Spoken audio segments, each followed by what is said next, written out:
Hi there, welcome to Joshi'ing Around Weekly, a podcast in which we will discuss the most important shows, the best matches and the hottest topics in Japanese women's pro wrestling on a weekly basis. I'm Tim. And I'm Eric. And welcome to the show.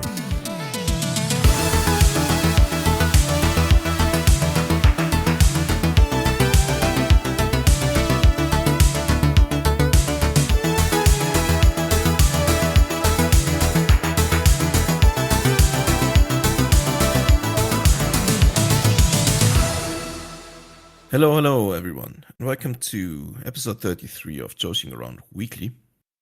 We are part of the Social Suplex podcast network, a network dedicated to bring you the best coverage from all over the world, including, keeping it strong style, the Trish and Sarah Wrestling Podcast, One Nation Radio, Tunnel Talk, All Things Elite, IMS AW Adventure, Wrestling Art with Chris Things, and the AEW Edge Guide. We also release the Social Suplex newsletter around once a month, which gives you in-depth coverage from promotions all over the world, the best coverage in all of wrestling media, and you can find it on socialsuplex.com. Now with exclusive features too. We're going to talk about that. If you have any questions for our podcast, you can join the Social Suplex Discord, where you can find Eric and me in our Discord channel. Today is June 2nd, and we have pretty packed show, I reckon, ahead of us. As usual, maybe we're gonna go the full 2 hours this week, so you can be ready for this. Obviously, we got some important news this week from anything from the Bushiroad sales. We have a list week, another one, and the usual Shupro and other blogs and interviews. After that, we're going to cover both Stardom shows from this week. We are going to cover a Marigold show. For TJPW, we're only going to have a preview. What? Sorry, what? Nothing. Go on. Maybe. Are we going to skip the Marigold show? No, I just wanted to boo them. Oh, that was a boo. Yeah, that was a boo. All right. After that, we're going to enter the Indie Zone. Where Eric is going to lead us through 2 Sendai Girls shows, a Marvelous show, Ice Ribbon, pay-per-view, Wave, still the Catch the Wave tournament, I reckon, Actress Girls, ChocoPro, and Uptown. Wow. Makes its debut, I believe, on the podcast. Wow. Yes, that was something noteworthy from Uptown. I think some of you might have already seen something, but yeah, anyway, we're gonna have some quick previews as well before we discuss our match of the week. Hi, Eric. Hi, hello, Tim. Hi, how are you doing? I'm good. Bit tired. Great. But I'm You're tired? Yeah, I had this weird night. Didn't sleep too well, but it's all right. Same. I think I slept for... How long did I sleep for? 3 hours? Yeah, something like that. Kept you up all night. Was actually the feature. Yeah. Our lovely editor, Emmy, was editing it, and obviously she's based in America. And I was just too excited to hear what she thought that I couldn't go to sleep. So, yeah. What, do I just talk about that now? It seems like too sudden to do that. I feel like I need to be eased in a bit more. Well, you got anything else too? Oh, yeah, I got something on the topic of Emmy. I mean, this is like her 97th shout out on the podcast. We've managed to Stardom pill a listener for the first time. We have a confirmed participant in the Joshi'ing Around Weekly radicalization pipeline. Emmy has been converted into a Stardom fan, like true and proper. She's fucking making GIFs of the house shows and posting them on Tumblr. We're gonna have so many Tumblr girls watching Stardom in the next few months, and I can't wait. Hell yeah. I do believe Alice, we also kind of got her into watching, but yeah, equal. Let's give it to Emmy. Yeah, let's Even If you though know I what's good for don't you, like let's give it to him. Yeah. Emmy's gonna be mad if you don't. Yeah. And there's just, I feel like, shipping culture, right? I was thinking about this Saya Utami thing. Because obviously Emmy made gifs of the Saya Utami interaction, and there's some good looking gifs. But there was a discussion going on in a Discord about shipping culture. And do Saya and Utami kind of know what they're doing? Did they know what they're doing in the past with, like some of the... Wait, I must have missed that. Oh, yeah. Is it like, I don't know, like bait, I guess? Like shipping bait or whatever? I feel like they absolutely do know what they're doing as performers. Yeah. And it's such an easy way to get a certain demographic involved in wrestling. And I do find it kind of funny that there's this perception sometimes that shipping relationships is what men do. And I don't think that's a men thing. I think it's a very a young woman demo thing. And that is also something that can drive traffic towards a certain thing, right? And Stardom growing that demo of young women is like the best possible thing they can do if they want to like keep hitting new records at new venues. So I kind of just want to see Saya and Utami just continue giving each other like the gayest looks possible. So isn't that basically what fanfic is all about? Yeah. I didn't know what's called it. Shipping culture, like, fanfic. Yeah, sure. That's mainly something girls do, right? I think so. I think that's a fair thing to say. The way Amy put it was like, because I did speak to her about this, because I need a woman to ground my opinions, right? Make sure I'm not in the wrong territory here. Like, if men do something similar, they don't call it that anyway. Like, they don't call it fanfic or shipping. That's true. Yeah. Yeah. Anyway, I thought that was cool. Anyway. Yes. You still haven't told us about last night. You don't want to tell us. Wait, what do you mean? I was just it was about Eric the feature. was a guest on. Oh, you're talking about that? One more. Okay, yeah, yes, but okay, yes, okay. Listen, I finished Omikaze at 2 a.m. recording with John from Voices of Wrestling. But then I went to bed at 5 a.m. That's why I didn't think you were talking about the podcast. Oh, because I was focusing on what kept I thought me it was worth a plug anyway. Yeah. Okay. Fine. Yeah. It is what. Yeah. I was on Wrestling Omikaze with John, and I like being on there because I get to talk about men sometimes, and that's not something I get to do here.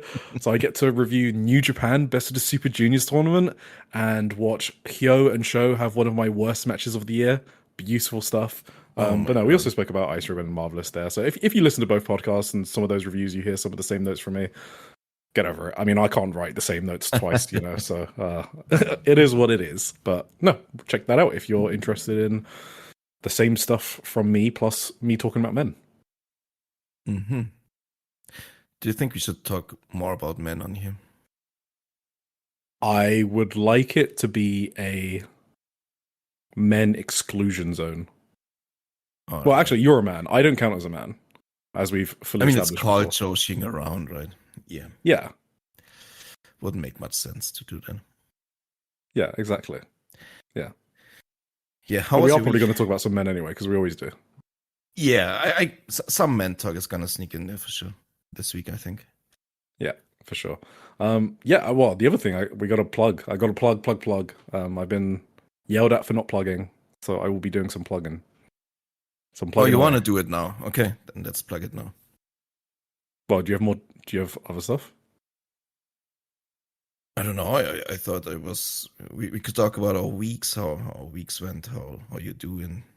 If everything is good, is it still hot over there? You sounded so sad that we were moving on. Well, I thought we could talk about our weeks, Eric. I'm so sorry, Tim. My week. I watched a lot of wrestling this weekend.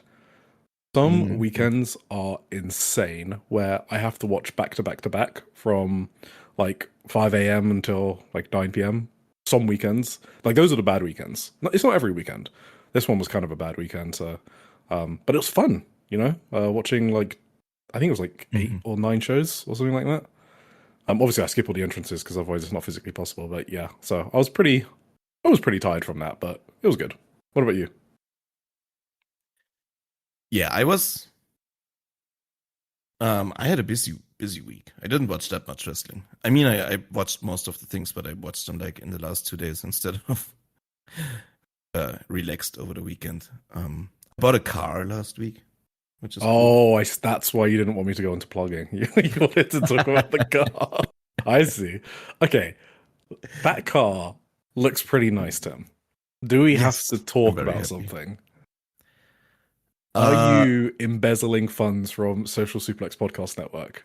oh shit, you got me. Because I haven't got Yeah. a single check so far, and then you're out here buying brand new, what is it, MG? Yeah. Yes.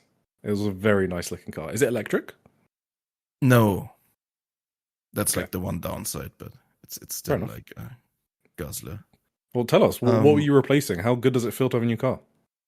I was just gonna like Jeremy asked me for like my bank details, when we first started on the network, and I Uh-huh. gave him mine because I didn't really know like yours. So I own half of your car. So probably yeah. You are lucky that I It's don't it's know how it's to all been drive. going on my bank account. I should have told you. Yeah. I don't think I'll ever learn how It's to too drive. bad. Anyway. You don't have like a license? No. I mean, when Wait, you're I just living I in just heard London Alex or like downstairs go, near excuse me. London. Yeah. Sorry, God. Nah, it was cool. I had like this old fucking Honda, like 20 years old. Because my car randomly broke down like 2 years ago, and I needed like an emergency solution immediately. So my mechanic had this old Honda standing around that I could get for like $800. And now like our cars in Germany have to get like tested every couple of years, get like a TÜV. It's called in Germany. It's like A TÜV. yes, it's like I don't know, a government agency that like makes sure all the cars on the streets are in well enough condition to be legal, Oh, it's an to be street acronym? legal. Yeah, I think. Wait, what's it? What's it for?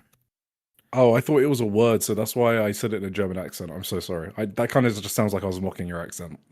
I It's apologize. the Technische Überwachungsverein, Oh, yeah, I know them. Yeah, we go way which back. means like Technical Surveillance Club or something. Oh, that sounds great. Not surveillance, technical. Um, what's it called when you test something? Testing club, maybe. I don't know. Okay. It's maybe the more accurate translation. But like, yeah. So the thing with the Honda was it was like all rusted through. Half the car had to be like essentially replaced for like a couple of thousand. Probably would have cost to get the next like to get through the next test, I guess, which would have been now. And since I bought the car for only 800, I'm not gonna put like 1,500 in now to repair it. That's stupid. So I decided to just get a new one.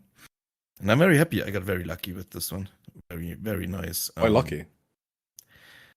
Well, I looked at cars before, right? And I kind of thought this MG is pretty cool. I like this one. Like I watched like tests on the internet and stuff like that. I looked at tests and Are you a car nerd? several different things. Not really. Okay. That was going to be my next point. I don't really care. I just need it to be like dependable and get me from like point A to point B.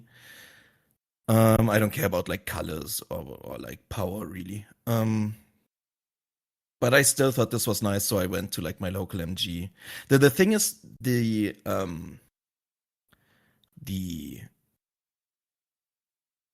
car dealership that I got it from is our client at work actually. So I've been Oh. working for them essentially. I've been designing their new website and their entire branding, their new branding. They rebranded now. I did all of that for them. So I've been on their I've been reading their material for like half a year essentially. So That was like that's probably why subliminal this car was on advertising. my. Yeah, it was absolutely. I had all their cars on my mind all day, so I kind of like, I guess, fell in love with this one. I don't know. So I went there and I talked to the guy, and he said, "Yeah, we got one right here for like, it's been like their test drive car, Mm. so I got it very cheap." And it's like it's brand new. It's got like 800 kilometers. It's like barely used. So, and for the price I got it, like usually you only get like old cars with like 150k kilometers or whatever for that price nowadays in the German car market. So I was very, very lucky to get this one. for the price I did, and I'm very happy. I don't have it yet. I'm gonna get it in about 10 days because they're gonna check through it, make sure everything is all right and stuff. That's also the big like advantage of buying it from a car dealership. They're gonna make sure that the car is really like in top condition when I get it. And yeah, that was a lucky break. Yeah. Well, I'm very happy for you and your new car. Yeah, I'm very content with it. I also was like, I had a family gathering over the weekend. That's why I wasn't at home at my aunt's place. And that was kind of like, I've made like these weird experiences lately, in a lot of ways. You probably don't have that same problems as I do, right? You have like a multicultural family, probably. You have like Spanish, English, Polish people. Yep. So my family is essentially like German all the way through. Germany, yeah. And like the fucking like just casual bigotry like going on in like every day-to-day conversation nowadays is like so shocking to me sometimes. Do you ever I have that. Don't worry about that. I mean, you have that probably in every, but not with your family, right? Or with your friends. Well, I mean, my mum is a Spanish Catholic, so you can. Oh, okay. So she's can, conservative. Yeah, I mean, obviously, the very general, lackadaisical, almost like it just comes out of their mouth, the homophobia, right? Just with every older Catholic. Well, every is generalization, but a lot of them. So no, I definitely dealt with that. And I know my family, right? I know they vote like liberal and stuff, but like even for liberals in Germany, like the casual bigotry is so over the top sometimes. It's like really weird. I also like 2 weeks ago, I met an old friend of mine. He like a friend I only meet like once or twice a year, maybe once every 2 years, even. And we drank a beer in this beer garden in my village. It was very nice weather. And all of a sudden he goes on this like fucking transphobic rant about that one actor. That's one. What's he called? Trans actor. I'm sure she'll know. Elliot Page. You know Elliot Page. Oh, sure, yeah. And I was like so taken aback, like what the fuck happened? Like these, I don't know what it is. If it's like alt-right pipelines, like friend circus gone wrong. Yeah, for sure. It's like really shocking. And I've made a similar experience with like some members of my family over the weekend. Now it's like really weird. So that's kind of not great. I mentioned radicalization pipeline at the start, the Joshi'ing around one. That's kind of where I got that term from. Like, it's an actual thing. Yeah, for sure. Those were just like, I wanted to get that off my chest, I guess. My experiences with like bad bigotry in recent memory in real life. It's kind of sad. I don't know. It's not cool. Well. You know what is cool? What's cool? The Social Suplex newsletter. I think it's really cool. Very cool new feature. Kakoi. A new page, basically. It's the exclusives. You want to talk about it? Do I have to? I can do it. No, it's fine. I'll do it. Okay. So I wrote a new exclusive with it's about Diana, basically, and it's called A Promotion You Should Know About Diana. So I sat down with the new company president. So Japan calls it like representative director, but it's like a corporate role in Japan. I think it kind of vaguely translates to CEO/president/ whatever, guy in charge. I just used president just because that's the easiest one. And yeah, Taishi Fuwa is the new company president, announced on the 1st of June, and I interviewed him. So it was pretty great timing. And I also interviewed Debbie Keitel. So she was very busy for a sit-down interview, but I sent her the same questions and she replied almost immediately in a written interview. So yeah, that happened on my recent trip to Japan. But I got to say, as a British person, and most importantly, as an Eric, it has been a very traumatic experience receiving praise. But it also makes me realize that what we're doing is a great thing. So it encourages us to keep going. But today was like it was almost uncomfortable in a way for me, if I'm being totally honest. Mm. I'm blown away by some of the comments I've received, right? Like some bilingual Japanese fans commenting on it. Debbie Mhm. herself, Veda Scott. I don't know where that came from. I'm not on social media, so maybe there's more, whatever. But yeah, so I'm not trying to do that fake reverse. Actually, can you please compliment me thing? Okay. I read the compliments. I understand them. I can believe like what I've done is good, but I just have an aversion to be in the center of attention. Like at one point today, when Debbie tweeted it, I looked at my phone. I was like, "Oh my god, I'm not enjoying this." Like, which is such like the opposite reaction I should have. But my Mhm. brain is just like, "Oh my god, everyone's reading my stuff." You know, like I could never be like a famous person at all. It's super cool, but also very horrifying at the same time for me. So, but it has to be done. So, Yes. go on. I just realized Veda Scott was on commentary for Tokyo Joshi Pro in Texas, right? Yep. Cool. I hope she's not listening to us. Oh yeah, I don't think she has time to listen to a 5-hour Joshi podcast every week. Sorry, Yeah. 2 hour. I think the exclusive will be of interest to Joshi wrestling nerds probably who don't really pay enough attention to Diana, but they know it like roughly exists and surrounding wrestlers who's maybe contracted there.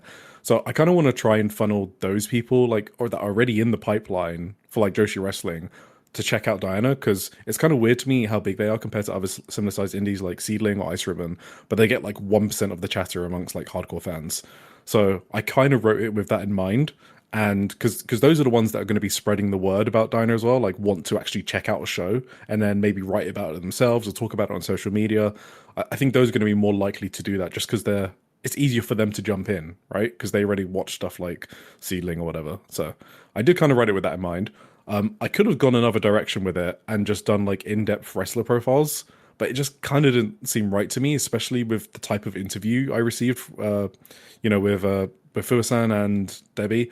And so that's kind of why I wanted to include the interesting analysis about the product, and then do like shorter wrestler profiles at the end. Yeah, like I mentioned earlier, like all that mattered to me kind of is like that the people that read it liked it. So, and shout out number 98 to Emmy. She doesn't watch Diana, or like she only, like we just said, we Stardom peeled her, right? So the fact that she liked it is a good indicator for me to know that I kind of hit the target that I was setting for myself. That someone like Emmy who's just getting into Joshi can like it, but also more hardcore fans can enjoy it as well. So I'm Oh, yeah. very, very happy about that. Can I talk a bit about like what's in it? I guess for people that haven't heard about it, just really quickly. Yes, for sure. Yeah. So it was a really interesting experience because it was my first ever interview.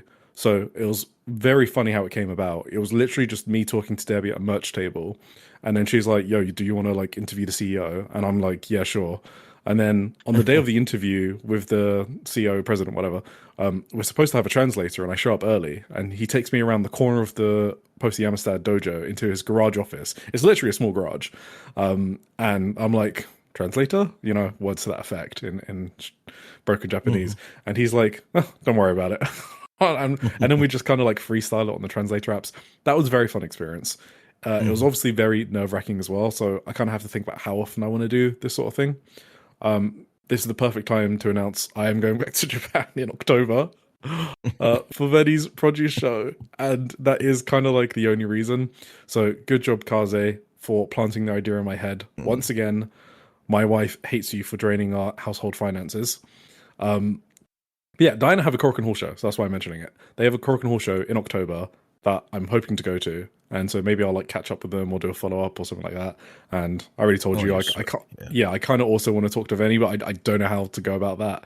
I'd like to do a feature on her for her 11th anniversary and her first ever produce show, but that might be a step too far for me. I might be too nervous for that one, but we will see.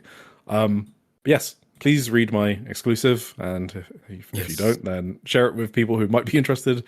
And yes, It is very topical as well. If you follow Diana in any way, you might have heard yesterday. Was it yesterday?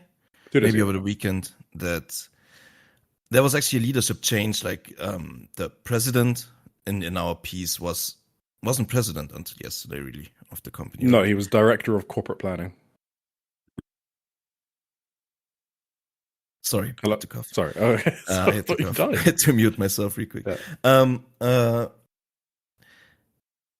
What was I gonna say? Yeah, so you can check out the piece. You can read like exclusive things that the president himself said, the new president. So you can really get like a really great insight in how this guy operates, and just from Eric's descriptions too and stuff. So it's really well written. It's an excellent piece, and you're gonna get to know the new president of Diana. It's awesome. Very timely, very good timing on our part, I must say. So as well as Moran, Shan, Nanami, Debbie, all of that good stuff. So yes, more people need to know about them. I'm so happy they got into. I put them on the honorable mentions of the Voices of Wrestling 30 under 30. Moran That's and awesome. Chan, and they put graphics of them as well, which was cool. So yeah, I was very happy about that. Yeah. You want to talk about that? Oh, what a segue! It's almost as if that was deliberate, and it actually wasn't. But It wasn't? Okay. no, it I was. was sure you did this one on purpose. Anyway. You want to kick it off? Well, Voices of Wrestling does a 30 under 30 list every year. It's the 30 best wrestlers 30 years or younger. Or is it only until 29? 29 years or younger, I should say, probably. Yeah. And Eric here voted in it for the first time. Which had tremendous impact on the list, probably. So David I'm also single-handedly taking in credit. No, I'm not. You should take credit for the Diana changes. Maybe we didn't talk about that, but Diana actually took your advice to heart. And yeah, so I guess a little sneak peek as well. So he asked me at the end of the interview, how can we get more overseas tourists to come to see Diana shows? Obviously, that's a really difficult question to answer because, are people flying to Japan for Diana? That's probably not. So obviously I answered, you kind of need to put shows on around All-Star Grand Queendom, right? Like the WrestleMania model. It does work, right? So that's one thing. But I also mentioned the pricing model because, I've spent a lot of money on Diana, and they wait to put up shows 1 month after. Even if you have a subscription, a monthly subscription, like £5 a month, you have to wait 1 month. So what I noticed is actually 2 weeks or so before I went there, they did drop that to like 2 to 3 weeks. So I think they were already thinking about it. But as soon as I asked that question, like days after I left, they dropped them to like 7 days, which is like a crazy change from like 3 weeks and even like 1 month prior. So they're really serious about wanting to grow the viewership, and especially among international fans. Sorry, yeah, absolutely. But about the influence in the 30 under 30 list, David Hayter also was a voter for the first time. Beloved guest. Oh, David Hayter. Shout out to him too. Yeah, I'm sure he had a great ballot as well. How shall we do this? Should we go over the honorable mentions first? And there's so many. No, do you have snubs? We could just talk about snubs because obviously there's snubs, but yeah. Well, let me open these. They don't have them on there. Yeah, there's like hundreds of honorable mentions. Yeah. Obviously the biggest one to me is Miyu Momono. That's kind of crazy to me. She's honestly underrated, which I didn't. Oh, of course. That shows it. Well, I've been saying it some weeks, and I've been thinking to myself, okay, am I exaggerating here when I say she's underrated? But now I actually do believe it. Like, I know she wrestles in Marvelous, but she also wrestles in Sendai Girls a lot, and those aren't small promotions in Japan. Like, okay, they're small compared to New Japan, but they're the biggest indies, and I guess some people don't even call them indies, especially Sendai Girls, right? So I don't know. It feels like we need to keep talking about Miyu Momono and making sure her visibility increases. I don't want it being one of those situations where one of the best wrestlers of their generation goes out without the appreciation they deserve. It's kind of ridiculous she hasn't defended a Marvelous title a single time, a singles title. That's insane to me. I feel like the promotion doesn't appreciate her enough, to be honest. She should beat Takumi and go on a Hashimoto style singles match tear with that title before she's 30. That's kind of what I think. That's true. And I've mentioned it last week. I would have had her on my greatest wrestlers ever list if I had She a would be on greatest mine for ever. sure.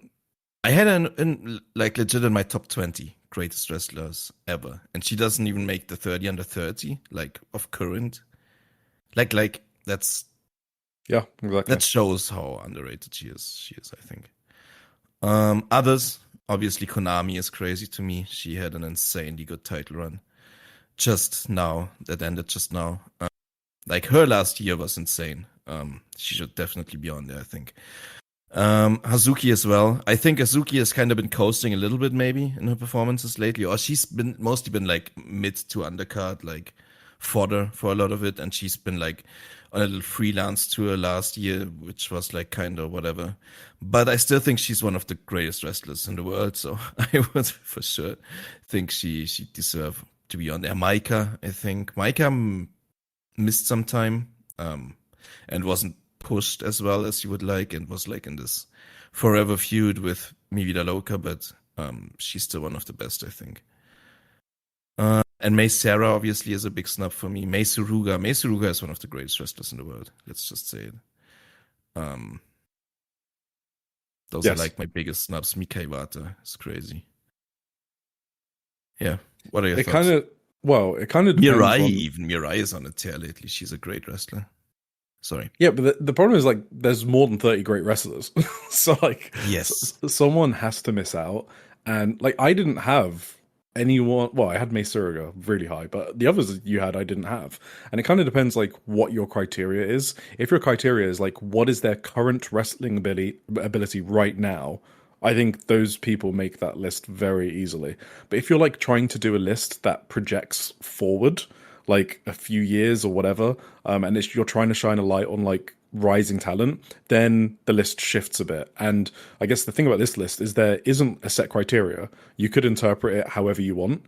So like Kaito Kiyomiya, for example, if it was like current ability, like he's still like a really awesome worker.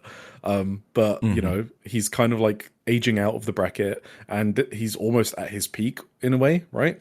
So that put him down on the list a bit. So yeah, I think it depends how you look at it, basically. Yeah. But Miyu Momono, I think no matter which way you look at it, because she's what, 27? I think she might have just turned 28. She's 27 or 28. So, yeah. She hasn't even held like her own promotion's title for like longer than 100 days. Like she hasn't even defended it a single time. There's still so much left on the table with Mio that whichever criteria you use, I feel like Mio makes the list. So that's why I think she's the biggest snub. Yeah. Venue Utami, not in Mio. Yeah. Utami is just, I mean, I've already spoken about her. I don't need to do it again. Utami is on my list. Yeah. I think I totally get that most of these are like my personal things, that it's very, very realistic for them not to be on there. They would be my personal picks, I guess. Yeah, for sure. But the ones I don't quite understand are Utami and Miyu Momono, I guess. Yeah. Yep, I would agree with that. I mean, I had Konami. Mio's... Okay, I gotta really put Konami on there too. Yeah. I mean, she had an amazing year. Yeah.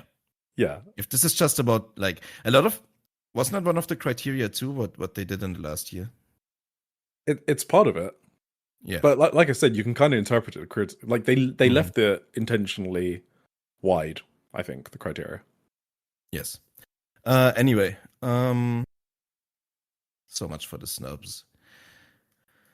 Should we just go through the list, or how do you? Yeah, I guess. Well, just overall thoughts. I think given the the panel and the viewing habits and stuff like that, this is a really, really good list, and good lists are really hard to do. So there has to be some credit given for the voters in sort of like honing in on who actually the best young talent is. And yeah, you can disagree with like some positions, but it's normally like plus or minus 5 or 10 or whatever, something like that. Broadly, I think they got it right, and there's a really good distribution of people on the list, like men, women, promotions, stuff like that. So like Stardom having 5 people in the top 30, I mean, what more can you ask for, right? Like they're joint with, was it CMLL? I mean, Chris Whitehead posted it somewhere, I forgot. I think CMLL. So a really good list for Stardom, which you might not expect from the Voices Wrestling list, because I think a lot of the contributors sort of like parachute into Stardom. Obviously, you got like Omikaze John, who watches all of it and stuff like that. But yeah, I was kind of surprised. Like, I mean, start with Sayaka Kurara at 30. That really surprised me. I thought she was not going to make it. Yeah, that's true. Now I gotta agree overall. Like, I have named a lot of snubs, but I still think the end product that came out is very good. It's a very good list, especially like compared to like some of the past years where it was like almost comical in my opinion.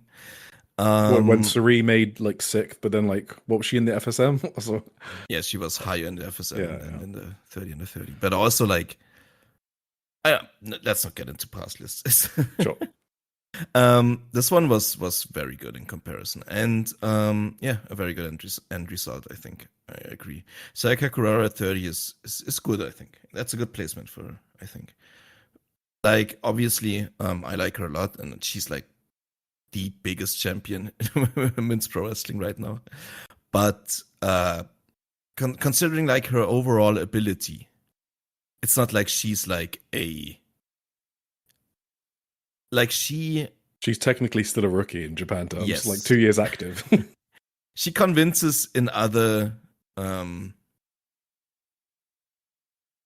do I phrase this? I don't know. Her skills are like I don't know. They're like they're like intangible, or yeah, she has like these intangibles that make her great. That it's not like her pure in-ring prowess. No. I'd say that she does that really well as well, obviously, but like she's no like, I don't know, Kai Fletcher or whatever in the ring, you know. Yeah. So 30 is right, I think. Suzume is 28. That's pretty cool. Was surprised about her as well, actually. Me too. I did not think she'd make top 30, so that's cool. Yeah. Rina, 23 is cool. She was snubbed last year, I think. She's like one of the most promising talents, in my opinion, for the future of Joshi as a whole. You probably think so too? Yeah, I had her 12th. If I had to guess. Where did you have her? 12th. 12th. Okay, that's cool. Who else do we have in here? Well, actually, nobody until Azumi, right? Am I seeing this correctly? Yeah, there's a lot of men, which we're skipping over. There's a lot of men. And then it's Senka at 11. Yes, Senka. I would say Ryohei Oiwa would be higher in my list, but I guess 17th is all right for him. Yeah, I had him 11th. Yeah, that's probably around where I would have him too. Gabe Kidd lost a lot of spots. He was first last year, right? Or was it 2 years ago? That made no sense to me even last year. I know some people will talk about his matches with Kenny Omega and Tsuji. Mm-hmm. I don't know. I feel like, I don't know. Maybe it's a hot take. I feel like you need more than just, like, I know they're really great matches, but I think you need more than that to be number one. Like the best young wrestler. Like, I don't know. That's like a really high bar for me, I guess. Yeah. Ozawa dropped a lot. He obviously was out for a long time with his injury, but ever since coming back, he didn't really hit that high. His booking's just weird because he had to be like second fiddle to Yoshiki Inamura. He got the Naito feud, which was good, but now he's back, teaming with Tadasuke in a tag league. He's just really weird booking. So yeah, that's crazy. And also, he still hasn't figured out how to have like a top main event level match. Like, the only great matches he's had is with Kaito Kiyomiya and Keno. That's it. So that's true. Right. Then Senka Akatsuki. This is going to be my hot take. Go honestly. For it. I know it's going to be, and I'm going to agree with you. Obviously, we are big Senka fans on this podcast. But we always say this, right? She's still a rookie. Like, her in-ring ability is not like, I don't know, like best in the world level yet. She is there. She has her qualities, obviously. She wouldn't be this high if she didn't. I do think if you told me Senka should be ranked above Mio Momono, who didn't even make the list, that's a crazy statement to me, for example. obviously you said it earlier, like the projected future of a wrestler is a big part, especially for you in ranking. For me, these. yeah. But I still think 11th is honestly too high for Senka. I would have loved to see other Joshi on the list if Senka could be lower or something. You know what I mean? Yeah, I might have a scorching take. Okay. We might have to edit this out. This is going to be too hot to upload. I was trying to Are you getting there? To give my take as like diplomatic as possible, you know. Okay. But if you want to scorch the earth, please do. Okay. Do you remember when we spoke about the FSM 50 and we spoke about Suri and Hashimoto and like how high they placed? And I know where you're going. And I kind of said that they were like the token Joshis. Yes. Yeah, I kind of feel like Senka is like the rookie version of that. Yes, and I am not taking away from Senka. We've been talking about her since the start of the podcast. I've been writing about her for like a year. I love her. I have a 15th, so not even that far off here. Mm-hmm. But I have her basically around the same level as Sayaka Kurara. Yes. And the reason is because like I would say Sayaka is like a better in-ring worker. I think that's kind of obvious. Like in terms of like I guess how they execute moves and stuff. But what they've got in I guess what's the word? The fuck in common. Sorry. Yeah, exactly. What they've got in common are those intangibles, how they connect to the crowds. Like those two are like otherworldly at that. And Senka, in my opinion, probably outweighs even Sayaka in terms of like those intangibles. Like what makes you like revved up when you're watching them. Yes. So the fact that she's 11 and like Sayaka, who's actually achieved more as well, just in terms of like in her promotion, how popular she is, that is what the disparity is to me. But it's just because Senka is way more known among the sphere of like voters, like the panel. I think that is a big reason for why she's 11th. Not that she's bad or anything like that, but just explaining why her placement's high. And it is about the crowd connection, right? Like, I think a lot of people are like swayed by these matches she had in Las Vegas. And I do believe not. Sorry, wait. I'll go even harder. She will not be on this list without those two Las Vegas matches. Like, full stop. Not. No. And I don't want to take anything away from those. And I totally believe Chris Whitehead when he says it's like one of the most magical experiences wrestling has ever given him, or whatever. I almost teared up watching it in a fucking hotel room in Japan. It was a really good match. Sorry, God. Yes, but like overall, it's still like, I think there are people who need to be above Senka in this case. And yeah, you're right. I think you are spot on with your take about why she's on the list and why she's so high. Yeah. Another thing I really liked is Starlight Kid. Over Azumi. Yeah. Azumi 9, Starlight Kid 8. It's kind of like a watershed moment, right? Because Azumi's got like the Western recognition. Obviously, she's been on AEW TV. Has she been on Forbidden Door? Did I just make that up? No, she's been on New Japan. Sure. She's been on New Japan for sure, like America, New Japan. She has been on random AEW Dynamite matches before, so yeah, and the New Japan pay-per-view with the Mercedes one, right? Yes, Mercedes and Mina. Yes, so. She's always historically, well, I feel like the past few years, sorry, not historically, but definitely the past few years, she's been the well more known one. That's why she gets high up these lists. Starlight Kid finally topping her is kind of like a testament to how fucking great Starlight Kid has been the past year. So I'm really happy about that. And we had it in like in our discussion about the FSM 50 or whatever it was. Where like I think Starlight Kid was like 19 spots below Azumi, and I was like, that's just wrong. That's just straight wrong. I love Azumi, but Starlight Kid had the better year, like period. She had one of the greatest titles. I say it over and over. I say it again and again. Like Starlight Kid had one of the greatest title reigns in all of wrestling last year, if not the greatest, in my opinion. So, she should get rewarded. I had a for fourth. That, and I had a fourth. Yes, so. That's awesome.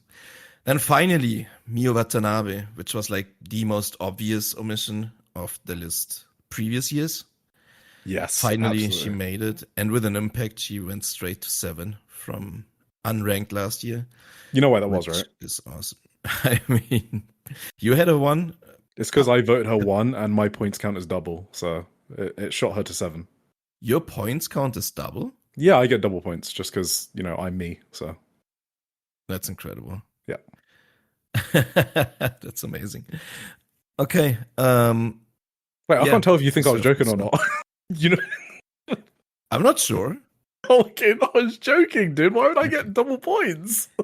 Maybe they like you. Maybe they listen to our podcast and say, like, this guy.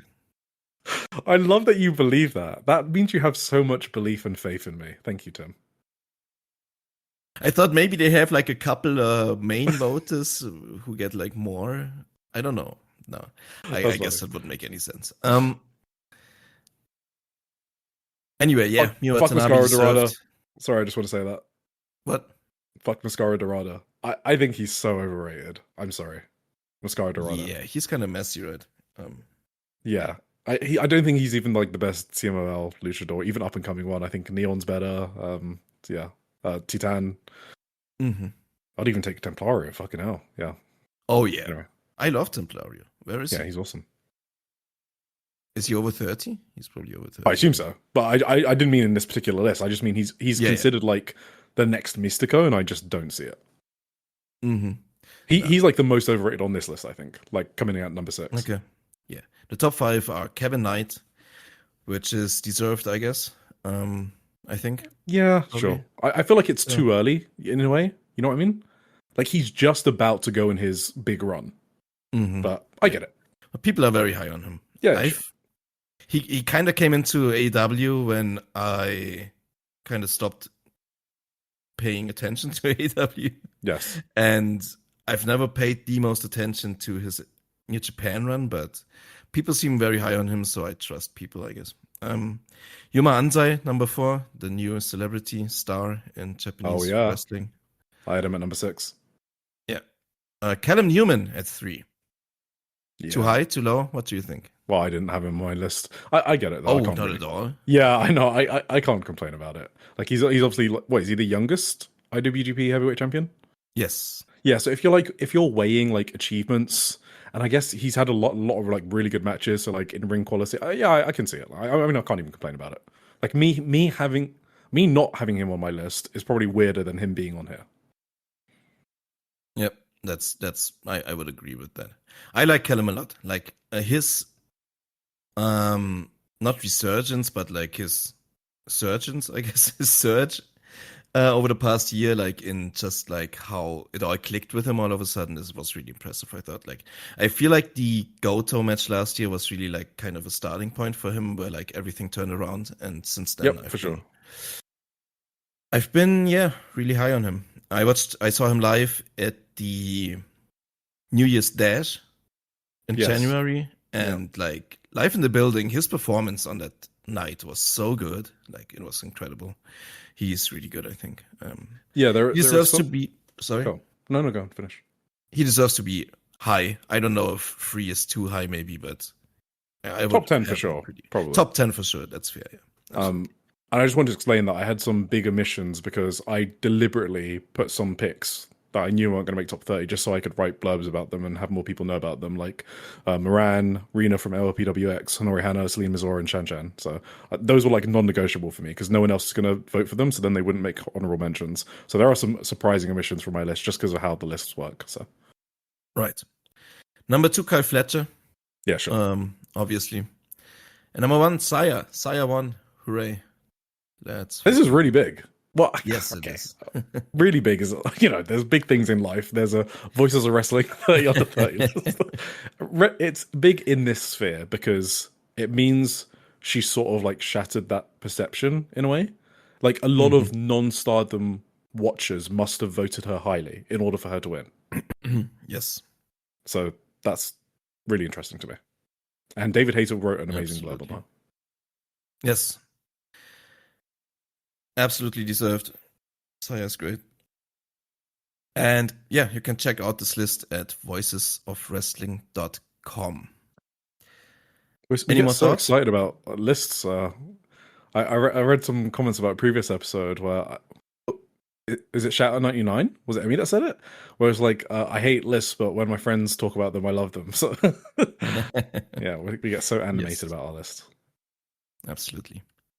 It's a good list. It's a very good list. I'm very happy with it. How it came out. And great job, Voices of Wrestling, I guess. Do you have any more thoughts on this? No. All right. We have a lot of. I do actually. What? Okay. One last one.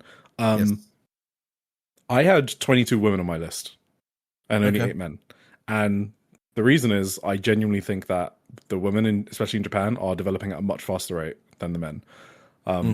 It's not that there aren't top male prospects. Obviously, there's people like Yuma Anzai, but I think it's happening at a much slower rate than on the women's side, especially on the independent scene. Like if you think about some men indies, I don't know, like Gleets, Basara, Gampro, 01, like all of these like men indies. And if you think about the prospects in the women indies, it's fucking insane the difference of talent. That are very young and really good. So yeah, I was kind of Right. I don't actually know what the breakdown is. Is it like half? I actually didn't look at that, but there should be more women on the list in general. Just looking at the trends of development, that's it. Right. No, I agree. No, it's not half. Okay. Just a quick count is 1, 2, 3, 4, 5, 6, 7, 8. I think 9 women. Yeah. If I counted correctly, something like that. Yeah. I mean, we've already spoken before about it's hard creating like balanced panels, and I think that maybe is one really good list overall, but that's maybe the one thing. Yes, I agree. At least it's a lot more balanced than it was previous years, so that's good. And like Natsupo didn't make the list and stuff like that. It's really funny. Anyway, we have a lot to get through. Should we breeze through these? Yeah, sure. Breeze first. Breeze through the Bushiroad sale. One of the biggest news is in Japan in quite a while. Well, honestly, I don't have too much to say about it. Do you? Well, I think it depends how interested people might be here to talk. Will be to listen to it, I guess. You can summarize it very quickly, and the summary is everyone wins. So you could just do that and then move on. Yeah. Well, Stardom is maybe the only potential loser, and that's only because of Kadani, who's the Bushiroad CEO or whatever. New Japan hated that guy. They absolutely hated him, confirmed by all sources. So obviously some of this is from Trish, from the Trish and Sarah podcast. She has, I think, like the best New Japan sources, like some of the best New Japan sources in wrestling. Definitely very good. They celebrated Kudani leaving for sure.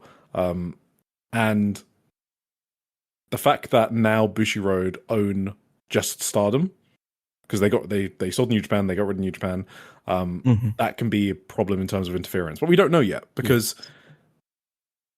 wait, okay, now I should just back up just to say what happened in case anyone doesn't know. I've been living under a rock. So New Japan owned 100% of Stardom at some point, right? Okay, yes. They were subsidiaries of Bushiroad. Then a couple of months ago, New Japan transferred all of Stardom over to Bushiroad. So then they were like side by side in the Bushiroad portfolio. And now it's kind of obvious why they did that. It's because, New Japan, Bushiroad wanted to sell New Japan off. So a few days ago, Bushiroad sold them off to TV Asahi and Cyber Agent. And the result is TV Asahi, which is a TV network in Japan, a massive company.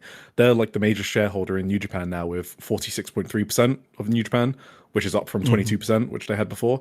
And now Cyber Agent also has like a pretty significant stake. I think it's in the 40s, but just less than TV Asahi. Cyber Agent obviously are known for owning Cyberfight, which owns Noah, DDT, and TGPW, right? So they're basically all under a similar umbrella, but it's TV Asahi that's calling the shots for New Japan. So not quite the same umbrella. Really quick, why TV Asahi would do this? They already owned a stake in New Japan. They broadcast New Japan. They've been working with them for 50 years. They want guaranteed programming. They want control of the IP, right? And now they don't have to worry that Bushiroad's just going to, I don't know, change their mind, not for another TV deal, or they just control all of that. They don't have to worry about any of that anymore. So it's basically security for TV Asahi, right? So that's one of the reasons. For Cyber Agent, huge fucking company, okay? 20 times bigger than Bushiroad, something like that. They're famous for the Uma Musume horse racing game. Have you played Uma Musume? I have not. Yes. I think Jar Jar Uma tournament is named after Uma Musume. Yes, we found No, Uma just means horse. Yeah. Right. So yeah, Cyber Agent already owns some pro wrestling companies, so there's some portfolio synergy there. They also own like 55% of the streaming platform Abema. I'm just going to call it Abema. And TV Asahi own like 45% of that. So TV Asahi and Cyber Agent already work together on this streaming platform called Abema, right? So TV Asahi is like, oh shit, Bushiroad is selling New Japan. That's kind of cool. Hey, Cyber Agent, do you want to like go halfsies with me on buying New Japan? And Cyber Agent, a huge company, finds some pennies down the back of the couch and is like, yeah, that kind of seems like a good investment. I've got nothing to lose here. It's like pocket money to me. If it pays off, then Abema might grow if they have like New Japan content on there. They had an Aaron Wolf challenge on Abema last month, so that was like a kind of like a dry test run.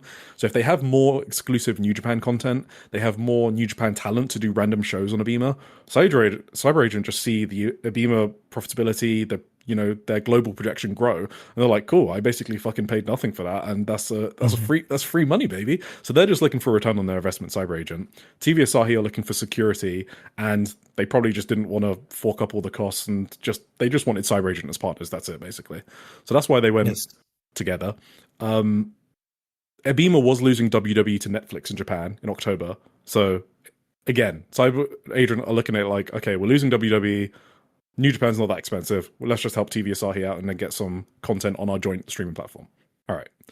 So, and that was also kind of mentioned to some Trish sources as well, that WWE leaving did play a factor. Not like the main one, but it played a factor.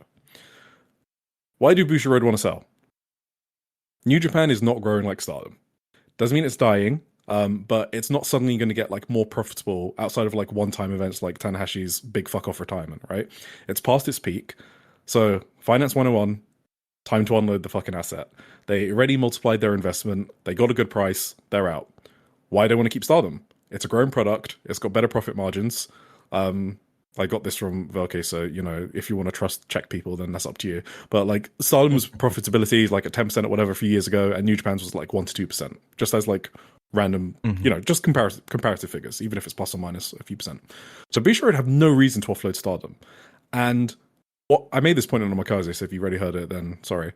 Bushiroad's other IP, what they do is trading card games, right? And Stardom wrestlers are more marketable for that type of thing than the men are. So trading cards, pack openings, hobbies like that, it's a very guy hobby. And the majority of Joshi fans are men, currently. Maybe that's changing, but currently that is. And the growing audience for New Japan is not men, it's young women, just like Noah, DDT, and All Japan. So Bushiroad's whole TCG business is built on collectible female characters across like Banji, Dream, and similar IP like that.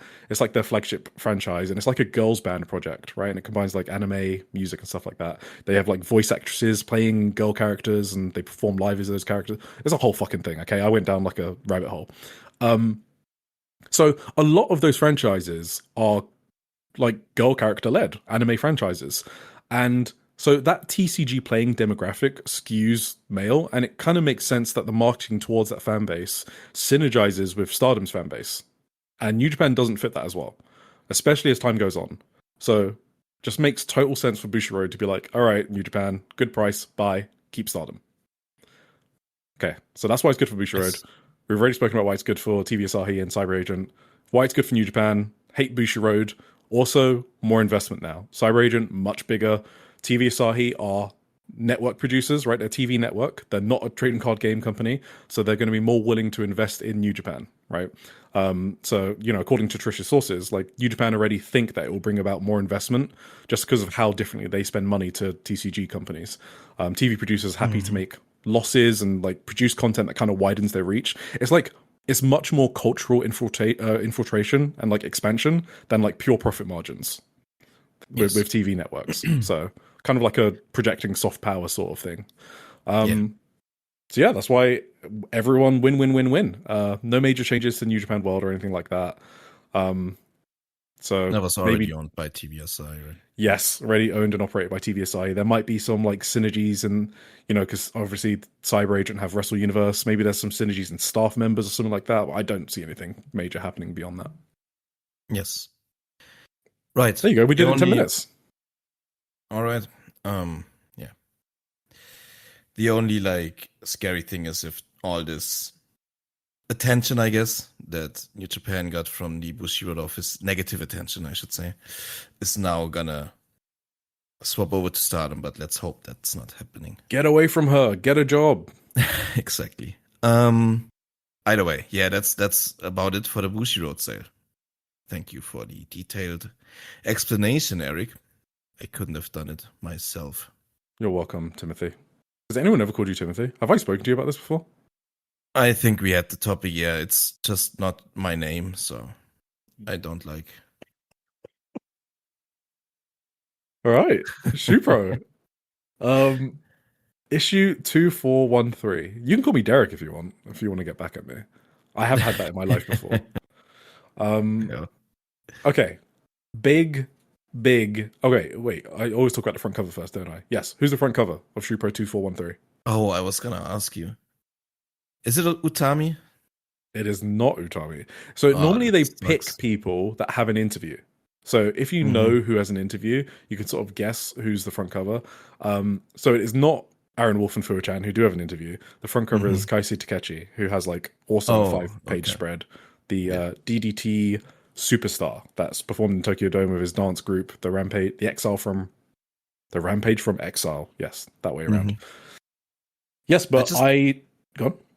I just think it's kind of funny or like ironic that like the main reason for Utami to jump was her like jealousy of the success Saya gets, right? And she can't even get on the cover for a big jump. And you know Hiromu got 2 fucking covers for his jump. That motherfucker. Yeah. Kind of sad for Utami, that, but yeah. Yeah, I mean, maybe it was too sudden. I don't know. Like, I don't know what timelines these magazines are put together. Like, they might decide the front cover 2 weeks in advance, and then so Utami could make the next one. We'll see. Anyway. Aaron Wolf and Fuwa-chan. So they both, it's basically just an interview between them. That's it. They knew each other before they got into wrestling. They entered the dojo at similar times, and they also debuted 6 days apart. So that's their connection. It was kind of funny because Fuwa-chan was like, hey, I was cheering you on at the Dome, but you kept saying that you couldn't hear me. And Wolf was basically like, yeah, it was pretty loud in there, right? Just like total smug motherfucker in a funny way. I like that. Fuwa-chan used to fucking hate the pain of wrestling, being kicked, taking bumps, stuff like that. And I thought it was interesting that Wolf spoke about the difficulties of transitioning from judo, and he actually goes into a lot of detail. So he talks about the way you walk in judo being called suriashi, which is like sliding steps. Like you put your feet as close to the ground as possible and takes like small steps and stuff. But in wrestling, you take bigger steps, and obviously you have to run the ropes and stuff. So if you do suriashi, then you'll sort of fall over. So he had to like completely retrain his brain, which I thought was really interesting. No, yeah, exactly. Yeah. He also said it's like it was easier for him to transition because he already took a lot of bumps all his life in judo, essentially. Yes. You constantly get slammed on your ass in judo. Yeah, that part was easier. Yeah, exactly. Whereas with Fuwa-chan, that part was harder. Yes. Like she had difficulties hitting people at first as well. She also brings up her age, right? Which we had discussed before, because she's older than you'd think. She's in her 30s, I'm pretty sure. So yeah. She's like 32, 33? Yeah. Yes, I think so. How old's Aaron Wolf? I think he's older as well, isn't he? I mean, probably he had this whole fucking Olympic judo career before he probably is. Aaron also, Wolf. 30s. How old is this guy? 30. Oh, okay. Okay. Cool. They spoke about how they both don't get special treatment in the dojos. So apparently Aaron goes to the dojo and does like young line duties, a fucking Olympic gold medalist, which is just insane. Like, how can you not root for someone like that, right? Yes. But they do. He obviously agreed that there's some special treatment in terms of like winning titles and positions on cards and stuff like that. So, Fuwa-chan shouts at the fans who have basically followed her from her YouTube career. Did you know she was a YouTuber? Because I didn't. What? I thought she was like a traditional comedian. No, she was an influencer comedian. Yeah, I didn't know she was like a YouTuber. She started as a YouTuber, I'm pretty sure, and then she basically became famous enough to be like a standalone comedian from. Crazy. stemming from her YouTube career. I wonder how many subs she kind of had. I've never checked her channel out. I think she had like around 1 million or something, which is more than it sounds in Japan, you know. Yes. Because you're not going to have international subscribers as a Japanese only speaking comedy channel on YouTube. Yeah, makes sense. Yeah, they both want to win Rookie of the Year, obviously. Wolf wants to use his name to grow New Japan, no shit. And Fuwa-chan wants more Stardom matches broadcast on TV. Yes. I think they mean terrestrial TV because like TV Asahi, because immediately after they talk about Dominion being on TV Asahi. So that's all I got on that. You got anything more on that? Anything more interesting you want to talk about? No, I thought it was a fun dynamic, fun little interview. Two fun people to talk to, I guess. I thought they had a fun dynamic. I don't know. Absolutely. Check this out. Speaking of fun people, Giulia. So Giulia always writes these columns, I think, with a lot of kayfabe, as we found out with the Tam article as well. So she says that Utami returned to Stardom because she was jealous of Sai's success. That is what Utami's been saying in the media. It does feel like part of a storyline that's been rooted a tiny bit in reality. Right. I really can't tell anymore. They're blurring the lines. Yes. Which is good. That's what you're supposed to do. I can't tell if it's like a storyline that Utami planted from the start now, especially now that other people are saying it. I'm not saying Utami texted Giulia to say this, but I don't know. Definitely blurred for me. It is kind of interesting that Giulia would like play along with it though, right? And like, yes. She has no reason to help build the storyline or whatever, but yeah, I think she just likes shit stirring, to be honest. Yeah, I think so too. From America, just writing a weekly column to Shupro. Yeah, so Giulia is basically saying what Utami's been saying from the start, that Utami has ambitions and aspirations. Then Giulia talks about Marigold. So first of all, she kind of hand waves away any criticism. She's basically like, Marigold is Rossi's own company with his own funds, so he should do whatever he pleases. But then she says he also needs to change. She doesn't specify what, but then she goes on to talk about the actress girls part of the roster and that Rossi is expecting them to grow, but Giulia thinks that wrestlers like Utami and Mirai are lowering themselves to put on good matches with the other Marigold roster members, and that in turn their careers are slipping away. So she also kind of said before that, she said it's a tough situation for Marigold because apparently there's a lot of like, I guess on social media there's a lot of like abuse or whatever, like people making compilations of botches and like bashing Rossi Ogawa publicly and stuff like that. That's not a recent thing. So the reason why I didn't mention that is because I've seen that in like Shupro articles like months ago. The main discourse around Marigold in Japan was that their wrestlers botched a lot. I remember Mayu Iwatani talking about it when she joined. She was like, I'm here because I want to like change the perception of, you know, I've seen clips being posted of people botching. So that's been like a long-term discourse thing, the botching thing at least.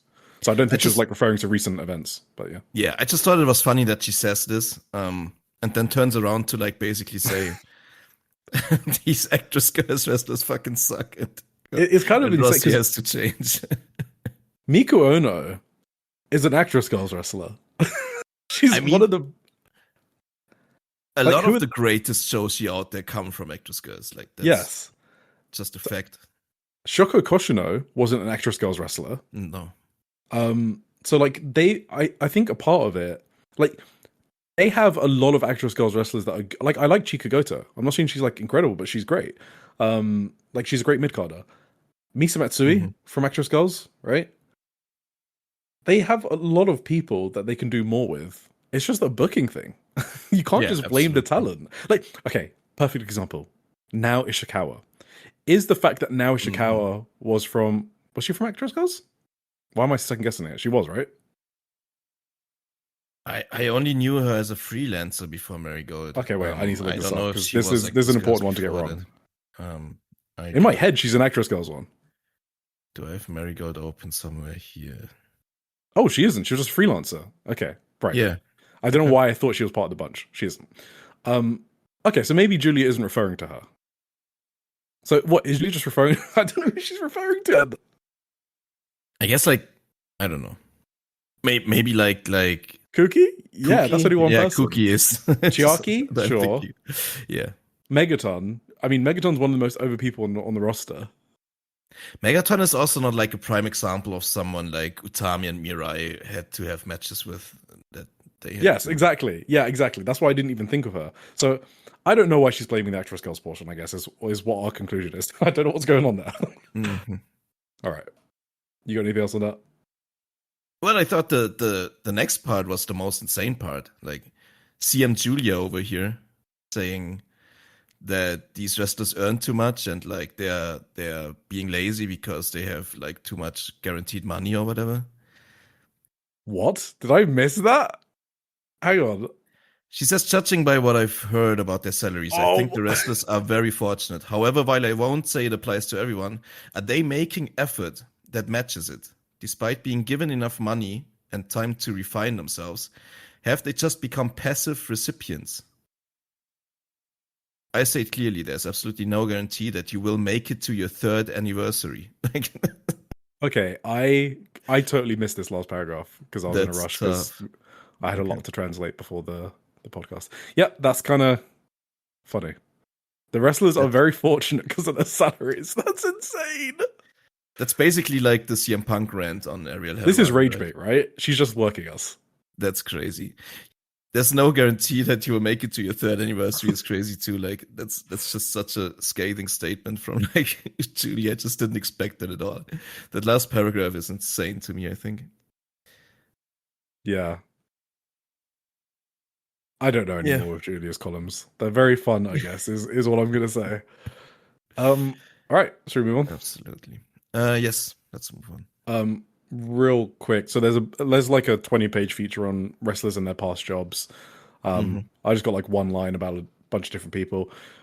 Yuki Arai, she said that SKE48, which is the idol group, let her do whatever she wanted before she left to pro wrestling or like, transition from being an idol to a wrestler. And she had no regrets because she basically did everything she had wanted to do in that industry. Rana, who was a drummer, she kind of talks about matching the vibes with who she's in the ring with, and she compares it to drumming and playing in a band. And some people, it's like that Whiplash meme, right? What is it? Fast. Yeah. Wait, what's the word? I don't remember the words he uses. I thought this was kind of weird. What? Sorry, no, I got that Whiplash scene in my head, but that not remembering what J.K. Simmons says. Am I dragging? Or am I? Fuck, whatever, something else. Someone type it to me. Yes, I know the scene. I don't. Yeah. It's kind of like that though. She says that when other people Great are going film. like, yeah, amazing film. When others are going faster, it kind of like ruins the session in drumming, and so she kind of wants to match her opponent. You wanted to say something? I thought that was kind of weird. She said like in a band, if like the guitarist wants to play faster, you go along as the drummer. That's not how I ever had the experience at all. Like in my experience, or like the way I know it, the drummer always gives the tempo, and the guitarist or like the other musicians have to adjust to the drummer, not the other way around. That I found kind of weird. But then she says for jazz drummers, it's the other way around. I think maybe that it's was like also like different types of drummers where it's different. Yeah, exactly.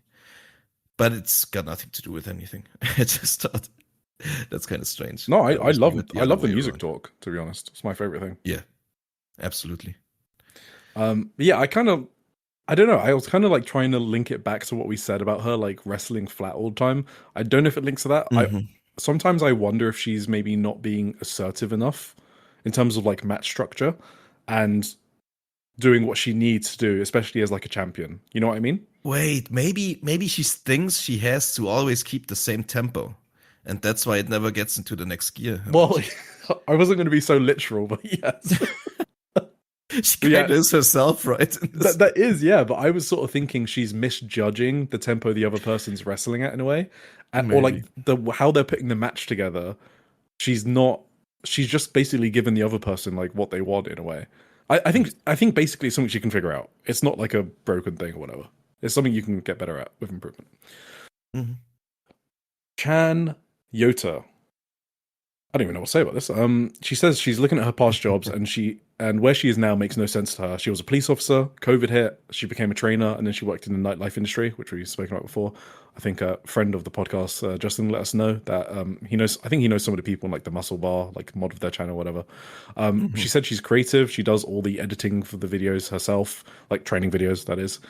She tried sexy training videos, but afterwards she realized that she just likes the personal trainer part. So.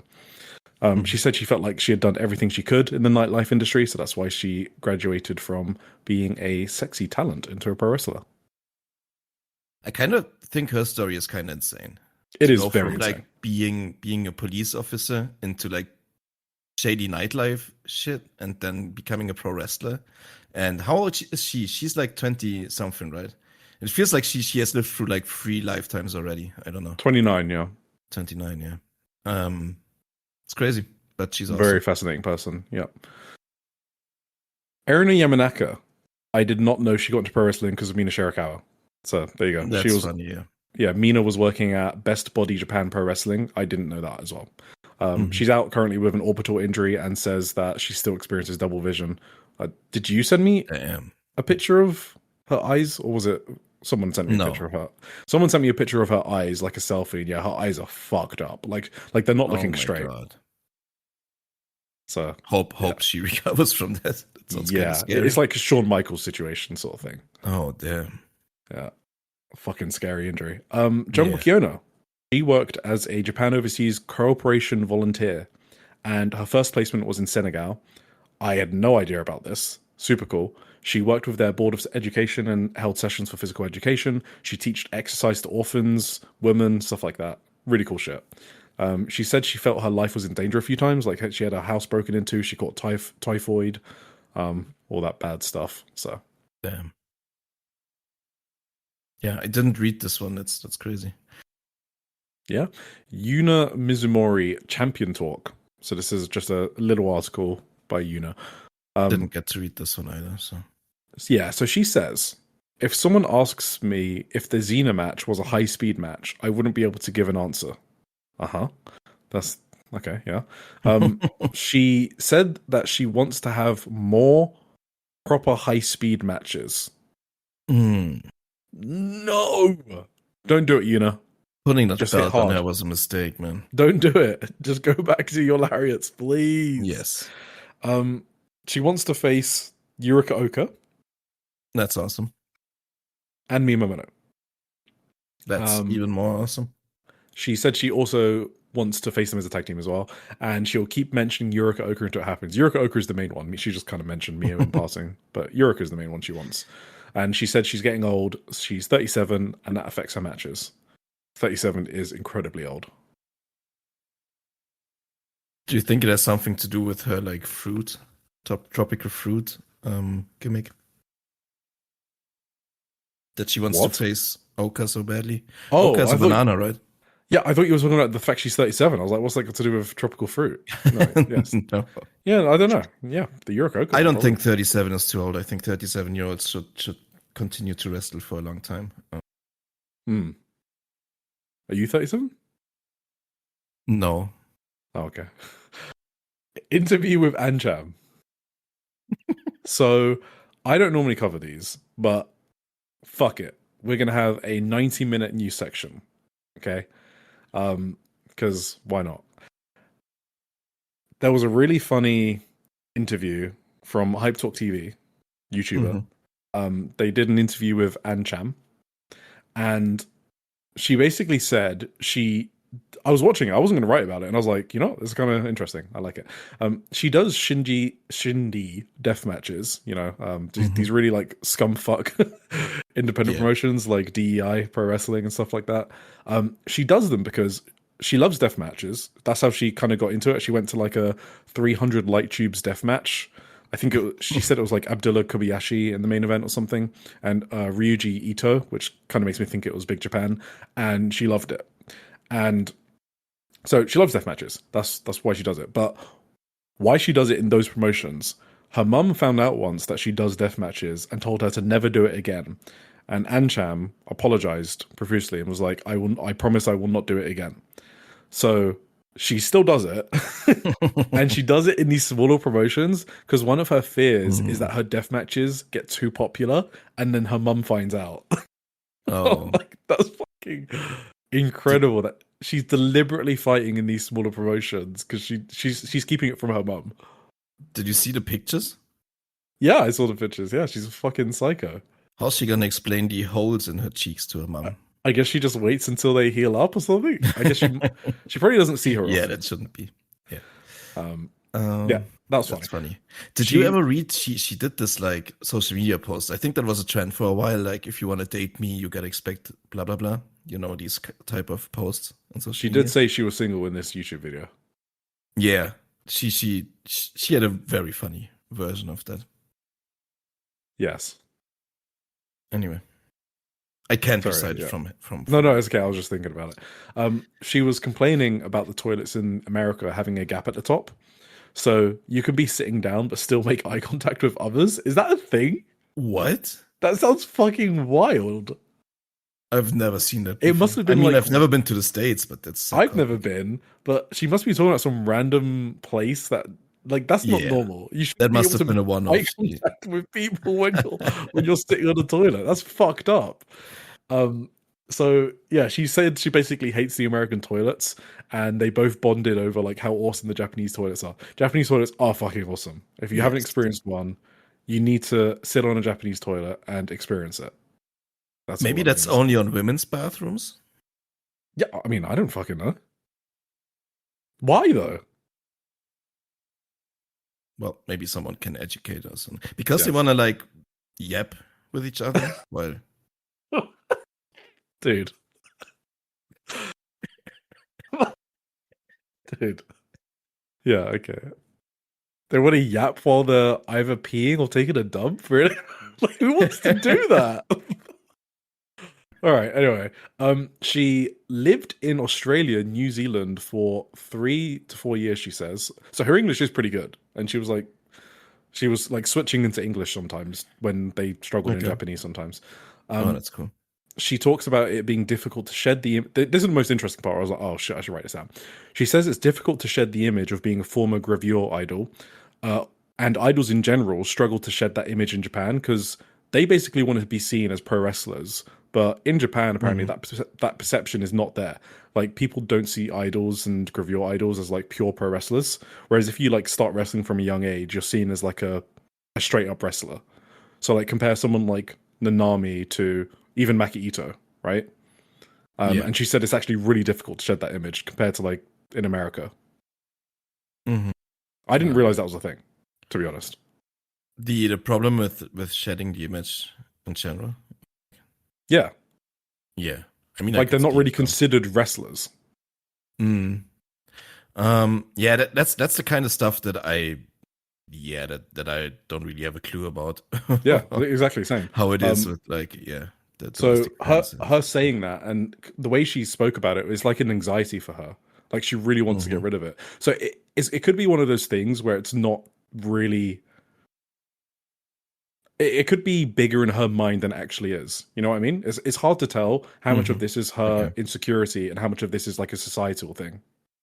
So, and it's obviously we can't know that. So, the other interesting thing she says is that idol culture and pro wrestling have like an overlapping demographic, and it actually makes things difficult for the wrestlers. Because that's what leads to things like them having to keep their relationship secret. So she said she doesn't have a boyfriend, sure. But if she did have one, she was very careful about saying that. If I did have a boyfriend, I would not be able to tell people.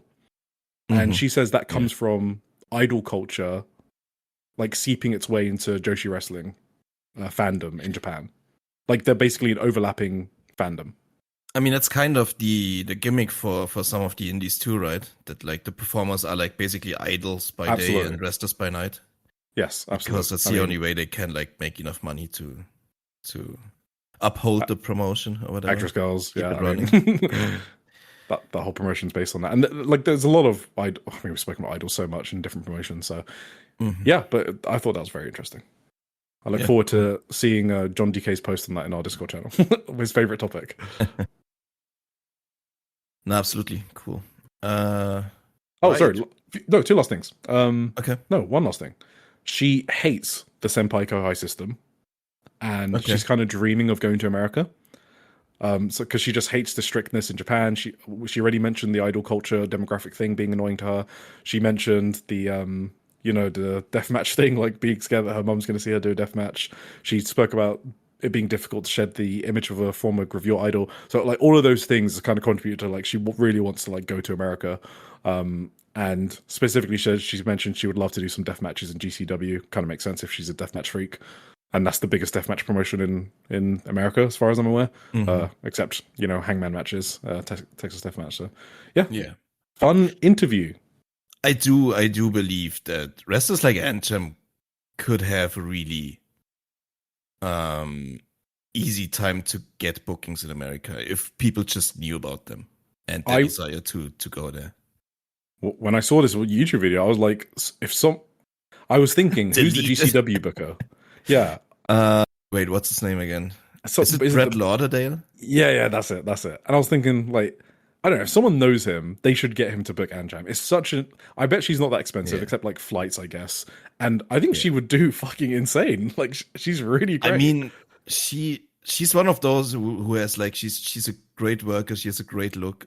Yeah. She could get booked like she would be like instantly over in America, I think. Yes, also like she's got that cute aesthetic, idol, right? Sorry, idol aesthetic, and then she's a fucking complete blood deathmatch sicko. That contrast works really well. I mean, you've seen Rini Mashita be really popular in America, right? I think Ancham, if Rini Mashita settles down a bit more in Japan, does more Stardom, whatever.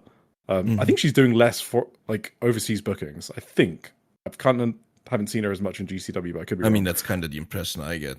Yeah, so Ancham's just... Maki Ito's obviously signed with Stardom now. She's not in GCW. Just take Ancham. Brett, if you're listening, free idea. There you go. I mean, I don't want it, but... I mean, yeah. if Ancham wants it, please, yeah. Yeah. That's good for her. That would be good for her. Yeah, absolutely. Are we ready for the last news topic? We got some blogs. Really quick blogs. Yuna. She talks about her entrance theme and why she chose it. She mentioned that I like her entrance theme a lot. Yes, it's basically by a band called Pray For Me, and they're based out of Ehime Prefecture, it's a prefecture on Shikoku Island. Shikoku is that island south of Osaka. Okay, like off the coast of Osaka. Yeah. So they're based out of there. They met when they went to Sendai on tour a few years ago, and then she loved their music, and then she got their permission for a theme song before her debut. They are melodic hardcore. Yeah, that's I do not know what the fuck that is. What do you say? That's kind of what it sounds like. Bit more punk, but yeah. Melodic yeah, totally. I love the 808s on the song track. Yeah, it's really cool. So they did a tour in Sendai recently, and they played the entrance theme music, and she cried in the crowd. That was cute. And the second band she wanted to shout out was Dear Chambers. So she found them because a friend played One Last Lover, one of their songs, after Yuna had her heart broken. Damn. It's Gyoki. This is basically part 2 of her Okinawa trip. There's a lot, so I just picked out the fun part. Apparently, Hiroyu Matsumoto is known as a rain woman. So wherever she goes, it rains. Oh, so there's like this was really interesting because it kind of made you see a window that like all the independent wrestlers like have these connections with each other and their beliefs about each other and stuff like that. It's like a really cool ecosystem, I guess, is what I'm trying to say. So when they were all on the so this is for Aja Kong's anniversary show in Okinawa. When they were all on the minibus to the venue for the rehearsals the day before, it started raining. And apparently everyone like slowly started to look at Matsumoto, which is just funny to me. And then the next day, the day of the show now, they were on the way to the venue again, and it started raining heavier. And then Itsuki checks her weather app, and it says torrential rain for the next 30 minutes. And again, everyone turned around to look at Hiroyu Matsumoto. And Itsuki says that in another era, Matsumoto would be the subject of mythology, or she would have statues erected in her honor. That day, they even spoke about if Matsumoto could spawn an oasis in a desert. It's kind of funny. It's funny that they mean that when they say rain woman. A rain man is like, it's a very smart person, right? In other contexts. Oh, I don't like know autistically. Isn't that what's the Rain Man film? Do you don't think I've know. watched that? Is it before 1995? Because it is. I haven't watched it. 1988. Yep, I don't know. Dustin Those, sorry. Hoffman, Tom Cruise. Yep. Who Hoffman? Dustin. Dustin Hoffman. Okay. I cannot picture Dustin Hoffman in my mind right now. You've seen him before, I'm sure. Yeah, I'm pretty sure I have. All right. Well, she said a senior whose name brings to mind varieties of potatoes lent her sunscreen. So I think from Googling, that's Jaguar Yokota. Yes. Rain Man and- is a high-functioning artist, yes. So Anyway. I'm a Rain Man? You might be a Rain Man, yeah. All right. Hell yeah. That's a cool nickname. Rain Woman is something completely different, apparently. Oh, Japan, apparently, yeah. So yeah, apparently the UV rays were still strong in Okinawa, even though the rain had passed. So she got some sunscreen from Jaguar Yokota. She gets in a taxi after the show, and the taxi driver's wife is like, "When you first got in, I thought you were a cute young lady, but it turns out you're a young man." So Itsuki's deep voice tricked them into thinking that she was a guy, and she corrected them, but they didn't believe her. End of Itsuki blog. Fun stuff. Finally, Rina blog. Rina talks about her sisters. Wow. The lovely, awesome wrestlers, otherwise known as Konami and Fukin Def.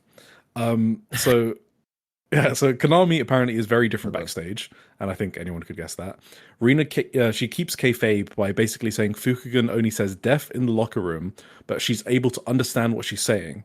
So basically, Fukugan is like Konami's Pokemon, and and Rina can communicate with her. Yes, Rina says, and I quote, "I wish Hanan and Hina would take a leaf out of their book." Okay, another quote. Hanan is a compulsive liar who just pretends to be a good person, an absolute nightmare. And Hina is a gal girl college student who's actually a massive introvert. So, there you go. That's funny. Arena's very happy about going overseas. She's turning 20 this December, and she recently had a special once-in-a-lifetime shoot done. I have no idea what that is. Did she do a photo shoot recently? Probably. Okay, is she in that Ring Plus? Oh, is she in Ring Plus? I don't know. I saw something today with a couple of Stardom people in there again. It's like, whatever. Yeah, but that was FWC, right? And they're like always. But I think also Miyu Amasaki and Izumi. Oh, okay. All right. Well, there you go. She joined Stardom when she was 8, and she tells a story of working the merch stand when she was a kid. So she says, "My trainee period was long, and I was basically always working the merch stand. But the way that stand was managed back then was embarrassingly lax. Haha. Hina and I once witnessed an old man shoplifting from the stand, and we reported it, only for that old man to say, 'Whatever those kids say is a lie.' Since we had no proof at the time, nobody believed us." It's the kind of thing that's unimaginable now. We really are in a different era, but that memory has stuck with me. All right. Stardom. Thank you for recapping all those blogs. I hope people find them interesting. If people don't, I'm open to feedback, so you can just let us know if you want to skip stuff, do shorter news section, you want more show reviews. We're open to feedback, so let us know what you think. Absolutely. Stardom, they were in Kobe, Sambo Hall, 595. That was a sellout, right? I'm not sure. Probably. Oh, yeah. They destroyed their previous number. In early 2024, so this was the last time they were in this building was the Rossi era, and they did 40% more than their previous record. So 40%? 40% over their previous record. 14 or 40? 40. That's crazy. Maybe one reason for that is the return match for Utami Hayashishita. Utami Hayashishita, who went up against Kira Kurogane in her first match back. Right. And that was cool. I think we have to talk about Utami, right? It's got to be one of our main topics here. Well, it depends, because we did speak about her a lot last time. Yeah, but don't you think she underwent a dramatic transformation in a way to when we saw her last time in Marigold? As in, she's happier?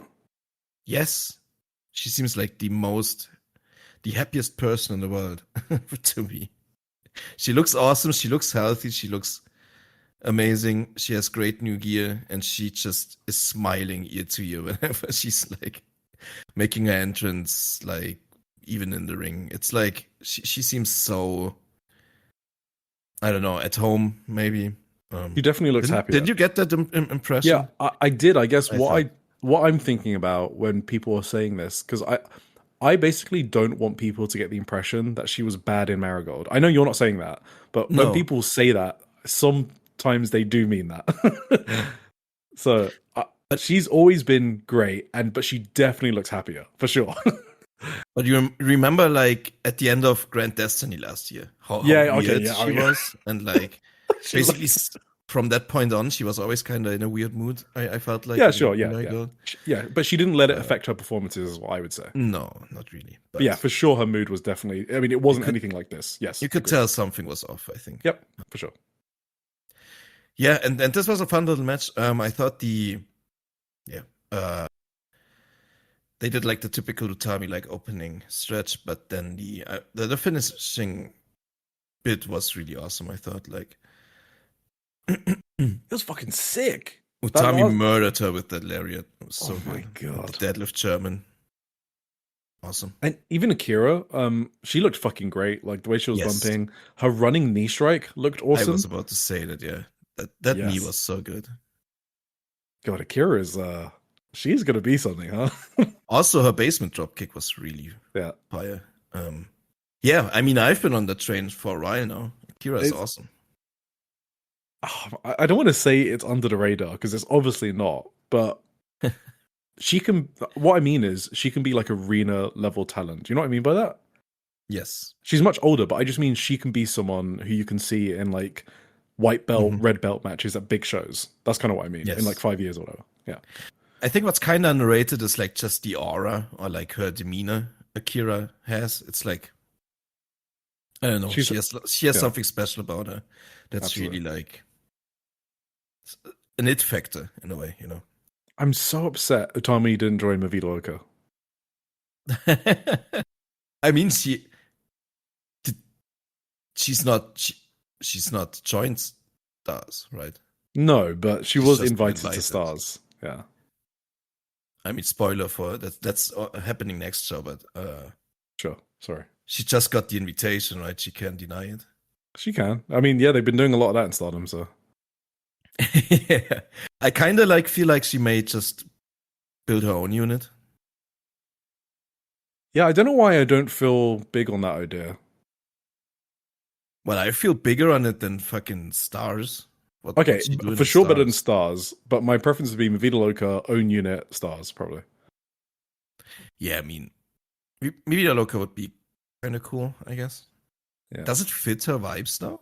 I think so. Well, maybe the aesthetic, but maybe not in the sense that Movida Loca are a bunch of fucking crazy bitches, complimentary, and she's definitely not that. No. And yeah, it's kind of weird.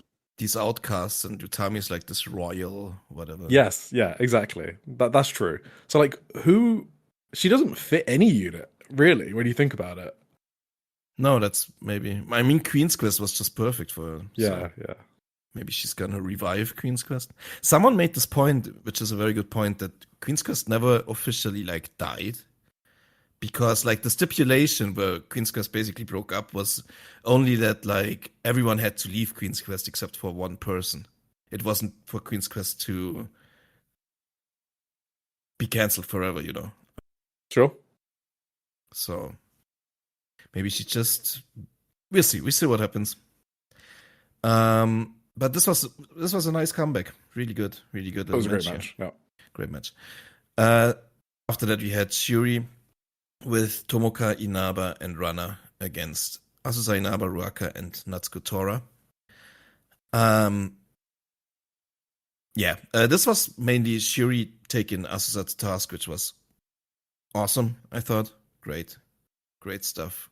Azusa is pretty good. I think I've said this before. What do you think? Hot take. No, that was awesome.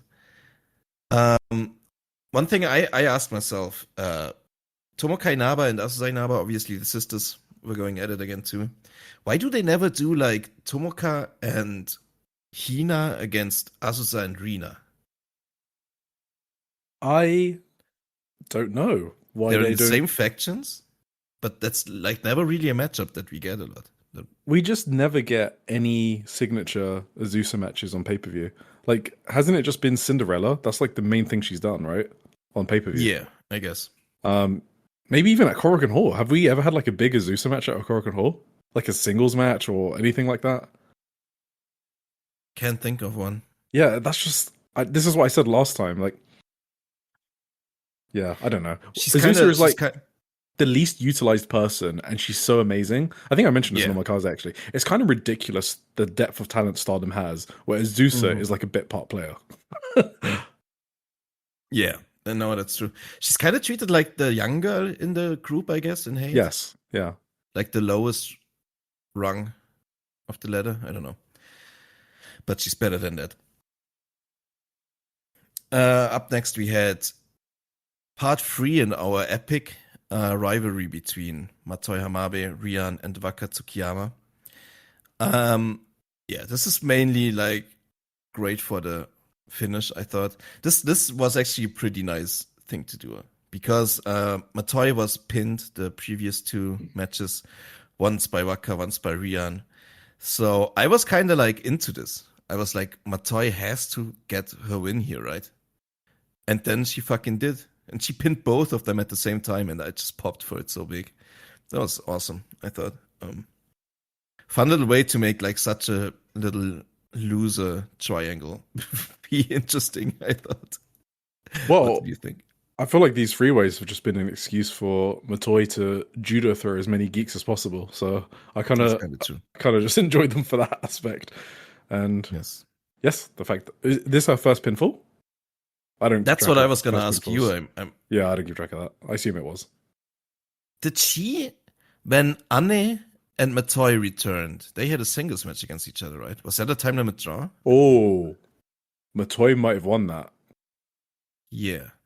Don't I remember Anna being upset that Matoi beat her? I think I remember reading something those like comments. That, yeah. Yes, that does ring a bell. Maybe. And this freeway she won with this like spot that never gets the pin, and it got it here, which was cool too. Where like someone, like 2 people are struggling in like back to back holds, and someone kicks out their leg out of their legs, and then just turns them around and pins them both. That's cool.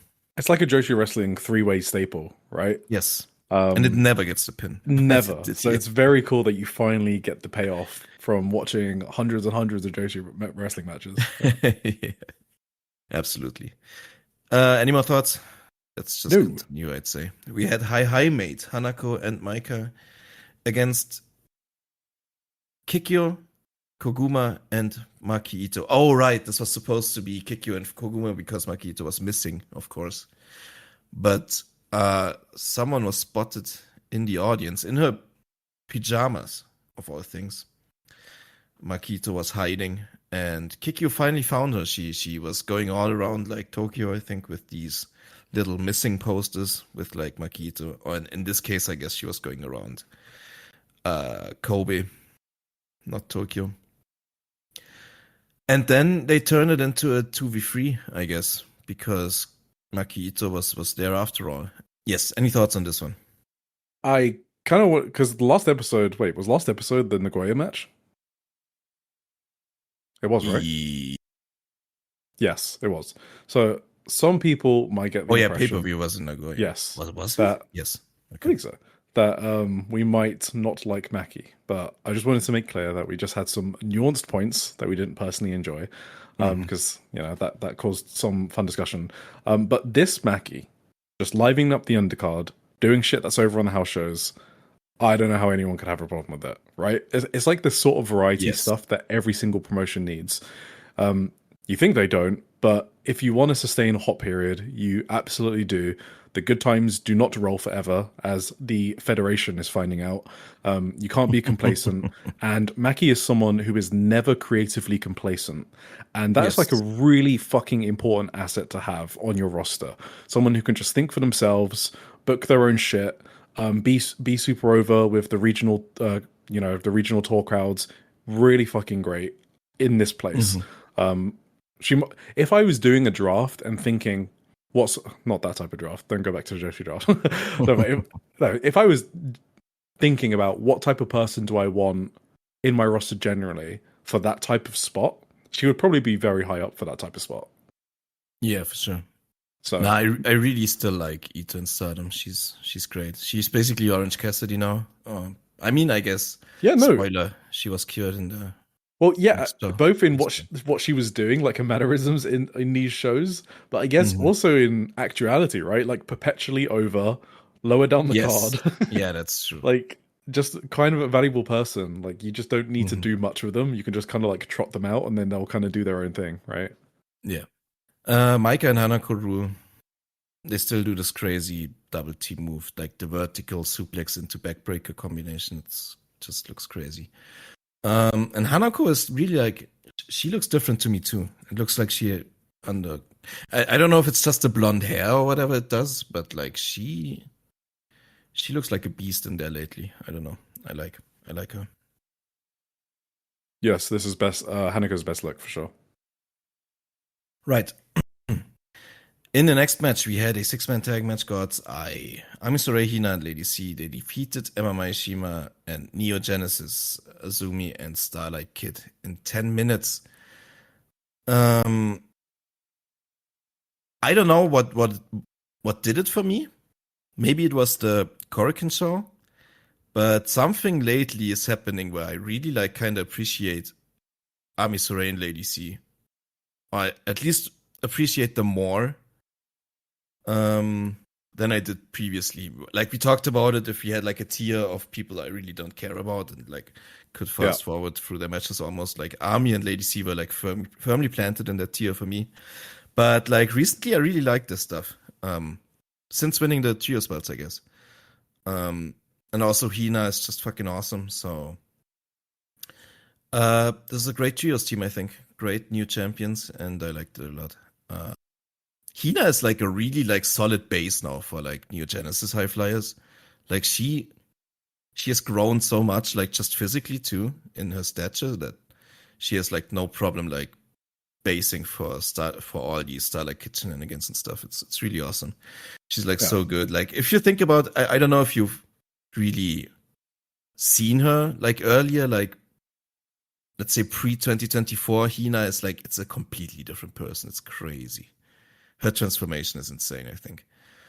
And Emma had another great showcase in this one as well, I thought so. Like pre-2025, because I feel like when I started watching 2024, Hina didn't stand out to me at all.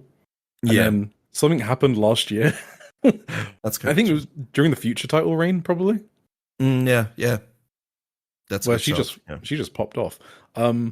I hate to compare her to her sister all the time, but Rina's also a really good base. And I guess, but my point is, like, I think really good wrestlers do that. They make other wrestlers look even better. And that's true. Both of them do that really well. Like we spoke about it for the artist title match on Korakuen Hall, right? With Rina. Like it kind of should have been Rina on that finishing stretch, and she helped make the crowd so hot for Lady C. Right? Yes. Hina's kind of similar in that regard. Yeah. No, I agree.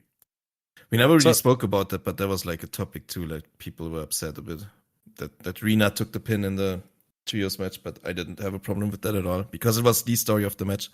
So, but I mean, that's last week's talk, whatever. Sorry, what did you want to say? I wanted to say something about Emmy because you said something. Emma, you know, they're doing it for you now. Yeah, Lady C actually she did great in that artist match, and I do think she's good. Oh, Amy, like legitimately. Okay. Yeah. Emmy just. So at one point she had Emma in the Argentine backbreaker, right? Mm-hmm. The crowd start chanting Emma, right? Like they're really fucking rooting for Emma. And then Amy just immediately kind of drops Emma and goes to the next spot. And I was just thinking, Oh, why yeah. would you not milk that to really get the crowd behind Emma? And I feel like that's the kind of, it sounds like a nitpick, but I feel like those are the little things that make wrestlers really, really great. I can totally see that, yeah. So that's why she just feels, I don't get the specialness with Amy, I guess. She feels like a very cookie cutter wrestler to me. And maybe one day it No, will she just is. fucking click, but okay. Yeah. Nah, I have the same impression. I always had the same impression of her. I kind of grouped it together with Lady C here. Maybe it's just mainly Lady C that's been really on an upswing for me. Absolutely. I would agree with that, yeah. Emma, fucking great. Hello? Emma is so good. I don't get She's- it how that happened. She's really come into her own since the Rookie of the Year tournament. She was lagging behind, Absolutely. and now she's Yeah. totally coat up. That's a wild one. She's totally. Sorry.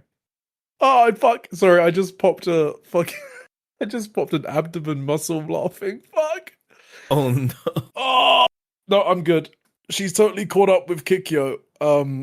And I think she's a bit behind in terms of popularity, but in ring, I think she's caught up with Kikyo. Right, go talk.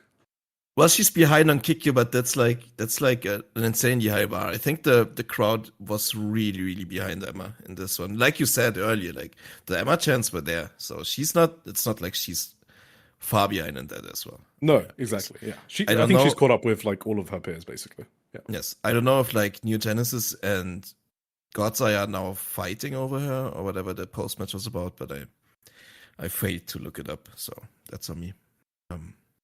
You know who's behind now out of Stardom 6? Yuria Hime? Yeah, especially since her time out on injury. I mean, she was already kind of behind, but now she's behind. She's gonna have to come back and lock in. We'll see. Mm-hmm. What even is she out with? I don't even know. I actually don't know what her injury is. Yeah, let's hope for the best. There. Right. After this one, we had B. Priestley, Konami Rina, and Saya Kamitani taking on the Cosmic Angels, Ane Kanaya, Aya Sakura, Natsupoi, and Hyuna Mitsumori in 14 minutes. I think this was extremely fun. Maybe mainly because the crowd was so insanely hot for it. Like this crowd in general was great, I thought. This Kobe crowd, both crowds essentially this week were really fun and engaged crowds. And just great vibes. I don't know. Yeah.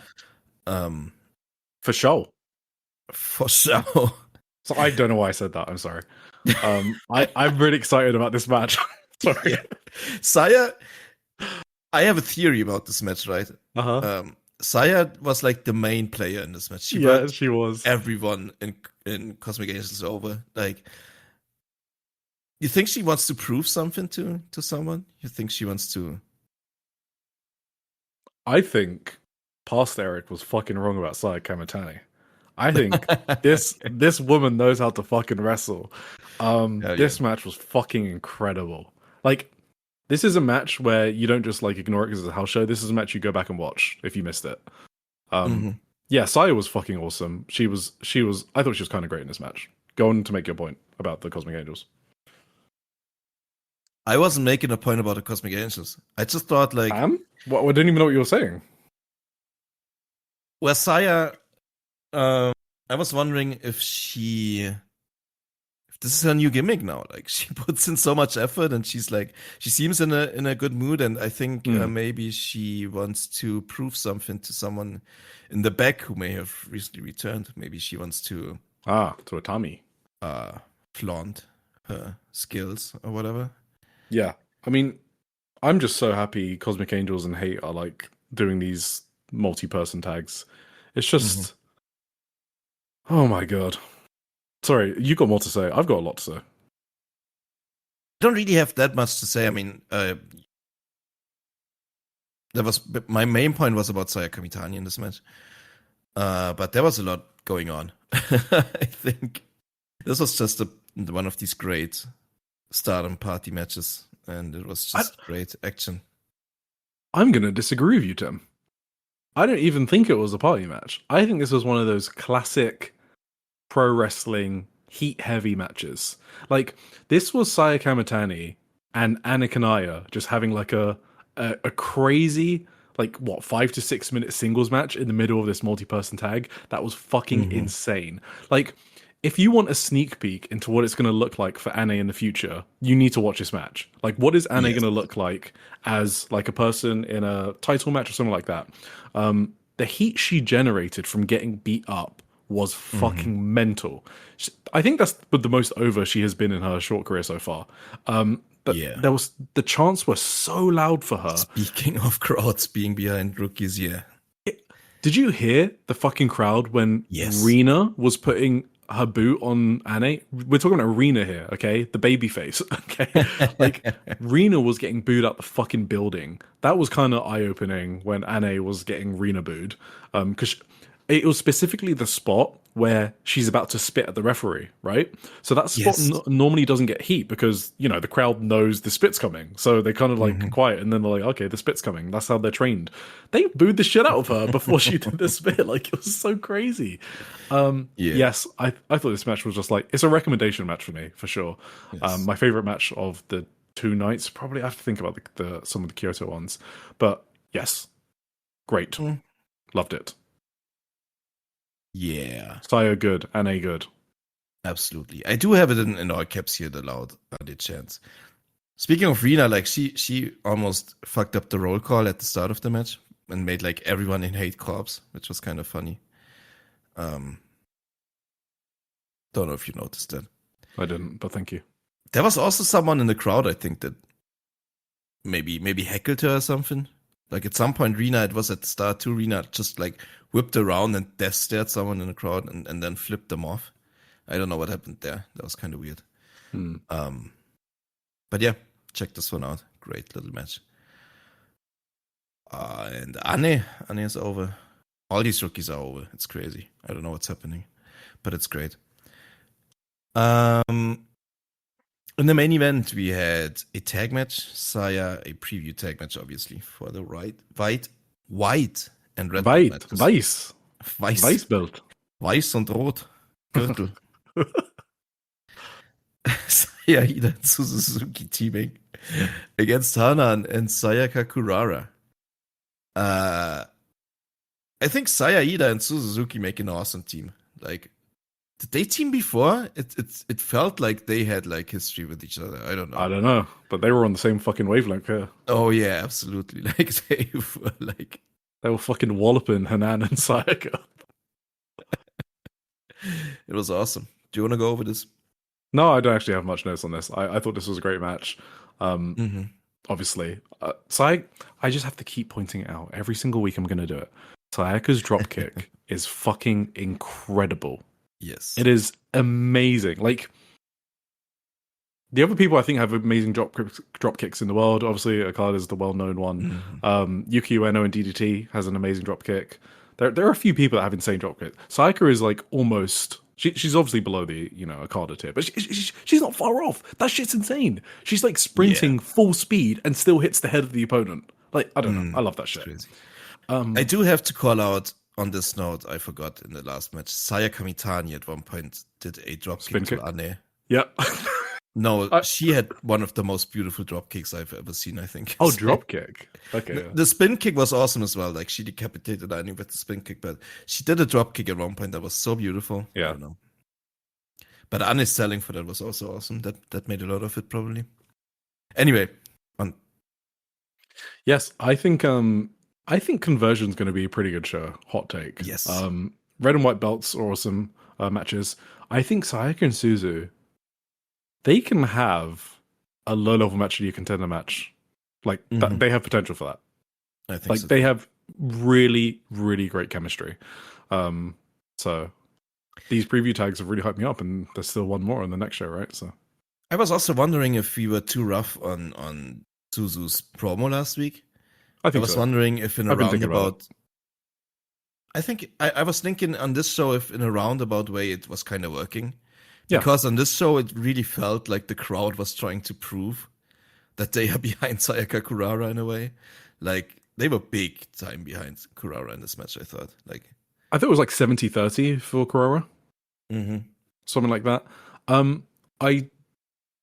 I think I was a bit harsh on the Suzu promo, but I still agree with what I said in terms of, do you really need to bring up that?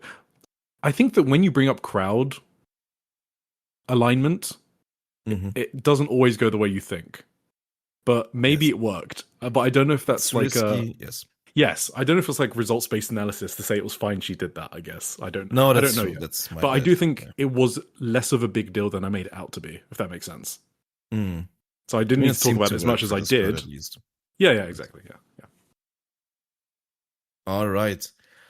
Good show. In the end, good show. Suzu pinned Sayaka again. So Sayaka has been pinned twice in this build-up so far. Do you mind that? I think you mind that more than me. I don't care when people get pinned.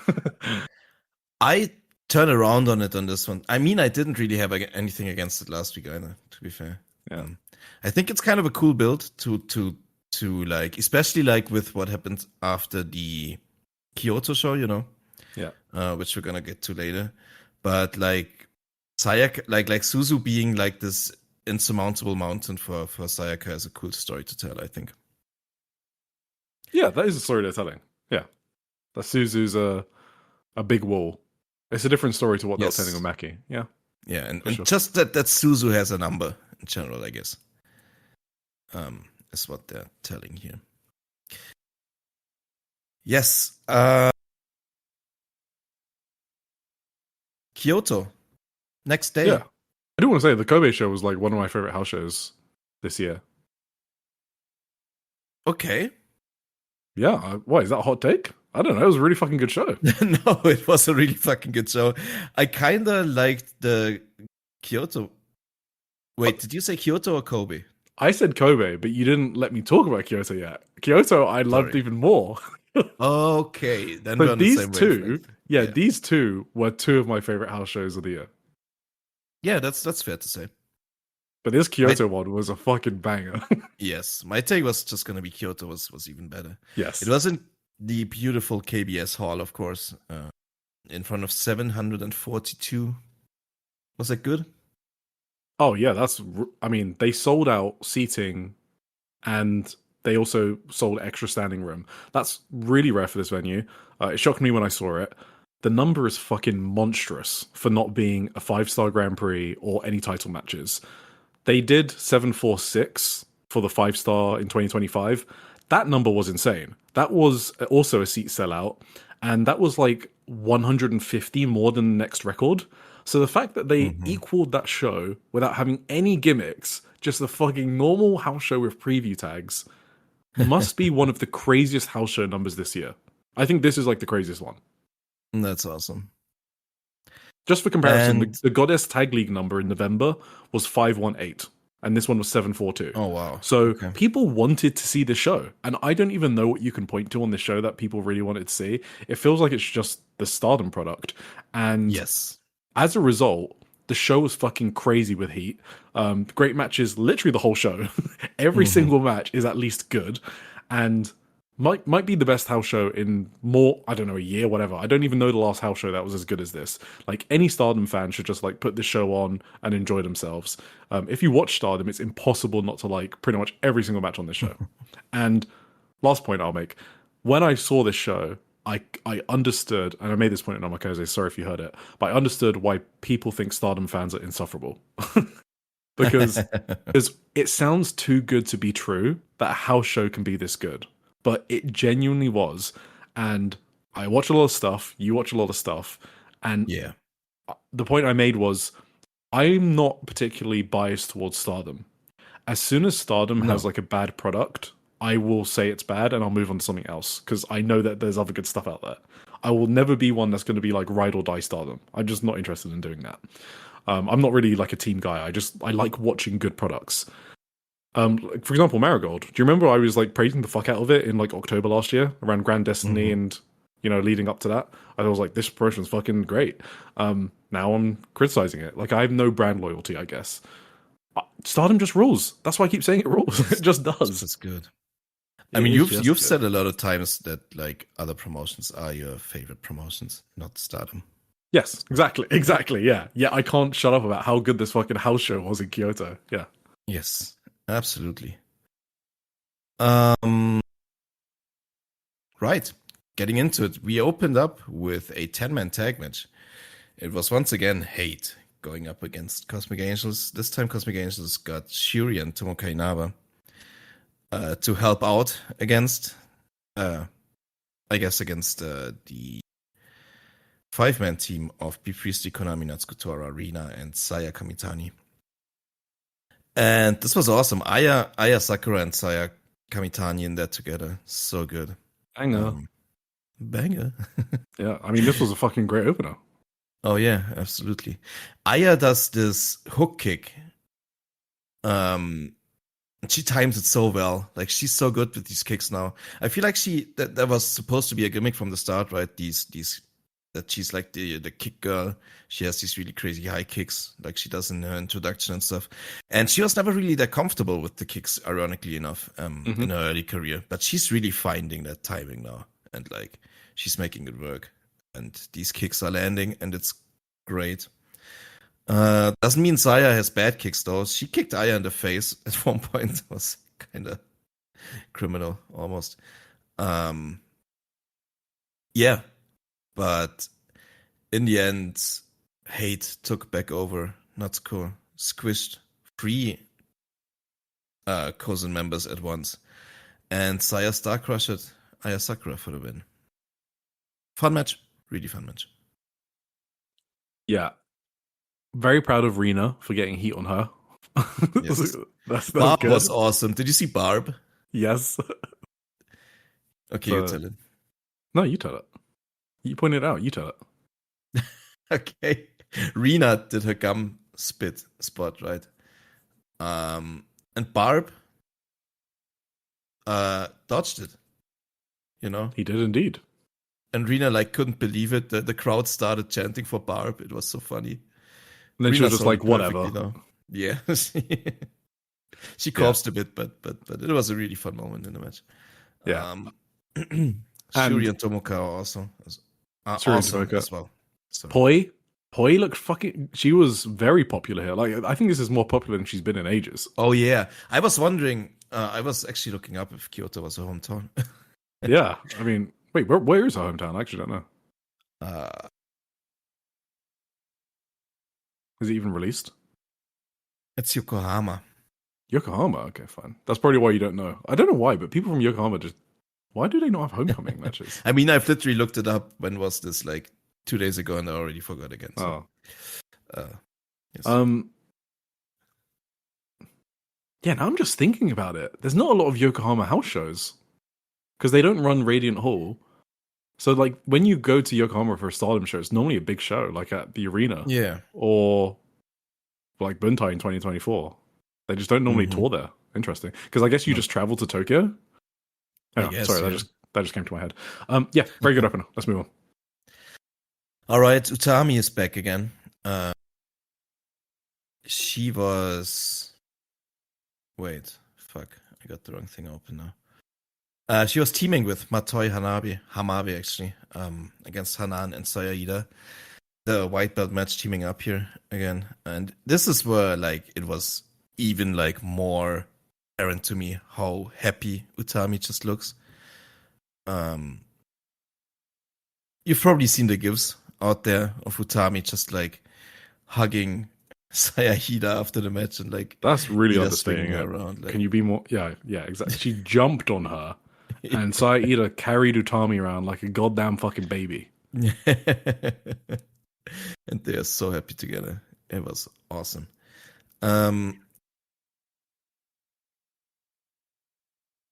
What are your thoughts on this one? Well, this is where we might be getting Utami and Stars.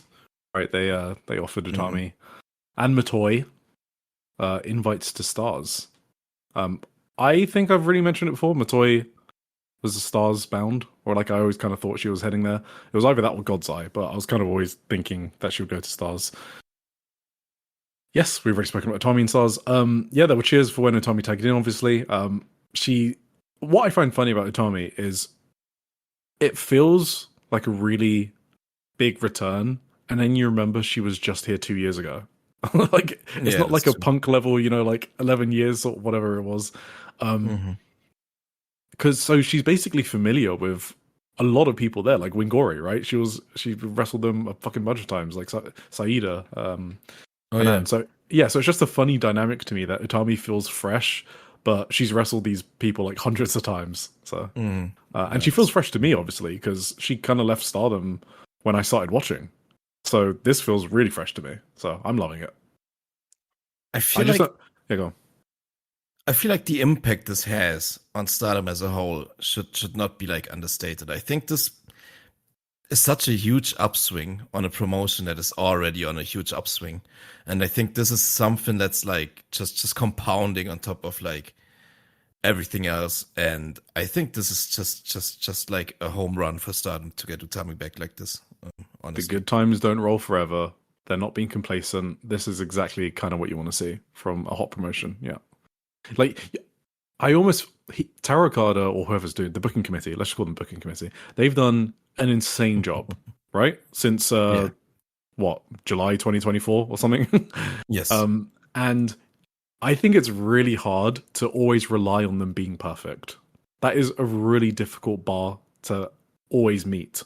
So you sometimes need to fall back to other easier options. And I do think Utami is a no-brainer option. And you can't book yourself out of everything. Does that make sense? yeah, absolutely. Yeah. So it's a really good, smart decision. I don't. Yeah, last point I was going to say is Utami must be. I know we've spoken about how happy she is, but a fucking Mm-hmm. hot, super hot crowd, Kyoto, sold out Kyoto crowd. Like Marigold can't do that, right? So I just imagine Utami personally thinking, like, "Fuck yeah, this is what I missed." So Didn't they like last time they were in Kyoto film it like the wrong way around? That like the yeah, stained glass wasn't in the background. I'm gonna look up the last time in Kyoto. You can move on if you want. That was very funny. I wondered Utami was constantly like stretching her leg, her right leg specifically. I wonder if she has like a nagging little thing there or whatever that was about. That's kind of was kind of noticeable to me. Oh shit! Sorry. What? Guess what they did? Okay, this is a year ago. The last time they were in KBS Hall was a fucking year ago? April 2025. Maybe it's expensive to rent. It's such a Yeah, beautiful well, 'cause building. remember even Stardom only was there like 6 months ago. So even Stardom don't run it that often. So yeah, maybe. Yeah, Marigold Is did it 305. 200? Okay, 300. Sorry, you're gonna guess. They did 285 before that, 235, and then 375. So they've never cracked more than 357 at KBS Hall. And now she's in front Okay. of 742. So I imagine she just feels good about that. Yeah, for sure. Yeah, I hope she was just selling in terms of the leg thing you mentioned. So Yes, Hanan won in the end. This baby, the cutie special. Cool. I hope she doesn't turn stars, though. That would be kind of deflating. Anyway, Maki Ito was next.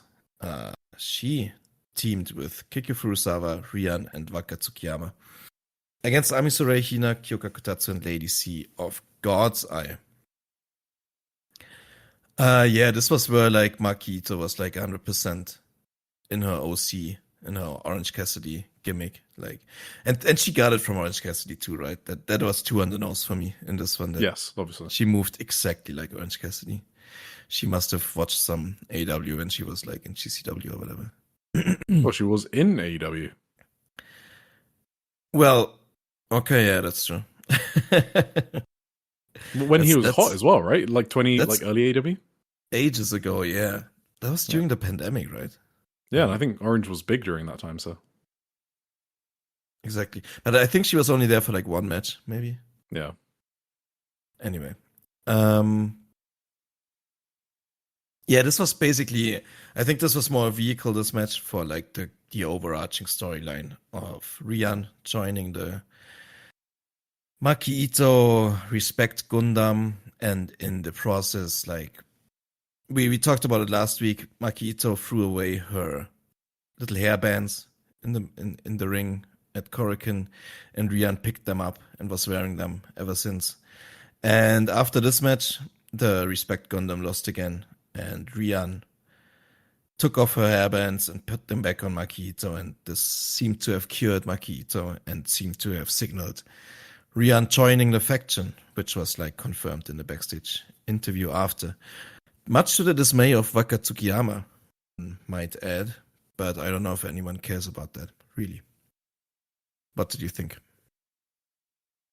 I'm looking at the people in this match, and I don't know if they could have put anyone else in there that would make me... Okay, Raka. Raka's missing from this match to be like the anti-Eric match, right?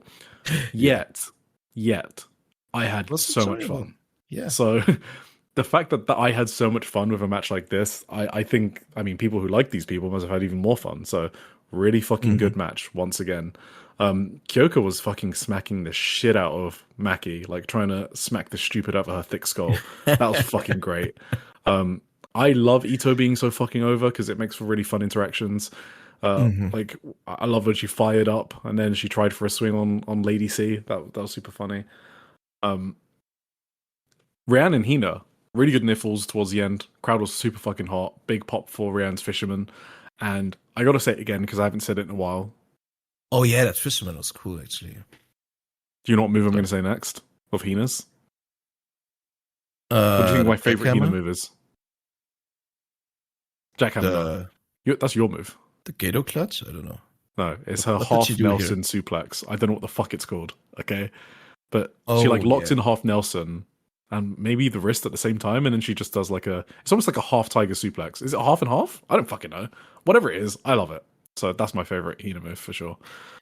It almost kind of isn't it almost like an Olympic slam type thing a bit? Yeah, but she's got a half Nelson in, which you don't have for an Olympic slam. So, yeah, no, it's not an. Yeah, no, it's like a mod. Yeah, it is. Yeah. The movement kind of looks like it. I don't know.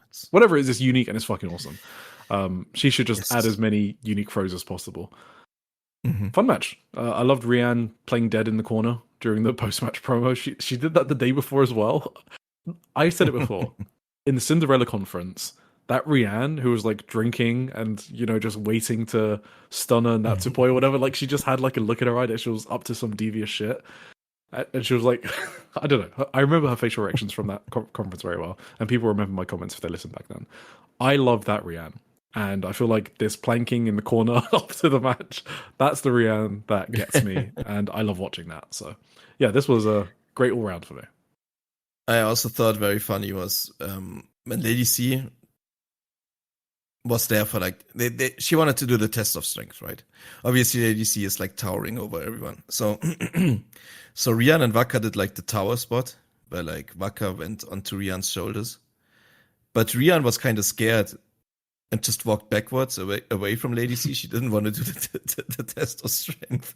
And Waka was like, what the fuck are you doing? And she was very funny in that. She's an amazing character. Like, for all of the shit I say about Rian, she is an incredible character actor. I don't know. She nails that. I don't even know how to describe her character, actually. I'm not going to. It's kind of like, sometimes she's like grossed out by other people. So like, yeah, I know what you mean. Yeah, she's really good at like deadpanning. Maybe it's deadpan. Is it deadpan? Yes. Yeah, I think she's very good at deadpan. Correct, yeah. It's a good way to put it, at least. Yes. This is when they made Maki Gundam official, right? Did you say that? Kind of? Well, I said that she joined and... Well, Hina was like, get an actual unit and then you can challenge for our artist belts. So then Maki turned to the ring and I think you said this part, she saw Rian had her accessories, blah, blah, blah, and then Maki joined her. But yeah, I think the motivation was so Maki could challenge for the Artist of Stardom title. All right. Okay. Maybe that's going to be on the pay-per-view. We'll see, yeah. Anyway, next up we had Mi Vida Loca, Akira Kurogane, and Suzuki going up against Cosmic Angels, Anika Naya, and Sayaka Kurara. Kurara. Did you just second guess your SLG's surname? No. I always have troubles kind of saying it because I don't know. I think Kurara sounds so awkward, like the English pronunciation. Kurara. Whatever. Yeah, another great preview here. this was like, I feel like in Sayaka Kurara's preview matches, she always like, you can really see like them trying out spots. I guess she did this with Sayaka Mitani as well. I Yep. feel like, and with Maki Ito, they're just trying stuff which they then can later add into their pay-per-view match, I guess. And you could really see like I don't know, they tried this awesome like German suplex spear fighting spirit spot, which was like really awesome. And I don't know, I liked it a lot. The Anya and Akira were just fucking hockey fighting at one point and just punching each other over the head. And there was a pretty long Boston Crab spot, which was awesome. What were your thoughts, Eric? Yeah, I'm not going to beat around the bush. I'm going straight in. This is also a pay-per-view level match. Just like the Anna Saya 8-person tag on the last house show, which is like I don't easy think I was recommendation that high on for me. it, okay. Say that again? I don't know if I was that high on this one, but yeah, I was standing and fucking pacing. Okay, I had some caps locks in here for sure. Suzu, Bully, and Ane. I mean, yeah. Do I want anything else in life? Bully Suzu is fucking incredible. Ane selling for Suzu, it just made me so happy. Obviously, with Suzu, with like all the health issues, it just made me so happy to see how easy it almost feels easy. Like the way she can adapt, it must be hard, but she makes it look easy how she's adapted to like a different role, right? You can't keep talent down. So I love that. Ane has just insane crowd reactions as well. We keep saying it. We saw it in the Kobe match, and it was the same thing here. So I just really love those two dynamics. And so that's not even including Sayaka, right? I was just watching this match, and I was just thinking, is this a fucking preview tag, or is it like a semi-main event for the Goddess of Stardom tag team title? Like I could easily seen this being for the titles, like the way they wrestled. It was like way over the quality of a house show preview match for me. Talking about Akira Stocks, we've already said that. Akira was amazing in this match as well. This just had it all for me. This just had it all. Amazing. Yeah, this is actually a point I've kind of been thinking about too with Suzu Suzuki. Like she is such a veteran now, which also kind of like just came with time, I guess. But if you think about like Suzu is so young still too. 23 or something? Yeah. It's not been far away since she was like far away, long gone. I don't know. Like it's just like 2 or 3 years ago. She was still like this really young girl who was like looking to join Stardom and stuff. After Ice Ribbon, and now she's like in this veteran role, and she looks every part of it. She's like a complete vet in there with like beating down these rookies, beating down on Sayaka Kurara, and she's like so awesome in it, and she's so confident, and she's just, as you said, the talent will always rise to the top. Amen. Yes, and Ane, in this case, tapped out to Akira's cool, like, underneath tie-up submission. I don't know what it's called, but it looks awesome. Which makes Sayaka 0 and 3 in this build-up. And Sayaka finally had enough of this shit and lost it and chased Suzu to the back. Did you see the backstage brawl they had? I did. I don't normally watch the backstage stuff, but I did watch this one. This one was everywhere. That was probably my highlight of this match, essentially. I loved this backstage brawl. At first, it was kind of funny because like they couldn't really get it going, but once they got going, it like was really serious, really quickly. And then and Suzu opened her up, and like Sayaka got a cut on her eyebrow, which made for a really cool picture afterwards too, with like a bloodied Sayaka Kurara with her belt. It was awesome. Yeah. Any thoughts? It was awesome. Yeah, I don't not watch the backstage comments because I think I'm cool, by the way. We've established that I'm a Rain Man. And what happens when you're a Rain Man is the captions really annoy me. Like, you know, not knowing perfectly what they're saying. So if there's not like a perfect transcript, I will just not watch it. I can't explain it to you, just Rain Man things. Yeah. It's also why you don't watch the Sendai Girls doc, right? Yes. Yeah. That one's a bit better because they put those ones in. But Mhm. that is a reason. Like, I kind of, yeah. I just want perfect transcripts because, yeah, Rain Man. All right. After this, in our semi-main event, we had Fuwa-chan and Saoriano, the dream Wait, am I team. calling myself smart if I call myself Rain Man? That sounds really arrogant. Yes. Oh, okay. I'm not Rain Man. I think the Rain Man in the movie was like a super. Oh, He okay. I'm could so like do sorry. these math equations in his head No, and I'm stuff. not a Rain Man. I'm just, yeah. I'm just weird. All right, continue. I may be confusing movies now. I'm trusting you. I don't know what the Maybe fuck that you're was talking Good about. Will Hunting that I'm thinking of now. I don't know. I think there's several of these like super genius movies though. Maybe it's both. I'm not a super genius. Uh, yeah. Anyway, Fuwa-chan and Saoriano teamed once again. I think this is a really fun team. They took on the kind of random team of Azusa Inaba and Ruaka, but I Yes. guess they were good enough to play the heels for this fun little newfound friendship between Fuwa-chan and Saori, which I believe Saori still isn't quite sure about. she once again denied Fuwa's pose in the introduction phase, but I actually thought Ruaka was good in this match, kinda. Not the entire time, but like at one point there was something went from Fuwa's gear. Uh, Is that when the crowd were laughing? I don't know how to call it. Like it wasn't a malfunction, but a part of Fuwa's gear went loose, right? Oh, I didn't notice that. And Ruaka like started choking her with it, which was like really good heel heat, I thought, and kind of like in the moment innovating on the spot. Kind of, I don't know. Mm-hmm. That was kind of really good heel work from Ruaka. I thought I had to praise her for that. Really smart and quick thinking on her part. And other than that, yeah, the Saori and Azusa were in there. These Saori and Azusa Inaba exchanges are like what they were made for me. Just put them in a singles match at Conversion. Just do it. Yes, they have been kind of feuding, right? Yeah. Like Azusa can fucking eat a loss. Come on. I mean, maybe Big Taka Big Taka. Kitaka. is intervening. Who knows? No, this was another really great match. Like especially because Saori, Anu, and Azusa Inaba going in there and just being awesome together. What more can you say? It's just excellent. And Saori took an insane neck bump for a lariat from Ruaka because she has to. I think she needs to do that. That's like. I don't even you think you need to listen? mention it. Doesn't everyone just assume that by default at every match? Do you listen to Tunnel Talk, right?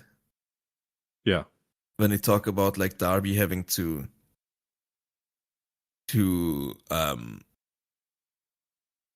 be punished to completion in his matches, Yes. take pain to completion. I think Saori needs to take neck bumps to Yeah. reach completion in the matches. So that's good for her. I mean, it's sick for the viewers. And it's good for us. Absolutely. Right, Saori rolled her up in the end for the win. Awesome finish. Any more thoughts? No. Fuwa, Azusa were also really good with each other. It was the Hazuki That's Shroud, right? You can't call it a roll up. She got that from her master. Sure. Yeah, sure. Yeah, there was a lot of heat on these near falls. I think Azusa needs more spotlight. I've already said it. Fuwa was so. I mean, she's just an annoying person, right?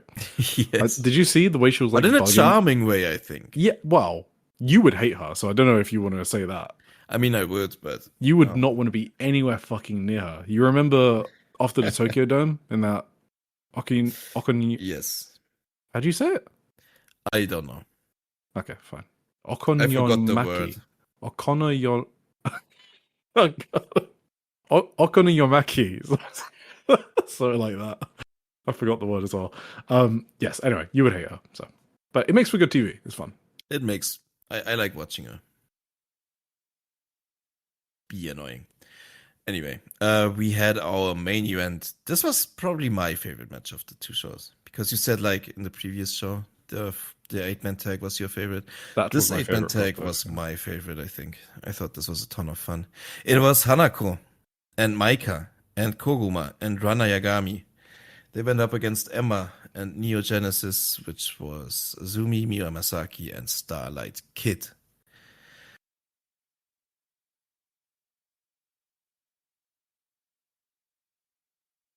Hello? Um, Oh. I don't know. I just thought this was a ton of fun. I don't even know how to really. There was so much going on in this match. This was obviously like this was a real party match. I thought. A lot of Yes. like shenanigans. Well, because also Runner was coming in for Hazuki, who'd been shipped off to Alabama. That's true.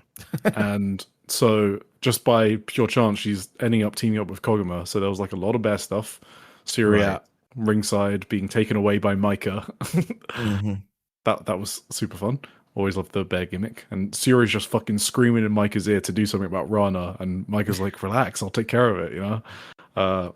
Yeah. They were so cool together. The Yes. Shuri and Maika dynamic. I enjoyed a lot. Two veterans of Stardom just having fun. Also, Miyu Yamasaki's come back after her illness in her hometown, right? Right, yeah. So That was kind of notable. last minute, right? She wasn't announced, I think. Yeah, they announced these cards like days before or something. I don't remember. Yeah. hmm Yeah. Was very fun. I don't think I have much to say. Just one of those very fun. This was a very fun Stardom house party show. Yes. That's what I say. Yeah. If you're familiar with the house style of Stardom. Yes, and this was like Hanako was also like this was basically homecoming show for Hanako and Miyu Masaki. Yeah. So Hanako was big in the spotlight on this one and got the win in the end as well. She looked awesome, I thought. Hanako, this was where I thought like she looks like a beast in there lately. I don't know what she did. I think her body transformed in a way too. Like she looks like a I don't know. I think she just dyed her hair. Maybe. But And we're just men. Woman dyes her hair, we think like everything's fucking changed. She looks like a beast. I don't know what to tell you. And she was awesome in this match. I will say, I do think Lady C has like sort of like leapfrogged her a bit. If we're talking about like tall girls in a promotion, I think Lady C is like a better tall girl right now, which I didn't think that like a month ago. I think they're both progressing well. Right? Oh, they're both progressing well, yeah, for sure. Hanako was awesome in this match. I couldn't say that like I couldn't say that after this performance from Hanako. I don't think. But fair enough. In general, maybe you're right. She has this Argentine backbreaker that just looks horrendous to take. I think she's really making these girls suffer in there. That's crazy. Oh, did you see the way she bumped for the La Mystica? Izumi's one? Mm-hmm. Yeah. That was fucking great. What a bump from Hanako there. Absolutely. I mean, I know you have to just fall flat on your stomach, but, you know, you can make it look good, and she made it look good. Yeah, and then in the end, like she and Emma had like this back and forth fight, which was also like awesome. Emma just wouldn't give up. This was another great performance from Emma. The crowd was behind. Like, this is kind of crazy because like obviously it was Hanako's hometown, but the crowd really kind of wanted to root for Emma as well. So it was a very heated finish in the end, and they kind of did these like back and forth. I think at some point Hanako kind of lost Emma, but it still didn't like take away from the match for me because it just looked like a real struggle in there. And yeah, in the end she got this like sit down slam, whatever it's called, for the win, which was cool. The JP Coaster. Right. I should remember these things at some point. Or like did you memorize. Do you think Dr. Britt Baker DMD was watching? I hope she wasn't. Because Emma did a sling blade. We forgot about that Tanahashi officially gave the sling blade to Emma. Oh, yeah, that was a whole thing, right? That was a YouTube video or something, yeah. Yeah, we missed that. I missed that, yeah, for sure. We should correct this. So obviously Obviously, she didn't get it directly from Dr. Britt Baker, which is a shame, the originator of the move, but she got it from someone a bit below her in Hiroshi Tanahashi. So good for her. I think she's allowed to use it officially. Yeah, I find it funny that I've got no idea where the bit came from, and I'm just never going to know. I don't want to know. I'm not even going to ask you. You don't want to? Okay. No, I could explain it, but no, don't want to know. Okay.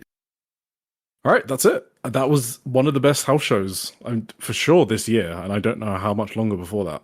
So maybe since the 5-star, to be honest. Now I'm thinking about it. Yeah, that sounds about right. Don't really keep tabs on my house show ratings. Well, neither do I. That's what this was awesome. I totally agree. Absolutely, everyone should go check it out. I mean, these KBS hall shows are always great vibes. Like just the building alone is just like elevating every show, I think. Unless you have 300 people in there. Yeah, and you film it from the wrong side. Yeah. Speaking of, oh no, we do the previews first, right? Okay. Oh yeah, you're gonna steady on. We have some massive previews to go through first. Stardom are in Sendai on the sixth. Cut. Hello, June. Yep. Yeah, no, we just cut that out. Right. They're in Sendai on the 6th of June and in Tochigi on the 7th of June for the Judo Sisters Homecoming. So Hina, you're actually writing it down. Yes, okay. Yeah, Hina, Rina, and Hanan Homecoming on the 7th. And we don't have a card, so now we can do Marigold. Oh shit, you were joking. I mean, maybe they posted the card like no, it's probably going to be out by the time this posts, but I didn't see it as of now. So Marigold, I didn't watch Marigold. I saw the most, I guess, the defining feature of this house show, which was, of course, very unfortunate. But you have to go through the rest yourself. I'm sorry. Yeah. So when you kind of told me not to watch anything. Yeah. So kind of your fault too. Because there's a lot of wrestling going on. I think most people know this. I write down some matches that we should watch together so we can talk about it and have back and forth. And in that place, I put none, literally none at all. I don't want to be negative every week. I just don't believe anyone who says they enjoyed this show. This was such a bummer to watch. It was I actually felt a bit sad watching this. And some of it was not in Marigold's control. So, like, the main event had to be stopped early. Gotcha. So, yes, they're getting injured in the main event, summed up the show. So, I mean, we can start with the opener. Komomo Minami and Nagisa Tachibana versus Lady AI and Yuka Yamazaki. Completely okay opener. Completely fine. Nothing wrong with it. Lady AI is continuing to improve. She's trying some new moves. Nagisa was cool. She won with her springboard triangle plancher. Problem is, I've seen this match so many times. You know, I just have seen this variation of match a lot. Hummingbird versus Megaton versus Shoko Koshino. Fucking banger alert over here. I mean, who's watching this match? This is Marigold's 3 worst workers. 245 people in Shinjuku face. Yes. And Shoko Koshino's diving splash is truly bad. I'm not trying to nitpick it. Yeah. She looks like her knees are going to fall off one day. She's slamming her knees into the mat on that splash. It looks rough. Mm-hmm. Anyway, don't need shit on that one anymore. Angel Hayes, Mai Sakurai, Naoya Ishikawa, and Natsumi Shizuki versus Darkness Revolution. So obviously this is playing into the major storyline from the Ota Ward show where Naoya Ishikawa was on the undercard and Natsumi was kind of like encouraging her, be like, look, you were on the undercard when all of the other Marigold founders were in the main event. Like, doesn't that make you angry? I'm angry. Do something about it, Ishikawa. Then she got stacked up by Nightshade and Nyla Rose on that show. So this was kind of like, okay, time for you to bounce back against the Hill unit, Darkness Revolution. So she had new gear, looking for a fresh reset. Cool, I like that. She hit a beautiful bridging German suplex on Misa, and I was kind of hoping that was the finish, you know. But maybe that would have been like a too quick of a resolution to the storyline. By the way, my tone makes it sound like there's going to be a butt here. No, I thought this was actually good. But that bridge in German was broken up. Then Misa used a chair, Chiaki powerbomb Natsumi onto Ishikawa. Misa hit her with a running knee strike for the win. So I actually don't mind that Ishikawa lost here if it's going to be used as fuel for a storyline. And they might be going in that direction. So I can't say that they've not done a storyline out of the Ota Ward show, right, where she got stacked and pinned. Because if they make it into a storyline and she does something and she gets a push, well, that's just good, right? That's how you should tell stories. That's how you use losses to tell stories. So let's see how it goes. Let's keep an eye on it. I probably would have had a slightly different match structure in this match. I would have had Darkness Revolution just beat the fuck out of Naoya Ishikawa for 15 minutes. I don't even want to fucking see Angel Hayes, Mai Sakurai, Natsumi Shizuki. They don't exist in this match. All they should be used for is breaking up pins, right, on Naoya Ishikawa. Otherwise, they should be kept away by Darkness Revolution. I would have had it like that, and then I think that would have been a really hot match straight after the pay-per-view. But instead, Ishikawa was just basically 2 minutes at the end with Misa Matsui. You know what I mean? So just little things like that could be way better. And that's got nothing to do with injuries, right? That's just booking. Yeah, right. Absolutely. So anyway, but this could be okay. So let's see where it goes. Now Ishikawa looked pretty good, and she got new gear. So I'm looking out for that. They go to intermission. Mayu Iwatani and Victoria Yuzuki come out. Yuzuki's got new piercings, but they actually look good, so I think they suit her a lot. They came out just to kill time. And it's funny because Mayu says so. It's why are you telling us that? They didn't have enough content, so they're yeah, throw out the injured people. And Mayu Iwatani's yeah, we went to intermission a bit too quickly. So then I was okay, just doing That's a talk weird. Show to pass time. Mayu was cracking up because apparently they misspelt her name on Twitter as Ika, which means squid. So the whole crowd were just chanting Ika at Mayu, and she was literally dying, laughing. She was how do you guys even misspell Mayu as Ika? So that was funny. All right, filler promo over. Then we have Chika Goto and Miko Ono versus Jesse Jackson, who I don't want to see another match of, and Nightshade. Thankfully, though, this match was just billed so a preview tag for Nightshade and Miko Ono, right? So, it was okay tag. Can't blame it. Miku does not have enough challengers on the roster. That's kind of clear now, especially with if she wanted to have a big match, she can't even do that, right? With a Yuzuki double title match or Mayu out, whatever. She can't do any of those. So bringing in a good freelancer is much better than having someone like Hummingbird challenge, right?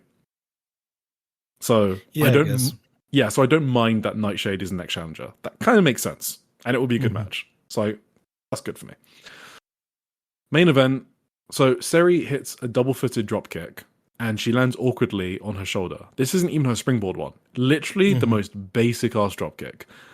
She tries to massage it several times. The whole crowd is just quiet because they're just watching her try to slot her arm back in. Referee Tommy... some referees try to put dislocations back in. It didn't seem like Tommy was having any of that. So maybe she's not trained or doesn't want to. There's something there. She was just basically next to Seri as Seri was trying herself. Seri was clearly in fucking pain. It was kind of, it was so rough to watch. You could clearly see she wanted to continue that match. She would rather have died.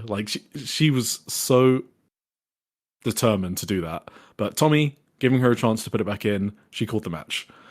And Seri was distraught. She was crying her eyes out. You couldn't see her because she was facing away from the hard cam, but you could just see she was just sitting down with Maddie Morgan. I didn't even say. Did I say who the match was? It was Seri Yamaoka versus Maddie Morgan for the BW title, held by Seri. Maddie Morgan was just consoling Seri the whole time and just comforting her, trying to get the crowd to clap for Seri. So Maddie Morgan was doing great, doing exactly what she should be doing. But you can imagine how Seri must have felt, unable to finish a main event, knowing Mayu and Victoria Yuzuki are both out injured, knowing the discourse has been happening over your company, you've been put in the main event to defend your title, the pressure on her must be fucking enormous, right? Yeah. And then, characteristically, Rossi Ogawa walked over and walked past Seri without looking at her, gave Maddie the belt, and then Maddie was okay, and then Maddie just looked at it and then got in the ring, and then she realized she has to start celebrating and stuff like that. So she held up the title, and then she just kept on encouraging the crowd to cheer for her. Rossi doesn't look at Seri a single time, Mm. That's fine. Okay, I guess that's just Rossi. I'm not complaining, whatever. It's just a bit weird to me. Um, apparently, she has to do a backstage promo after. I haven't seen it. I've seen it, I think. I've Okay, seen well, pictures of it at least. yeah, that seems wild to me that she dislocated her shoulder That's and then is weird. doing a backstage promo. Yeah, absolutely. Like, she's clearly in pain. She was in pain the entire time. We saw it. She was crying her eyes out. Mhm. Right. So anyway, she's getting surgery. We spoke about it a bit on our Social Suplex Discord channel about whether to get surgery on a dislocated shoulder or not, because she's been having dislocations in that left shoulder since high school. She opted for the surgery. So yeah, that's. I think she was diagnosed with like traumatic left shoulder dislocation or something like that. Repeated. Oh yeah, something like that. Like repeated dislocation or something. So just she'll be out for 6 months. Yeah, it's like it keeps happening if you don't get the surgery, but like Yes. if you get the surgery, it can like impact. It's gonna be obviously hard on your body, and Yes. Exactly. that's why you have to make the decision every time. I guess it happens if you finally want to get the surgery. Yeah, I don't know. It's just rough. It's just like obviously we're making a lot of jokes about Marigold a lot, or like being a bit harsh on them. I think that's like that's so much bad luck at once. That's Oh, like for sure. I just feel super sorry for the roster because they have to go through this. Obviously, this is gonna be rough times for them ahead. It's already rough. Now another one of their big stars is out. Like Utami is out, Mayu is out, Yuzuki is out, Sari is out. That's crazy. That's like bar Miku Aono. That's like their top stars are all out. Like the entire top tier of the company. That's crazy. Obviously, I've made the point last week that if Rossi would ever like do something with the undercard people, there could be people to put in these spots now, but there aren't, and yeah, it's a rough time. Yeah. So I mean, to sum up, like, okay, the opener not bad, but we've seen it a million times. Like, that's just not fresh or interesting in any way, shape, or form. Love the talent of that match, but what am I getting out of that? Yeah. Second match is an abomination. Third one, so that was the Hummingbird freeway. Megaton Shaka Koshina, just so people remember. The Naoya Ishikawa match, it was good. I think it could have been even better, but it was good. And it'll be even better if it leads to something. So that's like a waiting pattern. That's a good match for a Shinjuku face card, right? Yeah. Where you're building storylines for your bigger shows. So that needs to lead somewhere. The Miko Ono Nightshade preview, I mean, no complaints about that. It was a fine tag. Didn't set the world on fire, but it did what it needed to, right? Nightshade pinned Miku and then challenged her. Like, that's exactly what should happen. So I can't. Oh, she pinned Miku? Oh, yeah. I mean, which makes sense, right? It does. I still kind of assumed that Chika Goto was the one who was pinned, but no, she directly pinned Miku. Yeah. Well, yeah, and then obviously the main event, which was just unfortunate. I mean, that's no one's fault.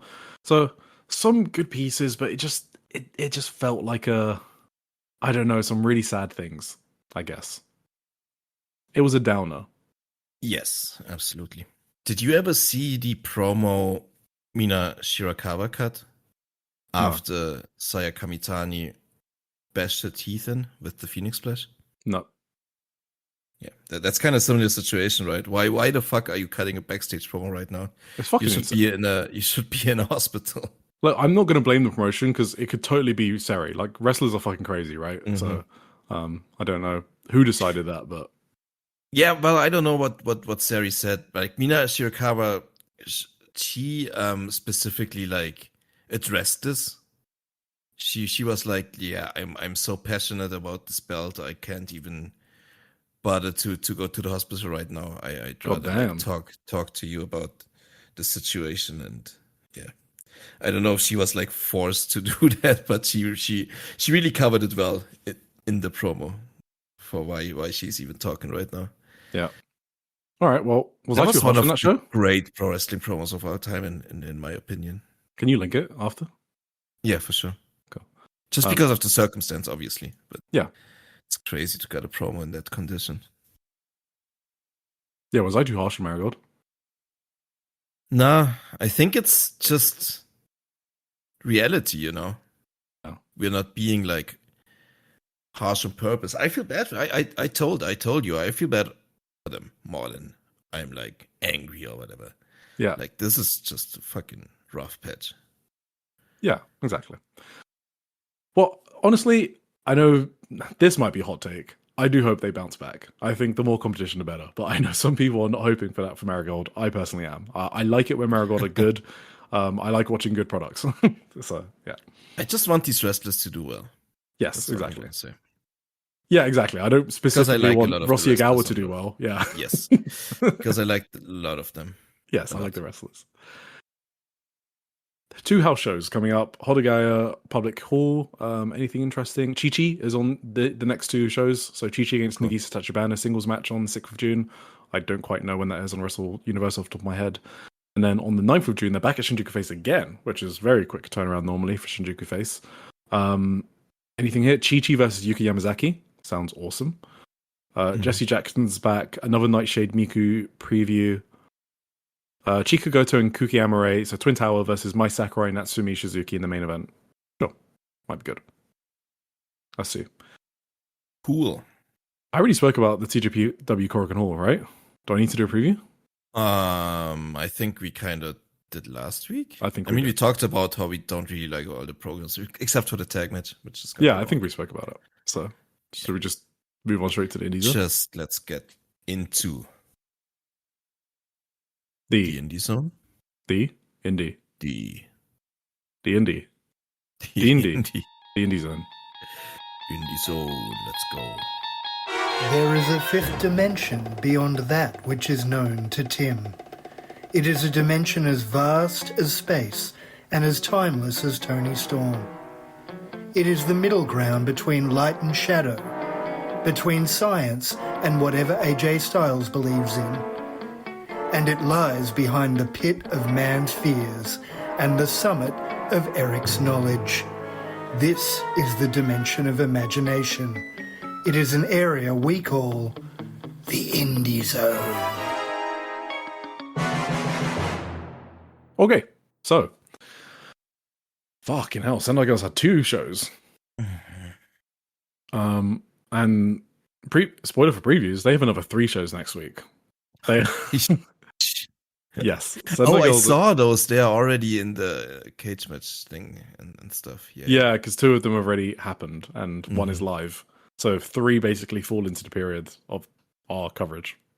I'm gonna be away next weekend again. Did I tell you that? No, I don't think so. Well, we'll figure out. Oh my god, yeah. Oh, next weekend's rough. Wait, this weekend coming? Yes. Oh yeah, that Friday has so many shows. You know the T-Heart shows on there as well? Yeah, it's fucking crazy. I got Friday off work, so I could, if some of them stream live, I can maybe stream live. I don't know. Cool. Like I have to leave about like in the afternoon Friday. I have to leave, and I will be back at like Sunday morning probably. So why are you being so social? I don't know, man. It's just a lot going on. Okay. Well, have fun. I will. Have as much fun as we had watching Sendai Girls on the 22nd of May. VOD release on the 27th of May. Yeah, let's do what we normally do with Sendai Girls. You got something to say? Let's talk about it. Otherwise, we'll just fly past. Did you watch everything or top 2? I actually watched these shows pretty much completely, but we can like skip a lot, I think. Miku Kanai and Stephanie Mays versus Senka Akatsuki and Yuna. Mm-hmm. You got anything? Cool. Miku was kind of like suspicious of Maze. I think she remembered the kick she received last time when she had an eye injury. Yeah, I don't think she was very happy about having to team with her here, but it was a fun little match. Miku versus Yuna is a lot of fun. Miku actually out wrestled like Senka at one point. That was kind of weird to watch. I didn't expect to see that. And Miku got the pin in the end too with her turtle swanton. Poor Yuna eating a lot of pins lately. Yeah, she doesn't need it to stay over. That's true. She's too awesome. Yeah. So this was basically set up Miku and Senka title match. Oh, that makes sense then. Okay. Yes, which is going to be amazing. So looking forward to that. Hell yeah. Oh, that entire match makes more sense to me than I should have caught that. Yeah. Did you notice Senka's forearm to Miku's face? I don't associate Senka as a hard hitter, but that was an interesting spot. Like now she's a champion, so she's kind of like, it's one of those moves you kind of unlock when you gain more experience. If you're like in a game, like so she hits hard now apparently. So cool. And also her post match promo to Miku, it's like she's gone from being the fired up, screaming, yelling rookie to being more confident and assertive, but she's still fiery, right? So she's retained her fieriness while also being confident, and I think that's kind of a cool character development for her in the past year. So wanted to point that out. Yeah, that's cool. Jesse Jackson versus Zonez. I'm actually gonna leave all this for the Marvelous show. I cannot stand Jesse Jackson. I completely skipped this match. Yeah, I can't stand Jesse Jackson, and I've already spoken about Zonez before. So yeah, this was not your. Fuck it, I'll do it here. I just because then I don't have to do it later. So I don't know her personally, right? So I don't know if she's doing this as a character, but she does something where she has like an unearned swagger about her, where she's like mouthing off, like strutting around as if she's a good wrestler. And, the last match she did before she went on this Japan tour, because Chigusa wanted her at the anniversary show, she lost to La Catilina on AAA in 7 minutes, right? She was a WWE jobber. Okay. It's like, why are you acting the way you're like, when she's like to Johnny Robbie, like, who are you, bitch? Like that must have been impromptu. I know I'm projecting a lot here. That's the gut feeling I had. And it just kind of feels like she thinks she's bigger than she is. I know I'm doing so much like assumptions here. I can't help it. That's just how I feel watching her. And if it's her character, then it's clearly she's worked me, right? I don't think it is, but she's just really cocky and arrogant, I guess. I want to see her ass kicked, which I guess makes her a good heel. But it doesn't feel like good heat, in a way. I mean, she is a 7-year veteran, so... Yeah, wow. Big time Jesse Jackson. Like, I literally didn't know who she was until that Marvelous show. Yes. I do believe she has less do you know her matches boyfriend? in these 7 years. Wait, was he the one you met? No. Fuck. Whoa, God. No. That was a Dinah show. That's something else. No, her boyfriend is Travis Banks.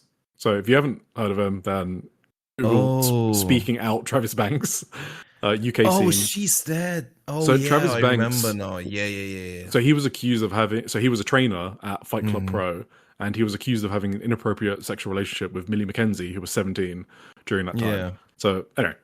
She was her trainer too. Jesse Jackson's, I mean. Oh, really? Yes. Oh, shit. Okay, I didn't know that. All right. Johnny Saint, Marty Jones, and Travis Banks were her trainers. Millie McKenzie's trainer? No, Jesse Jackson's. Oh, right. He trained Jesse Jackson. Okay, sure. Okay, yes. Cool. Yes. So anyway, all of that, just fucking hate watching matches. Great. Let's move on.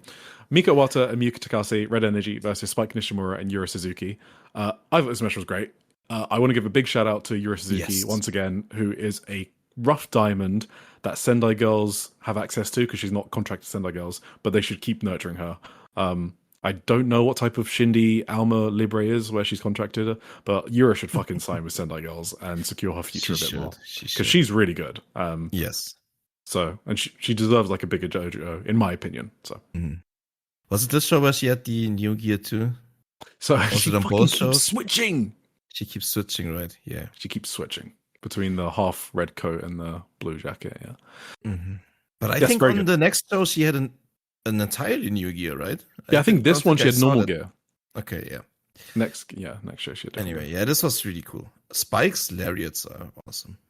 She killed Yura Suzuki at one point. Yes. No. She teamed with Yura Suzuki. My notes are confused. No, she murdered Miyuki Takase with a great lariat at one point, right? Spike is awesome. Red Energy is awesome. Yar, yes. Pika and Hiroyu Matsumoto versus Bob Momo Banana, Miya Momono, and Yurika Oka. Wait, why are you laughing already? I thought this match was funny. I don't know. Okay, Giulia, tell us why you laughed at so much. You're just giggling away. I don't know. I like Chica kinda. Chica's she's fun. She's very, very fun. She's awesome. She was just flattening Bob the entire time. I laugh because towards the end, like Mio kinda, that was a really, really dumb sequence where like I think Yurikaoka dodged an attack by Chica, and then like I think Mio slammed Hiro Matsumoto onto Chica, and then Mio just counted the pin. She started counting a pin by herself, and that was so fucking funny. That popped me big. Mio is a very funny wrestler. That's why I was giggling, because I was thinking of that spot. I don't know if the ref was bumped or whatever, or why Mio felt the need to count the pin. Just herself, because. Why not? That's Bob Momo Banana, Mio Momono. That's a other gimmick. Hell yeah. Yeah, this match was really fun. If you love Bob Momo Banana there and you love big gals, then you gotta watch this match. There you go. Yes. Chi-Chi versus Chihiro Hashimoto singles match. So, yeah, how did you feel about this match? I don't know. I'm of the opinion that I think if I ranked all of the Chihiro Hashimoto singles matches in 2026, this wouldn't be as high as I expected it to be. Does that make sense? Yes. Like, I would have expected it to be like at the, I don't know, Yurika Oka level, because that match was awesome. Like the like high recommendation level. But I don't even think it hit recommendation level for me. Like, well, for the newsletter, I'm not putting it as a recommendation. And I don't know why that is, because it wasn't a bad match, but I just think it was like pretty good. You know what I mean? It didn't feel like it hit another level. They did kind of go balls to the wall for like 12 to like within minute 12 to minute 15. Yes. There wasn't a lot of dead time. It had good heat. The time did fly by. I actually don't know what was missing from this match, I guess. I feel like the thing that kind of was missing compared to the other great Hashimoto matches is like we always talk about the hook, right? That's one of those things. Sure. There wasn't like the crazy desperation that Yuna showed. There wasn't like the weird, I don't know, almost superhuman ability Manami had all of a sudden against the Yurika Oka was a mega babyface. Yurika Oka was insanely. Yeah, that was kind of missing, because Chi-Chi was like, she was just like fired up. She's not the typical baby face. This is what I was going to say. Is it a hot take to say that Chi-Chi taking on more Suriisms, no pun intended, is maybe not good for her? The thing is, she's missing that thing. Yes, I know what you mean. I thought about the exact same thing, because we have like one brain, I think. Yeah, one brain cell between us, yeah. I think I get it. I get why she's doing it. I think she's missing that thing that makes Sari and Hashimoto great, because Sari can still get this like crazy I don't know, this crazy awesome, is it selling psychology or whatever into the Hashimoto match. Yeah, she has this way of selling where she's still like a badass. Yeah. But you can clearly like see that she's kind of it's like when Sari goes like, she's almost frantic in a bit. You saw it in like the Takumi match, frantic right? is a perfect word for it. Suri does it as well, right? Like they're badasses, but when they step it up a level and they get like frantic, really quick moving. Maybe I haven't seen that gear from Chi-Chi. There yet. Yes, Chi-Chi isn't there yet. She can't tap into that yet the way Sari can. That's a big difference.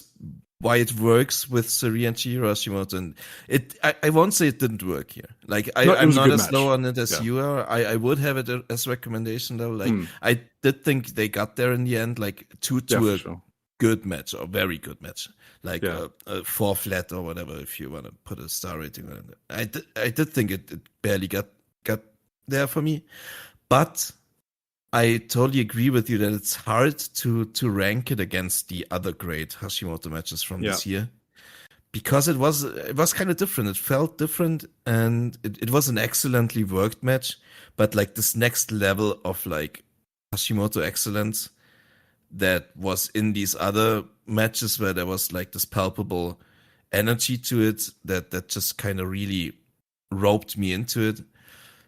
Wasn't quite there for it. I think that's a fair way of putting it. It's almost like Hashimoto's been so good. It's almost a bit like victim of her own success, where I was expecting like an insane match, but it was still really good. But because of our expectations, we're talking about why it didn't hit the expectations. But in a vacuum, it is a really good match. This is like complaining at the highest level. Yes, exactly. Yeah, like the people who like we complained about essentially on with the Suri and stuff. Yeah. But I do think that's constructive for Chi-Chi though, because I do think she is trying to maybe, I don't know if it's like no cell be a bit too tough. I think it's she should show maybe some vulnerability at some moments. Yes, I agree. Like Suri does. Yeah. If you want to see an excellently executed match, this is still that. But it is still that. I mean, there were some great spots in here, like Chi-Chi slapping Hashimoto, and Hashimoto just immediately bitch slapped her back. And then Chi-Chi just looked back like, what? she wasn't used to that. Yeah, it's awesome. So that was funny. The deadlift German from Hashimoto is absolutely fucking mental. It's the speed and how quickly she rotates them in the air. You know, sometimes they just like delay them in the air or like they're floating for a bit until they hit the ground. No, it's just fucking 180 instantly with her German suplexes. Not all German suplexes are the same, okay? This one was fucking crazy. And then she followed up with a lariat and like a really tight pin. I thought that was the finish, so that was a really good near fall. And then the last ride for the win. So I thought the last few minutes were balls to the wall. Oh yeah, full of action, no dead time, and it had good heat the whole way through. So absolutely. And the match did fly by. So a lot of good stuff here. And Chi-Chi is good. She didn't necessarily do anything wrong. Like her flying octopus is great and all that stuff. We were literally just complaining why this wasn't a match of the year contender match. That's it. So we're too spoiled is the problem. Absolutely. Main event, World Tag Title match. So this was Minami and Ryu Mizunami defending against Anita Vaughn and Sapphire Reed. Yeah, I don't know. Do you want to go first? I think we have to say yes. I don't know if I was like still like kind of exhausted from the finishing stretch of the previous match, but I kind of took a while to even get into this. This wasn't like, I think I was more into the previous hyperactive matches. I agree. Their stretch so far. A lot of it probably has also to do with like Yuna? Minami? Ryu Mizunami? Ryo Mitsunami. Why did I write Yuna here? That's completely wrong. Yeah. It's just a lot of... Okay, we have like the hyperactive gimmick, with like the fucking...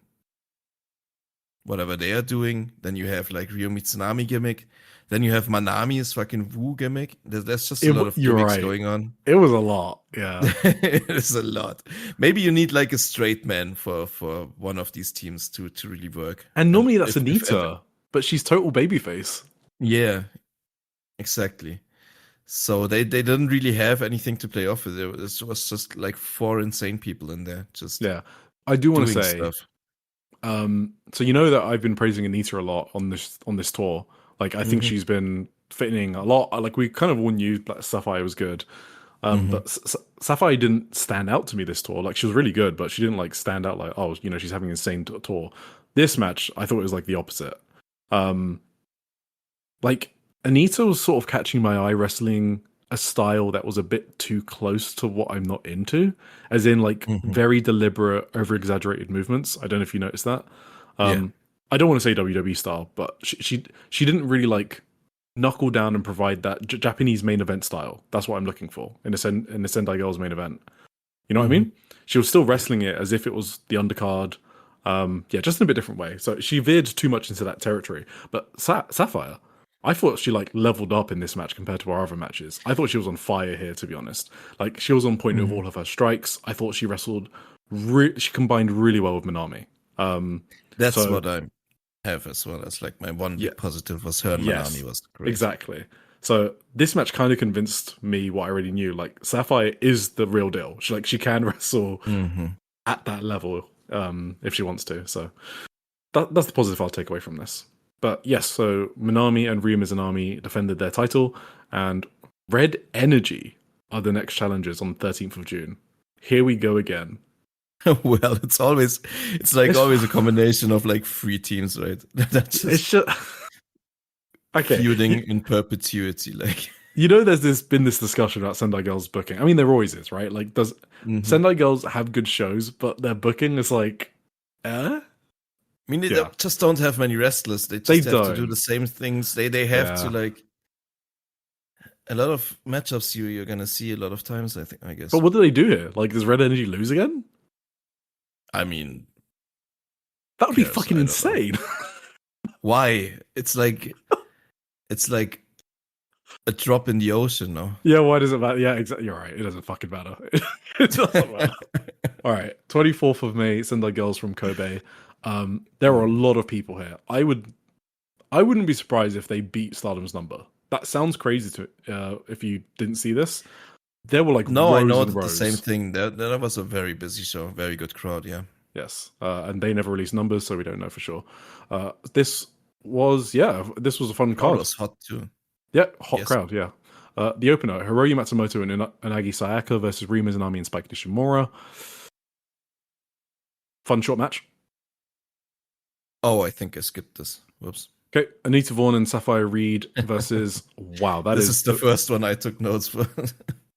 Yeah, that is the biggest botching of Sapphire Reed I think I've ever seen. I don't even want to show how I spelled that. Versus Chica and Stephanie Mays. Yes, I loved Anita Vaughn's oh shit at the start of the match when she saw she had to wrestle Chica. Yes, she was. That was good. That's very funny. Yeah. I thought it was adorable when Chica was like, "Come on with me" to Stephanie Mays in English, so that they can do the cute roly polies together. Oh, okay. Yes, that was very sweet. Chica hot tag I thought was really well done. It just felt like Chica was the star of this match. I liked her a lot in this match. Chica was awesome for sure. And I'm loving the spotlight that she's been getting since Chi-Chi and Zonez left Evo, because she's basically accidentally become the face of her home promotion. And it's very weird that she's taken up that role and Soy didn't, because Soy is the senior. It kind of seems like Soy is more into ChocoPro. And Chica is just like all in on Evo, representing them in a lot of different places. So, good on Chica. But Soy is also not really like the kind of personality to take on carry an ace promotion, role, right? Yes, exactly. Carry a promotion. I can't see that. For her at all. So I mean, like they said, like I told you. Well, we did that show review. The show after that, all that shit went down, like 8th of April or something, and a lot of it was like promos from Chica and Soy talking about how difficult it was, right? That they were suddenly thrown into the spotlight. I can imagine it's difficult. Like that's kind of a crazy situation. So absolutely. Minami and Yuna versus at one point. Sorry. Did you see at one point when Chica was like picking up Sapphire to slam her, and Sapphire was just mouthing off the entire time? That was yeah. She was like, she's one of those good like. I don't want to say rats. What's the word? Rascal. Rascal is the word I'm looking for. Rascal is good. Yeah, she's like fucking put me down. Like she's just like helpless. Exactly. Yeah, that was so good. Liked it a lot. Sorry, continue. No, it's like Hyperactive. They figured out how to work these like undercard matches, and I feel like they didn't shift out of that gear for the main event, except Sapphire. That's how I think about it. Maybe, yeah. Is Sapphire gone, by the way? I don't know when. I've seen her on that WWE Recruits graphic. I don't know what that means. Is she just in the next round or whatever?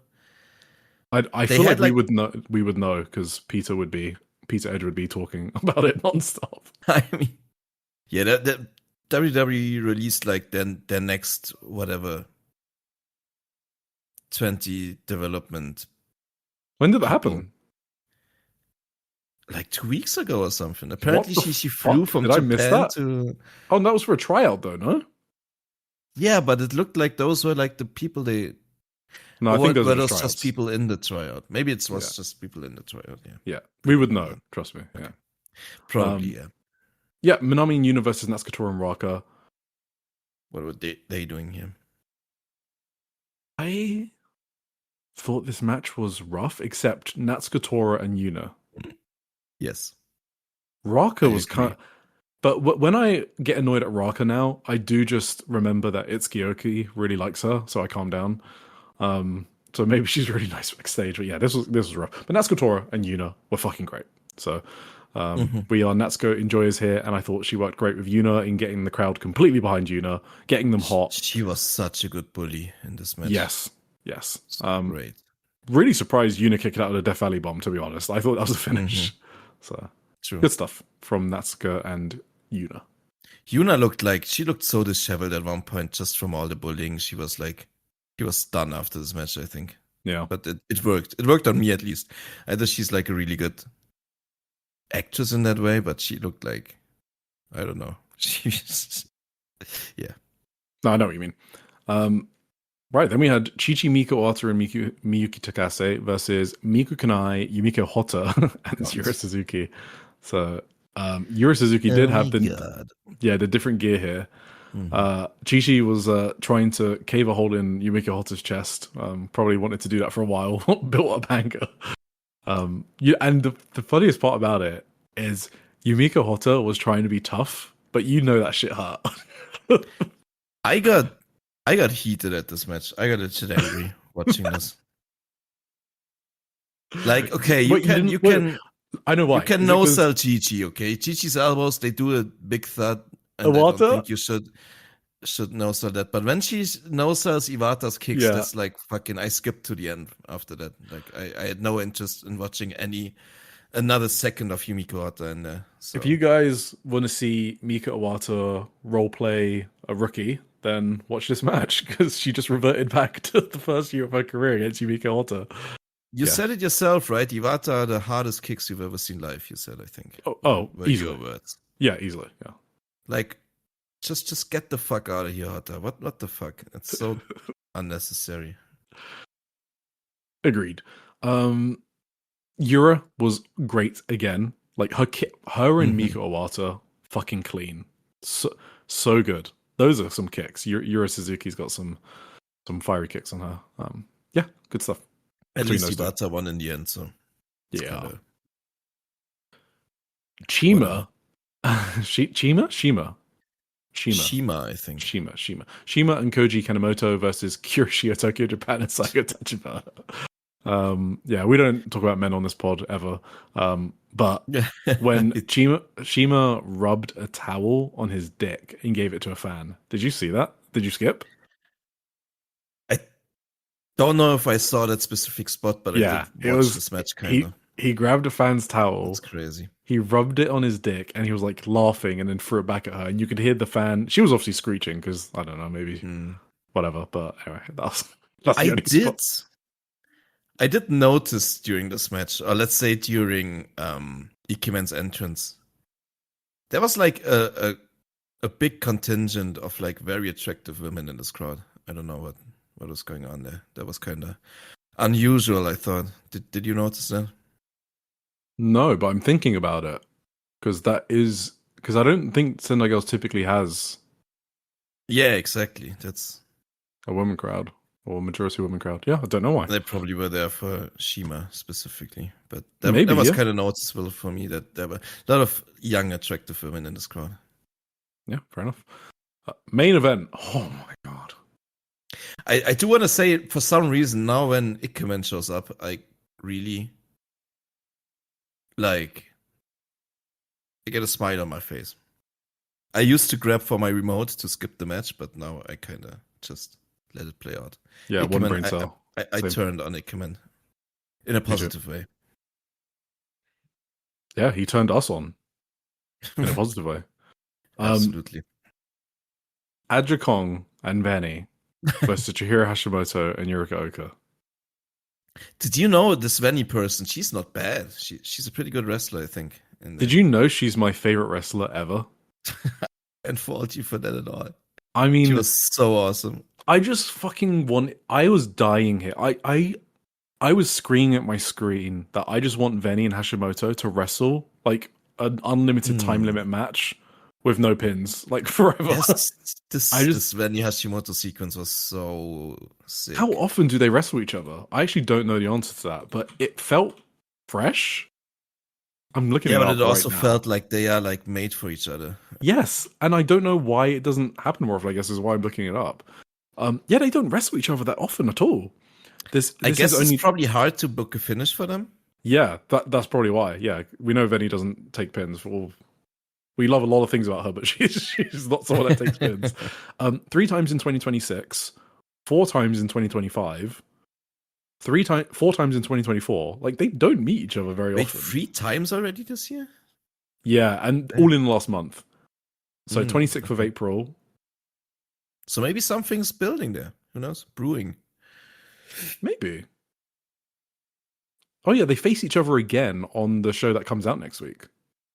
How fucking anyway, yeah, Thank they you, were Lord. just incredible. Yes. Also, I know people know this, but Venny is like a good shoot wrestler. Like you see them when they Hashimoto is one of the best shoot wrestlers, right? In pro wrestling Yes. today. Venny's very like she kept up with her. She can fucking Mhm. wrestle. It's not just about hitting hard and being athletic. She's Yeah. a great fucking wrestler. So yeah, Venny and Hashimoto just made me want to die in a good way, like go to heaven. Mhm. And then Ajikong was just creating chaos, like working through the crowds. There was this one guy, no, 2 guys that didn't get off from their chairs. I don't know if you saw it. Oh, but yeah. Ajikong just fucking kicked one of them in the gut. She just fucking kicks the fan. It's like, what the fuck are you doing? Get up. Like everyone else has cleared. Everyone else, because that's what you're meant to do. And these Yes. two, for some reason, were just like holding on to each other, sitting down. I was like, what the fuck are you doing? Get up. Oh my god. So Ajikong, yeah, dealt with them. Aja was awesome. Yeah. Everyone in this match was awesome. to be honest. Everyone was awesome. I let out a fucking pig squeal on these German suplexes. Venny just fucking landed on her head. Fucking, oh my god. The Hash one was the highest angle German I've ever seen, maybe. Like, the Not way all when he Germans landed- are the same. Man. These Holy Hashimoto fuck. Germans are another fucking level. They just make me ascend. Yeah, this match fucking rocked. It had everything for me. Yurika Oka being a sick baby face, which we haven't mentioned, but yeah, that Yurika Oka was Oka in and this Venny match. were sick together too. It wasn't Yes. just Hash and Yeah. Venny. Oka Yes. and Venny. Ajikong being a grumpy motherfucker, Hashimoto and Venny being fabulous and stunning. I loved it. This was a perfect main event for me. Not like Yes. 5 stars. I just mean like figuratively perfect. I did love the finish also when like basically had Oka beat and Aja put her in position for Venny to moonsault her. And then Yes. Aja climbs the turnbuckle the same way and the entire crowd is like, what? She obviously only did an elbow, but it was like everyone. Crowd was Perfect. so fucking, yeah. It was very funny. All right. Venny good. Hashimoto good. Yurika Oka good. Ajikong good. Match Yes. good.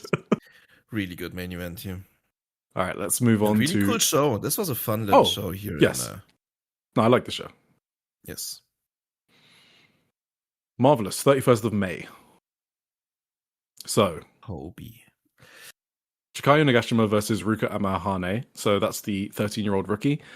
And there was kind of like a pop for Chikayo doing the handshake because she's technically with the Magenta Heel faction, right? Mm-hmm. So she's been a moody motherfucker ever since Takumi left her out to dry to team with Suri and make Spark Rush. That's when Chikayo turned heel, which was kind of funny. And so when she actually did the handshake with the rookie, like the crowd popped, which I thought was cool. Ruka got so much here. I was surprised because Marvelous are kind of notorious for not giving their rookies much when they're early in their career. But they seem to really like Ruka. You know Hijiri, you're one. Ruka is the 13-year-old, right? Yes. Hijiri, you're one, the 18 or Yes. 19-year-old. Yeah, she still hasn't been on any show since the Buntai. I don't know if she got injured at Really? Buntai. Maybe. Oh, no. And they haven't said anything, but she's just not been on these shows. Damn. But Ruka's been on both shows, so it feels But like she was behind great her. from the get-go. Ruka She- was outstanding in the Look, she's debut, 13, 2 matches, but she does some really cool things. And one thing that I pointed out on Namikaze as well, sorry if you listened to both, blah, blah, blah. She was like kicking out at the last second. Like literally the last second. She was like, I know some people don't like this thing where you look at the referee, right? Mm-hmm. But the fact that she's like thinking to milk the pins, I guess, is that's good instinct. Especially, as young as she is. So I'm excited to see her develop. I think she could be really great, but we need to wait and see. Absolutely. No. I should watch these matches. I was actually I forgot to saying- update the sheet. Sorry. I was actually meaning to keep up with these rookies. Yeah. So yeah, maybe I'm gonna go back and check this one out. Yeah, for sure. Maria, Shin, Sakura Hirota, and Yosuke Santa Maria in a 3-way for the match 2. You already know this is a Chikusa Nagayo match. You already know she's screaming, hollering. Yes. Oh my god. This was actually for the Open, the Owarai Gate title, which What is the the fuck title is in that? Dragon Gate, where you win the title by having the loudest crowd applause by the end of the match. So you have It's the John Cena challenge. Okay, yes. That's the joke people were making about the John Cena challenge. Yes, it is that. This is the shoot one. Yeah. So Yosuke Santa Maria has that belt because she beat Juro Shimbashi from it in Dragon Gate a few months ago, and yeah, they were just trying to do what they could to entertain the crowd. Like Yosuke Santa Maria literally full sprinted, head first between the bottom and middle rope, and just bumped on the outside. Like. That was funny, I guess. They did an impressionist contest. So Sakura Hirota was like, okay, let's just do impressions to, impress the crowd. Sakura Hirota was like a high school baseball tournament siren. So you just heard her go like, I'm not going to do the noise because it's really fucking annoying on podcast. She sounds like an alarm, right? A siren. It was very funny. Yosuke Santa Maria was baseball legend Hideki Matsui, which Omikaze John tells me is a New York Yankee. Okay, good for him. And Maria did Chigusa Nagayo. So that was very popular, apparently, with everyone. Maria ended up winning, but she's too cool to have a title like that, so she relinquished it immediately. There was a second vote, and Shin Sakura Hirota won. Okay. Kabuto Mitomi versus Titus Alexander. This is the PPP Tokyo president against Titus Alexander. What? I didn't care about this. Yeah, 'cause he's only like 39. Like the PPP Tokyo. Yeah, he's not like an old guy. No, So I didn't care about this match. Titus, too good. Too damn good. Just the way he moves, so fucking quick. Great bumping, love him. He won with the running knee strike. Ai Huzan and Takumi Iroha versus Nightshade and Nyla Rose. Guess who took the pin? Was this for the belts? No. No. Well, I mean, obviously I would have said Aihuzan, but since you're asking like that. No, it was Aihuzan, right? It was Ai Huzan. So seeing Ai Huzan lose just makes me fucking sad. Yeah, it's just bad booking, to be honest. She shouldn't have been in this position. Nightshade and Nyla Rose are some of the better big women workers, I think, in the scene, to be honest. So I've kind of enjoyed their matches. I thought they were good here. But, okay match. Johnny, Robbie, Rico, and Sweet Caroline versus Miko Alana, Senka Akatsuki, and Soriyame. So this is 3 West Coast Pro women. Sweet Caroline, I hadn't seen her before. She's a West Coast Pro rookie. Miko Alana debuted 2 years ago, I think. I mean, you've seen her. She was at the Buntai show as well. And Johnny Robbie, we all know. So Senka and Johnny started off the match. They had a great match, obviously, in June 2025 for the West Coast Pro Women's title. Yeah, when Johnny had it. I thought it was funny that they have this sort of rivalry still, because Johnny did like a front headstand flip, to get out of a hold or whatever, the typical move. And then Senka just looked at her and just did a front headstand flip just for no reason. The only reason was to just show off against Johnny. That's what I mean about Senka's personality, right? She's just getting cocky, confident, arrogant, and I really like it. Yeah, just really great character work. Miko Alana is pretty cool for having only 2 years in the business. I think she's going to be great on the American indie scene for sure. And Johnny is obviously the best American women's wrestler not signed to the big 2, right? So she's just great. Yeah, people have been saying this, yeah. Well, Omikaze John was saying Johnny's the best American women's wrestler, full stop. I kind of had to... Okay. Yeah, I mean, that's a bold... I mean, Johnny Robbie's great, but I would probably take like Mercedes Moné and stuff like that, right? So. Yeah, I mean, John is not going to say anything positive about it. Yeah, but aside from Mercedes Moné, though, Chris Statlander... I haven't seen enough Johnny Robbie to make fine. any of these judgments. Yeah. I have seen some of the matches, but like spread out over like the last 2 years, so it's kind of like here and there. I mean, who else would be there? Toni Storm. Yeah, well, she's not American, but yeah. Oh, right. Oh, okay.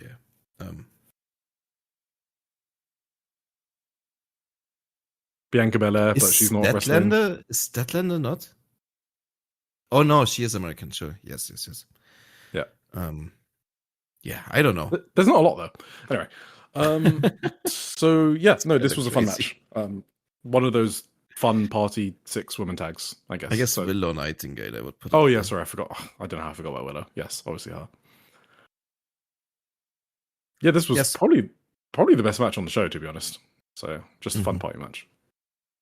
Main event: Jessie Jackson versus Mia Momono. I have my cage match page open. 20 minutes and 6 seconds in a 20-minute match. I'm not going to talk about Jessie Jackson again. I already said it. What I will say is I felt vindicated because in the post-match promo, so Mia, sorry, spoiler, obviously defended. Jessie Jackson did not beat Mia Momono. Yeah, in the post-match promo, Mia was like, Jessie is the kind of person I find difficult. And she also said, I don't like her as a person, but...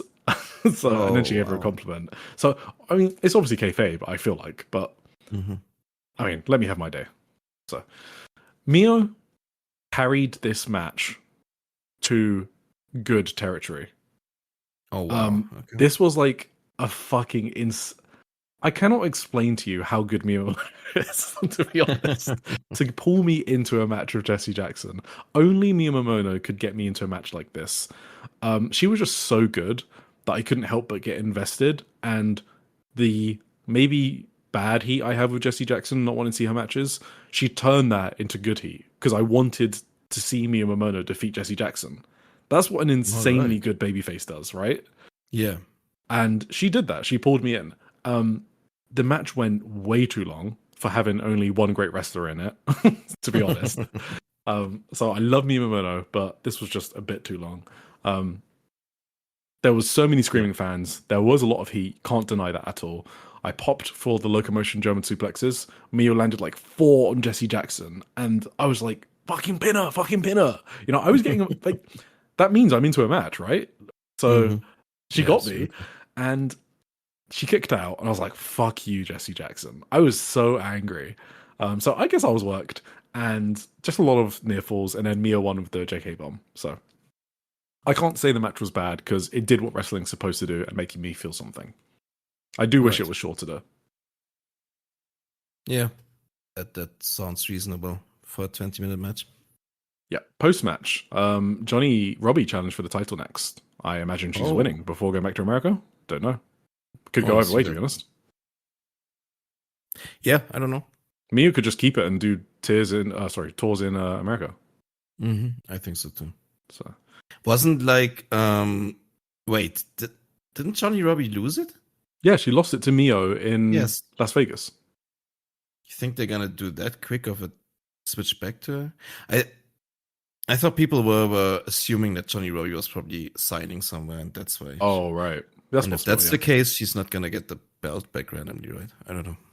Well, then why do the challenge again, I guess? I don't know. I have no idea. Yeah, okay. Yeah, I think I already said at the start of the podcast. Yeah, Mio is way too loyal to Chigusa. She just deserves better, to be honest. This should be for the AAAW title. Yeah, this is another funny backstage comment. Mio said, when I went to West Coast, I wrestled the title match in the main event. But the match before mine, with Senka and that big Gaijin opponent, completely stole the show, and I was honestly a bit gutted about that. Senka keeps growing and growing, but that's all the more reason I want to keep fighting so I don't fall behind. Wait, is she talking about the Chris Hero match? Yeah. Oh. She's basically saying it overshadowed her match with Johnny Robbie. Damn.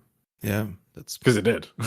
It did, yeah. I mean, it was still a great match, that Johnny Robbie match. But if that Senka Chris Hero match didn't happen, I imagine that one would get more buzz. All right. Ice Ribbon, 31st of May, Yokohama. Sambo Hall. Yeah. Yes. Opener: Akane Fujita, Masahiro Mohiro versus Saito, Totoro Satsuki, and Tsukino Umino. Wait, did you only watch the main event? Just so I know how quickly to go through. I watched the semi-main. Cool. All right. Parts of it, let's say. All right. Masai and Moe, very fun team together. Trying to Irish whip Totoro, who's a big girl. Taylor's old as time. I've seen it before. Still entertaining. Saito, very much like her. She's the other Uptown rookie that stayed and did not get run out of town by Miria Koga. I saw her have a match with Momoka Hanazono on the recent Uptown show, which we'll talk about later. Yeah, I'm getting into Saito. I think she's very fun rookie. So she had some crazy forums in this match. And Moe, big ups to Moe. She's 14, a 14-year-old rookie. She's just developing, and she's really tall. She's not, but she looks massive. She's 5'3", yeah, and I think she's still going to grow. Oh, yeah, for sure. I think she has. Remember when I said to you, you and John kind of put me onto Moe Hero because I didn't realize that she was good. Until you guys watched her and you were like, "Hey, this Moe is really good." I was like, "Wait, shit, she is." Yeah, I'm seeing it more and more with each match. So I'm locked onto it now, and she was good here. Lucy Couture. That's surely how you pronounce it. Versus Yappy. So Lucy is British from Northeast England. She has also wrestled in Mega Slam, where Maddie Morgan was from. So she's wrestled Maddie Morgan a lot. It doesn't seem like there would be a coincidence there.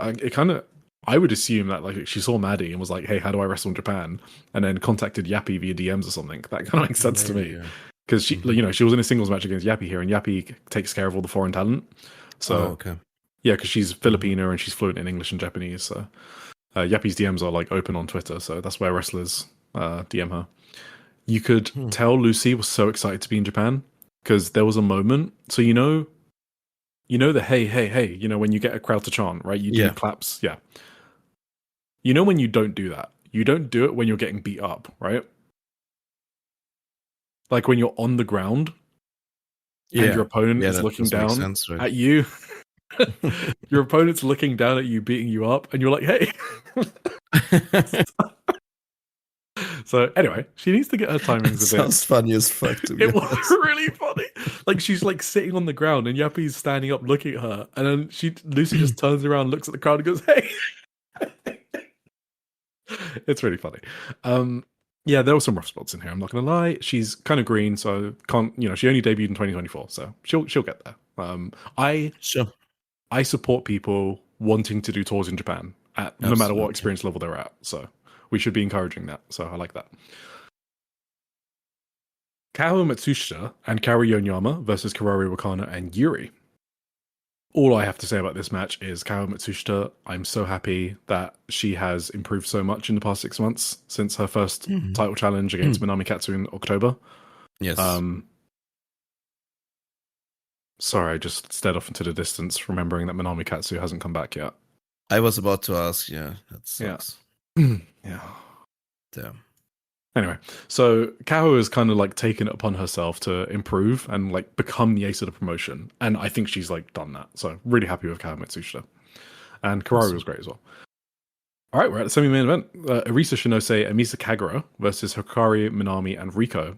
So this is Hikari Minami is the child. I don't think she was. I mean, she wrestled in like under the Emi Sakura Ice Ribbon era, right? Like before 2012 or something. She's taken a bunch of retirements off or whatever, long years breaks off. She came back this year, teaming up with 12-year-old rookie Riko, and they're a really fun tag team, like really fun dynamic. Like they're doing stuff like Minami is the one getting monkey flipped by Riko, but it's kind of like odd dynamics like that. That kind of makes it interesting to watch. And they're on the way to challenge for the International Ribbon Tag Team title. And, they needed a win here in order to kind of like secure their spot. Okay, now we can challenge for it. So, yeah, they won with a drop kick into a QT special, which I thought was a pretty sick combo. Arisa took the pin. Misa did not get pinned. I was surprised, yeah. Let's go, Misa. Protect yourself. All right, what you got for this? Yeah, I thought this was kind of clunky when Misa Kagura wasn't in there. I think Riko is a bit rough still. I mean, she's like 12 or whatever, right? She's 12, yeah. So I don't feel like ragging on her. Or no, she's just kind of green. Yeah, I mean, it is what it is. She's green, yeah. Yeah, and Minami though, I feel like she's still a bit rusty from coming back. That's possible, yeah. An amazing bridge though. Yeah. Kinda.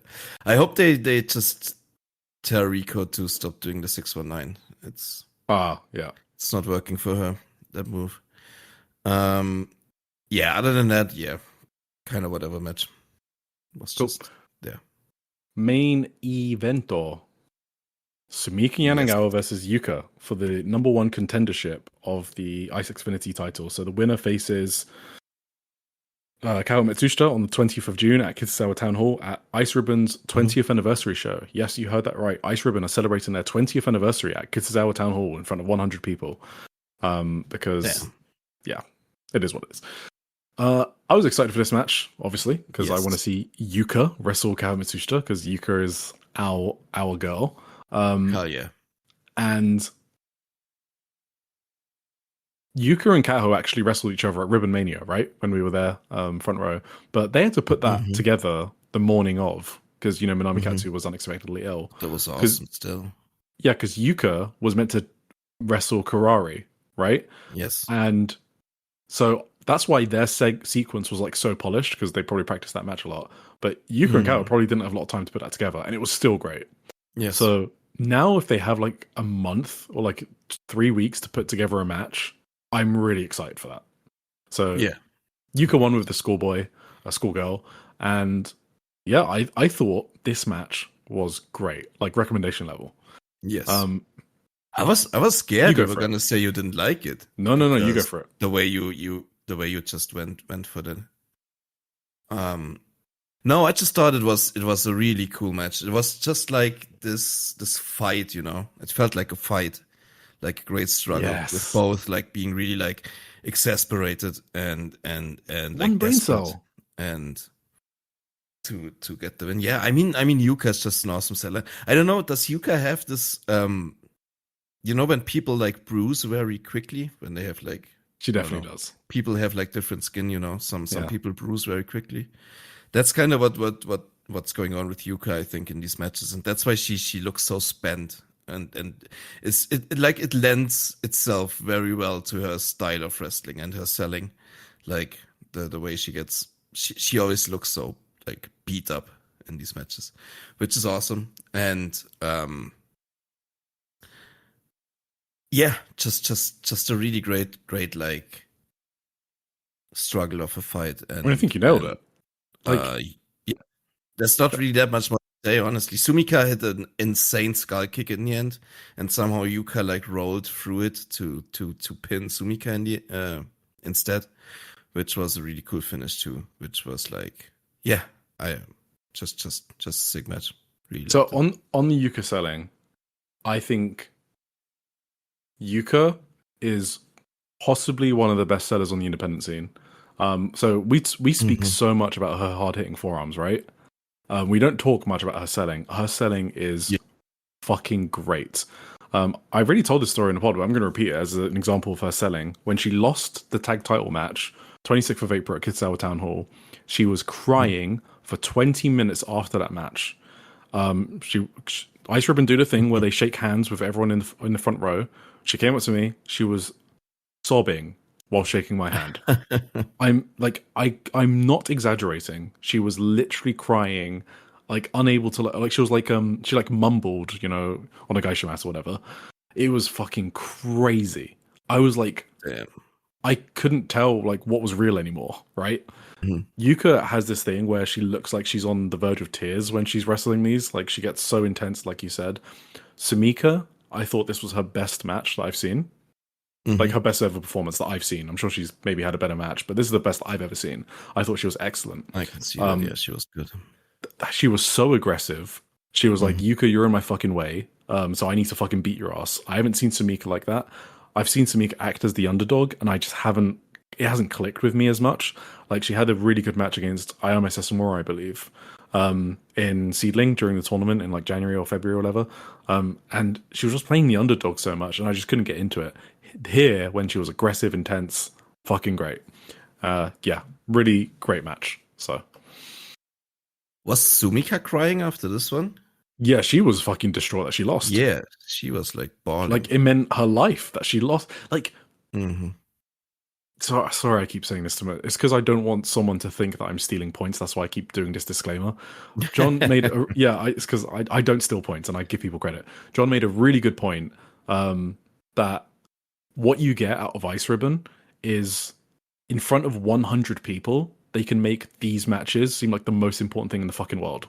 Mm-hmm. They're not in front of they're not in Tokyo Dome. They're not like in a big venue. They're just in front of 100 people, and they're fucking killing each other for this number one contendership, the chance to face Kao Matsushita, and that draws you in an emotional way that maybe some bigger shows can't do, and that's one of the things I love about the independents. So absolutely, now this the more intimate atmosphere kind of lends itself to that too, right? Yeah, exactly. Cool. That's Ice Ribbon. Good show. Enjoyed it. Absolutely. 24th of May, Wave 17 box. So they were in Osaka, but this is Catch the Wave day, whatever, who cares, 5 or 6. Kari Onyama won the Elizabeth block match against Mochi Natsumi and Yume Oka. Yeah, we don't talk about Elizabeth block. Arisa Shinose versus Saran. Okay, match. Nothing to say. Arisa got the win, so, Saran lost. Arisa's definitely a live wrestler for me. I prefer her much better live. You remember when you said it was kind of rough when Misa Kagura was tagged out the last Ice Ribbon semi-main event? Mm-hmm. Yeah. I mean, Arisa, I feel like, carries her energy much better live. Do you remember the Bad Butts match at the Ribbon Mania? She was in that one. Oh, yeah. She worked a lot of that match. I thought she was great in that match. Yeah. Honoka versus Zonas. Yep, speaking about Zonas before, not doing it again. Honoka picked up the win. I think she might make it out of the group. I fucking hope so. Momoka Hanazono versus Rina Amakura. Wait, so Honoka versus Zonas. Yeah, Honoka might make it out of the group. She has 6 points now. She should be. Yeah. Well, let me. Oh, yeah, because you're looking at Cage Match. I realize now. Yeah, sorry. She's got 5 points, no? Does it say 6? It says 6 here, yeah. Oh, there might have been a show that I haven't watched yet, I'm guessing. Oh, no, I'm sorry. From the 1st of June. I don't fucking know. Or maybe I've calculated it wrong. Wait, she does have 6 points. No, it's just 6 points. You're right. Thank you. I corrected my notes. It's 6 points as of this show. Yes, I hope she makes it out. I mean, I feel like Honoka should just win this fucking tournament. I mean, what are we waiting for? Yeah, for sure. Yeah, just have her face Itsuki. I'm not saying she has to beat Itsuki, but that would be like a good Korakuen Hall main event, right? So yeah, for sure. Did you know they have fucking 4 Korakuen Halls for the rest of the year? Wave? Yeah, it's fucking crazy. I don't know. They're on that fucking Ice Ribbon 2025 schedule and getting lower, less people. Anyway. Momoka Hanazono versus Rina Amakura. So this had your usual Momoka gimmicks. Rina is on the turnbuckle, and what happens when Momoka's opponent is on the turnbuckle is Momoka climbs the turnbuckle and she wants to kiss you. That's what she does. So Rina, noticing this, so Amakura, I'll call her Ami instead, she puckers up, right? She's like, oh, okay, the kiss is coming. And she puckers up. And Momoka is like, ew. and Momoka backs down. And so Ami gets mad and starts fucking her up. It's kind of funny. So this match was basically Ami really wanting to kiss Momoka, and Momoka just wanted none of it. And Ami just getting mad and fucking her up because she's like a big wrestler, but she's like a power wrestler. So they do the toy cat dog, right?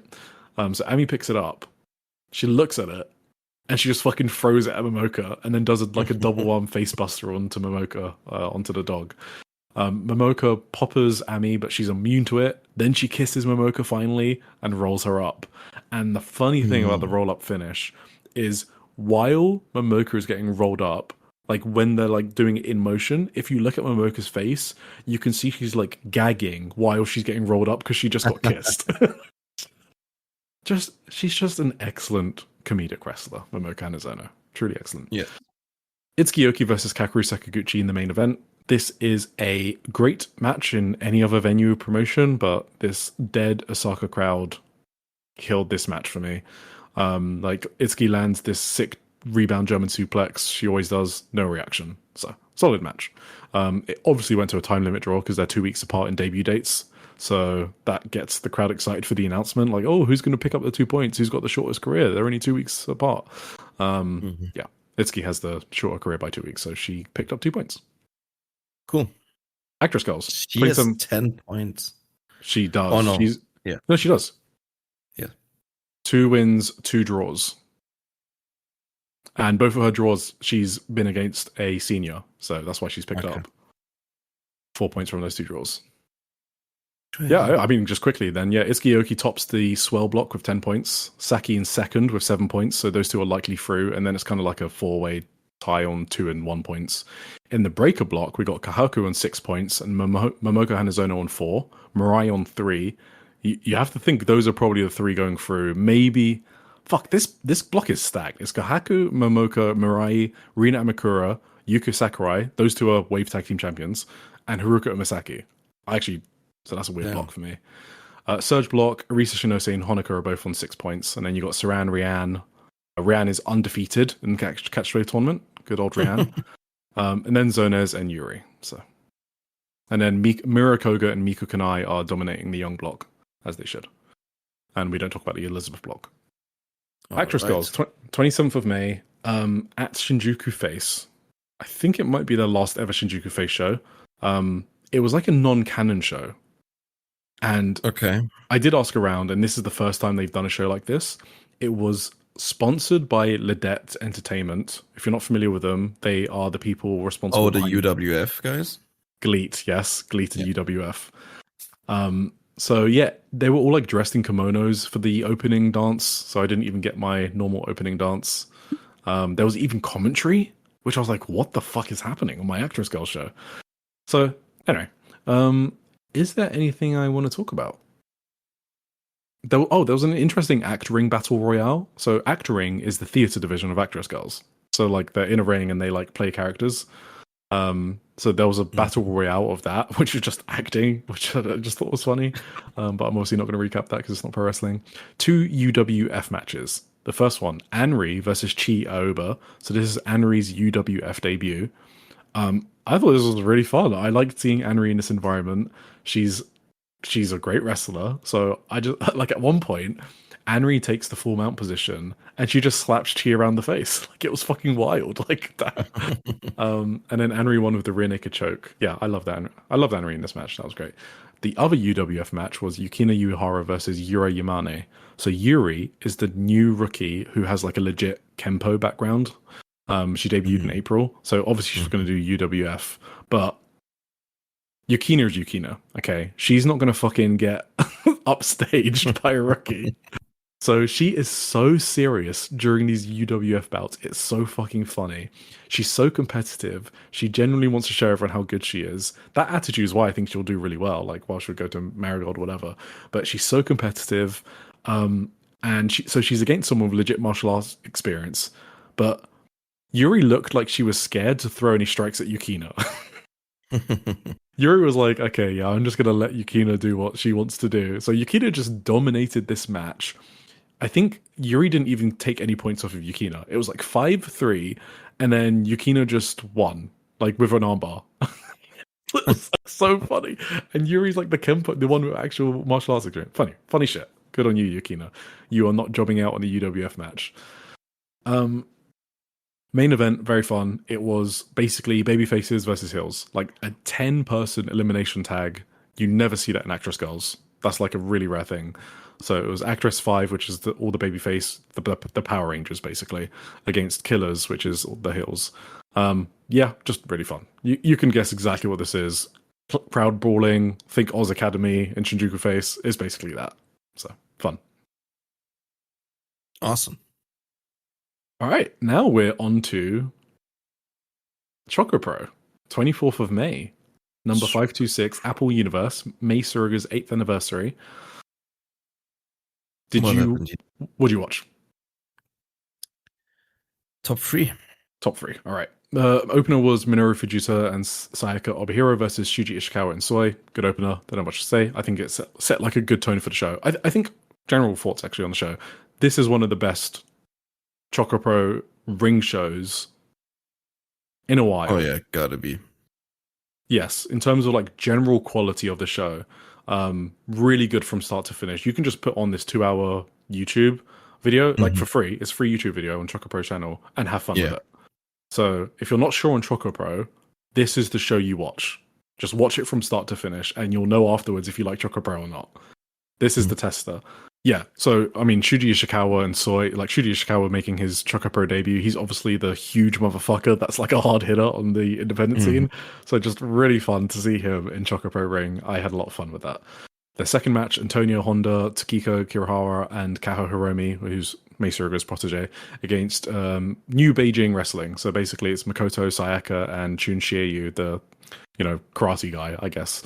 And Makoto and Sayaka are like in the New Beijing gimmicks. It was a Sayaka debut in that gimmick. I don't think she's done that gimmick before, but I could be wrong. I'm not like a ChocoPro historian. That's just kind of what I gleaned from like the transcripts and stuff like that. So yeah, this was just like a nice light-hearted match. There was a lot of Mei Suruga tributes because it was her anniversary show, and yeah, just thought it was fun. But obviously some of these gimmicks might have gone over my head. But again, another easy watch though. All right, then we get to the 3 like crazy singles matches that we previewed. So first one, Chiko Ishikawa versus Mirai.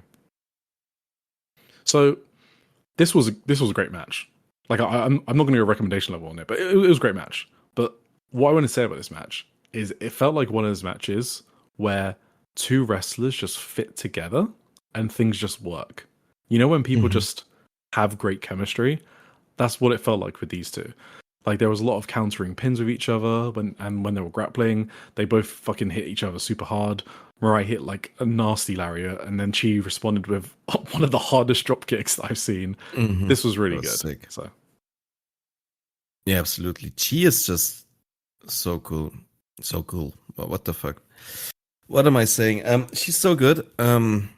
She's just she's cool as well. Bundle of energy. She's I made a weird mix of words right there. Yeah. And she has kind of innovative offense as well. Like innovative. I always say this word wrong. No, I mean, I think you can say both, no?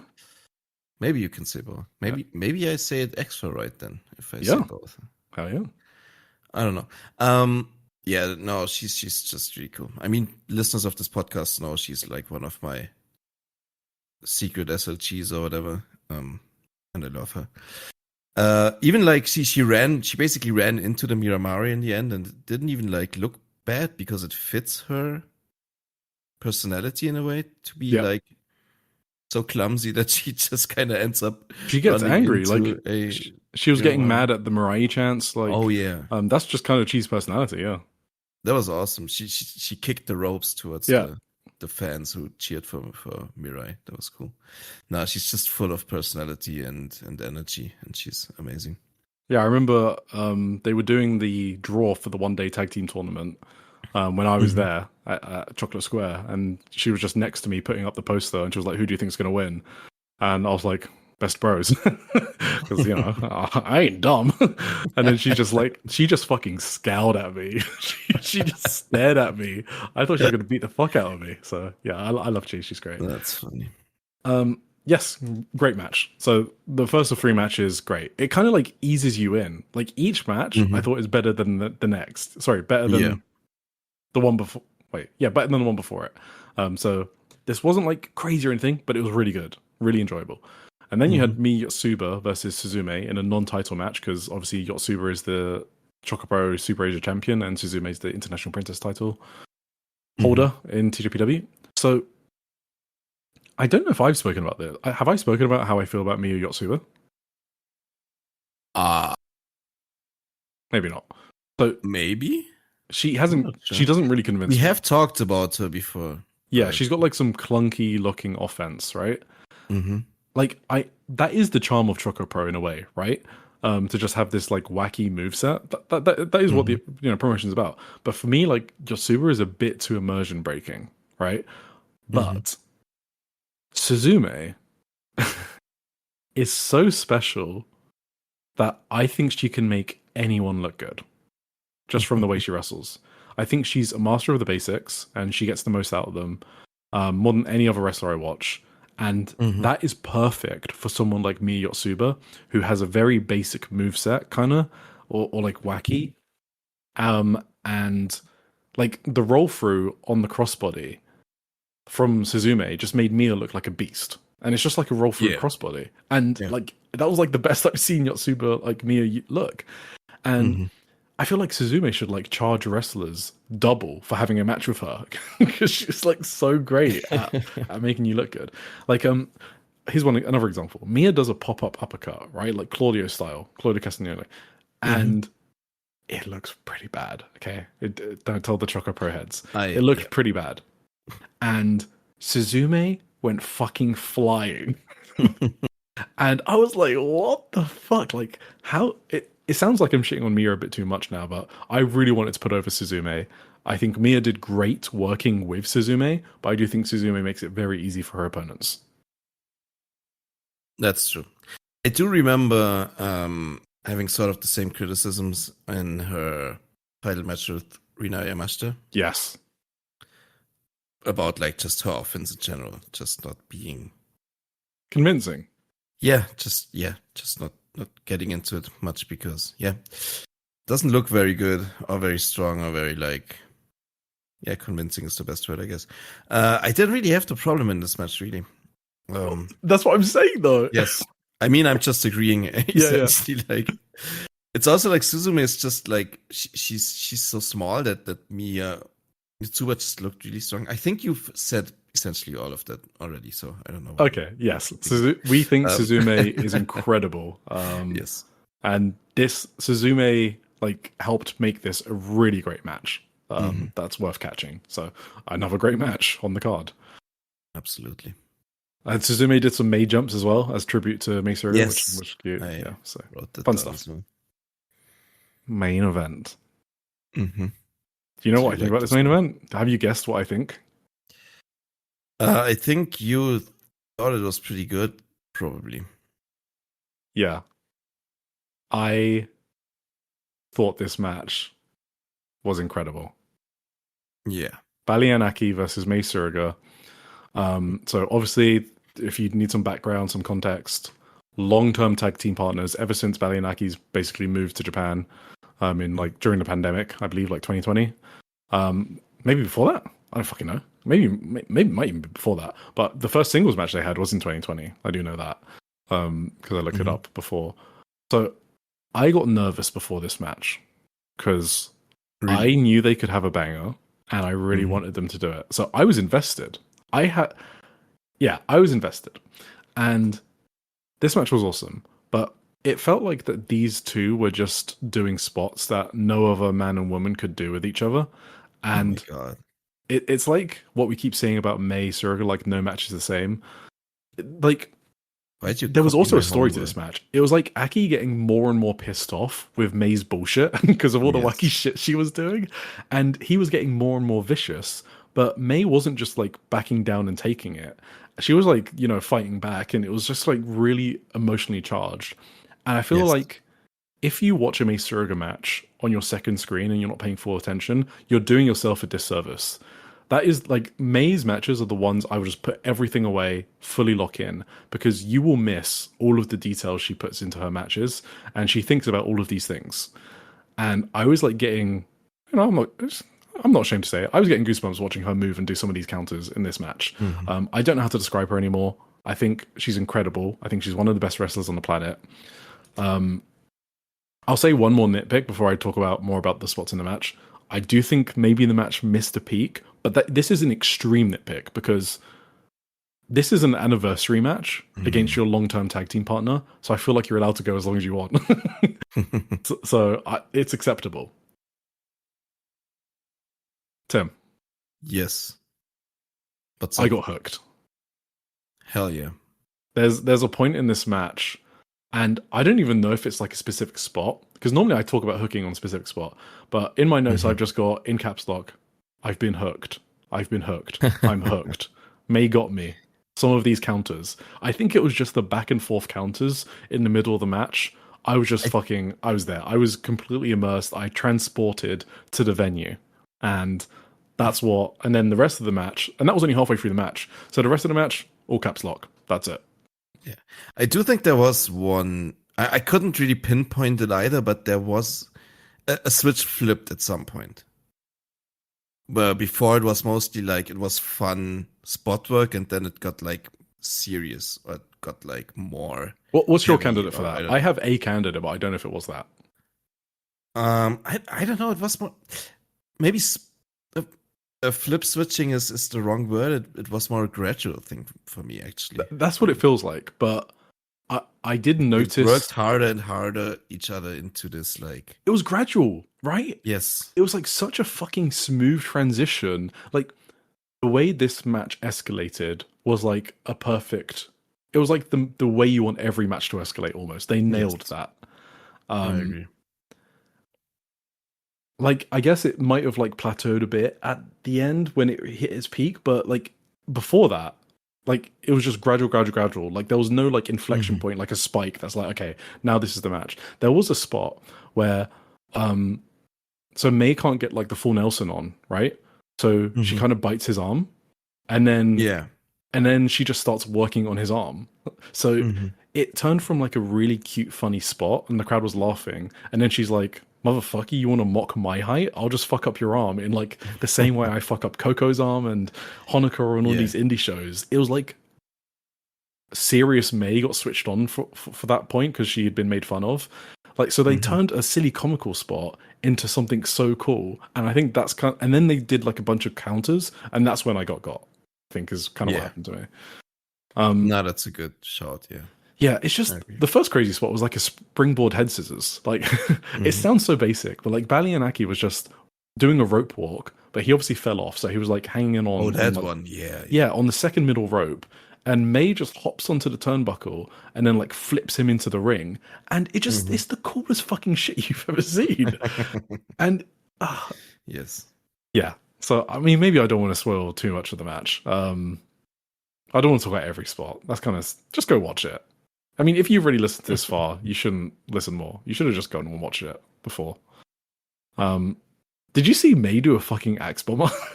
I just fucking cracked me up. Awesome. Yeah, then I've got Fight Forever, Clap, Clap, Clap, Fight Forever, Clap, Clap, Clap. Yeah, bunch of gibberish. Oh, she Sorry, so she went, you know her propeller clutch, right? She gets on the back of her opponent, a bit like Mio's JK bomb in terms of the setup. And then she does like a spinning. It's like Ryan's Hanagurume. Oh, yeah, sure. Yeah. Yes, that's sideways. Yes, I call that a propeller. Yeah. I don't know if that's the actual name. But Baliaraki yanks her neck upwards onto his shoulders and turns it into a Gansai-style pile driver. That was insane. I've never seen that in my entire life. It's just the first time I've seen that spot in thousands and thousands and thousands of matches. Like, how can you not find that cool? Yeah, just Balian's. I just really like Balian's aggression with the backbreakers. They were all fucking cool.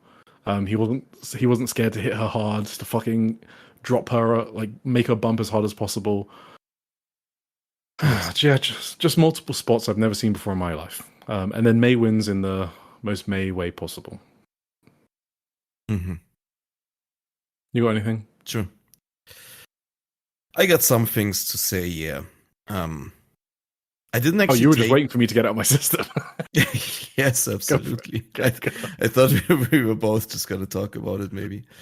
I didn't actually take many notes on like move or spot work in this match. I was pretty much fully enthralled in watching this. I watched it 2 times actually, and both times I didn't like, take many notes of this.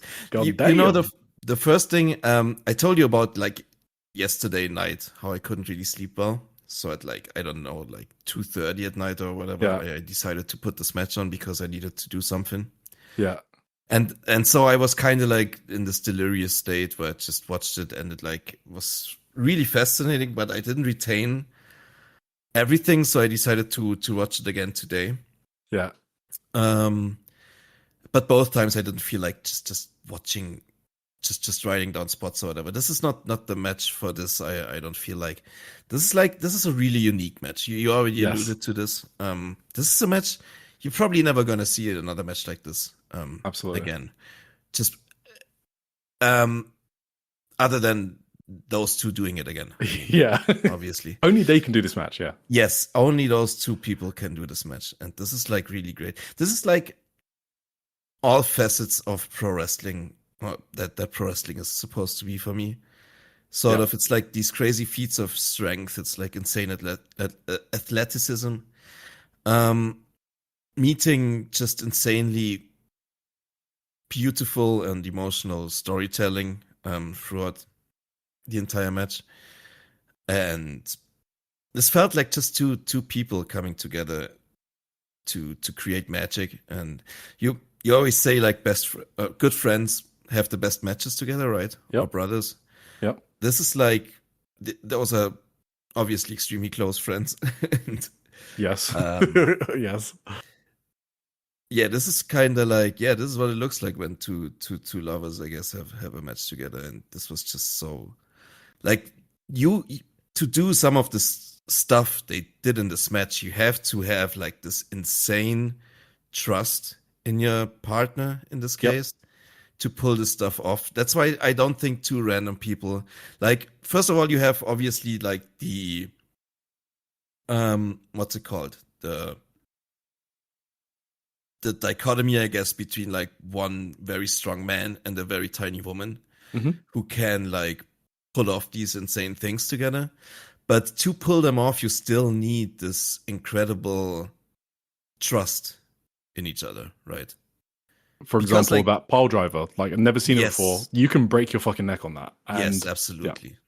Ballion was like just flipping May through the air in like all kinds of ways. It was kind just crazy to see, kind of. And it was like just two performers like kind of completing each other in the ring. It fits so well together. And just May is just one of the best wrestlers in the world. It's just like, it's not even close. The stuff she can do after like 20 minutes of all action, all intense fucking fighting, and she still does these insane spots. This I don't even know what to call it. The top rope where she was like in a fireman's carry and reversed it, like this almost like the Natsupoi move where she moves across like Balian's body to reverse it into a power bomb off the top rope. Like these kind of things, like after 22 minutes of so I've got avalanche spinny powerbomb thing never seen before in my life. Essentially. Like, we've mentioned 4 spots you've never seen before in your life. Like that's just crazy in one absolutely. match. And Balyanaki, like, just as well. He was like no step behind. He was great. Awesome. He was incredible. Yes, absolutely. When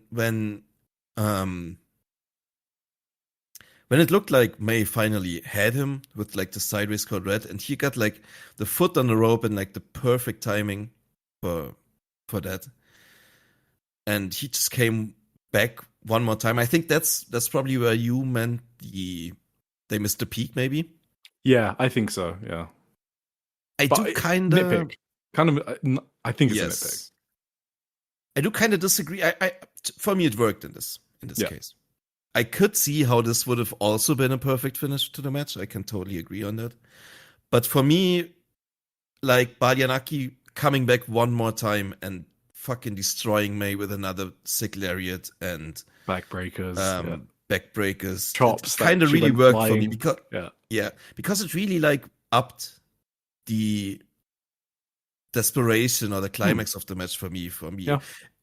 Another time, because at this point it really felt to me like May is not gonna win this.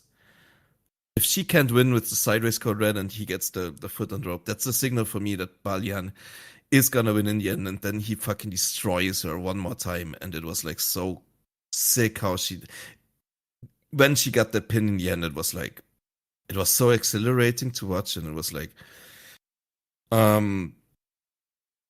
just crazy, just a crazy, unique experience to watch this match for me. Just something you're not gonna find anywhere else, and with any other two people. I was kind of like making this point last week about MJF matches. Mm-hmm. I called it Oscar bait. Yeah. I got the same thing. Like this week, we had the big discourse. The fucking Grande Americano match in AAA, which I would also call Oscar bait. This is kind of the perfect match for me to demonstrate how you can pull something like this off, and it's not Oscar bait to me. It's like real fucking masterful, just two masters of the craft going at it and creating this intense atmosphere and this once in a lifetime moment, I don't know, in this match, like, and this incredible underdog story, like, in a way it just will never work for me in like an MJF match or a WWE match or whatever. Like, this is just a real fucking deal for me, and this is what pro wrestling should be about and is all about for me. And yeah, just amazing. Yeah, I wish you would have started now, but that's okay. Next time you start, when you got that, that was a way better one. There's one thing I kind of want to say to that. You said, yeah, the underdog thing doesn't work for you for MJF, and it works here. I think they're even smarter about it in the sense that they don't think you're stupid. They know that you know they're best friends or whatever it is, right? They're very close. Yes. They know you know that. So they know if they go aggressive from the bell, just like beating the shit out of each other, it doesn't work. That's too unbelievable. So they don't do that. They do cool stuff, sure. But they're doing comical spots in like the first half of the match, right? They're kind of like teasing each other and playing around with each other, which is what you expect them to do. And then, like I said, it was like when May got made fun of and Valianaki, started having his arm worked on, and then he started getting more and more pissed off. So the story they told was super realistic, and they transformed May into being the like ultimate underdog just through how they told the story in the ring. And that's really fucking difficult to do. So absolutely, they deserve full props for that. And this might be getting bumped up my list. Or there's always a match where I love it, and then we talk about it, and I'm like, okay, it's way better than I thought it was. I have a real hard time to really rank it. Like, I have no idea where to put this one, honestly. There's definitely a special match, so wherever special matches go. Yes, exactly. But it's like this, just its own thing. I don't know. Yes. Hard to judge. Awesome stuff. Everyone should watch it. I don't know if you made it. Okay, maybe you're in the car or something driving, so you can't actually physically watch it. But definitely watch it when you next are available to do so. And watch the whole show if you're interested in ChocoPro. Just a really good show. Yes. I kind of hope you did that before we spoiled the finish, but we can't really talk about this match without... It's impossible. We've spoken about this. It's really hard to talk about why we like something without spoiling stuff. Yes. Yeah. So that's why I kind of start off... Sorry. I was just going to say, especially if the finish is such a big part of like the story. Yes. And also, that's kind of why I start off reviews by saying this was fucking amazing, right? Just so you know, we're going to be talking about an amazing match. So you can choose to switch off yourself. All right, let's move on. I think we said it. You got anything else on that? No. I mean, the post-match was really cute. Oh, no, absolutely. Yeah. Do you want to talk about it? I didn't actually make notes on it, but I always like the ChocoPro post-matches. Well, yeah, May did this whole cute speech. She told her fellow ChocoPro members who lost their matches that they are losers, and they were very angry at her and wanted to beat her up, which was very funny. But then she was also like, when I first saw ChocoPro, and I was like, what the hell is this? And I wanted to join it. And now, like 8 years later, I still don't know what the hell this is. but you know, but it still holds like a special place in her heart, right? And she doesn't want them to change, and she wants the company to grow bigger. She said, she says, we're not. I'm doing this off from memory. I'm kind of surprised. She says, this is how much I liked it, maybe. She says, we're not big, but we're not small, right? Everything's subtitled, by the way, so you don't have to worry about any language barriers. So, yeah, really cute speech. And yes. She was very grateful for everyone there, and everyone subscribing to the YouTube channel, too. And I felt like, it kind of felt like a goodbye to Shinjuku Phase 2. She talked about how much Shinjuku Phase means to her. Not sure if this is going to be her last show. Probably, yeah. Oh, maybe not hers, but definitely ChocoPro's. Yes. So that was a very cool speech. Cool. 23rd of May, Uptown, making its Indie Zone debut. Hell yeah. There's one reason why we watched this. It's the reason you guys know about. I guess if you're 4.5 hours deep into this podcast, you're probably one of the people that know. There was a debut of a new rookie named Syra. She debuted against a wrestler called Yusuke Kodama, who wrestles in 666 and Uptown. And so I did write about it in the newsletter, but I hadn't seen the match yet when the newsletter went live. So because it wasn't on tape yet, but it did make tape 6 days later on the 29th of May. So if you have read the newsletter, then I'm going to repeat her background for the people that haven't read that. So she's 17. She's a parkour practitioner.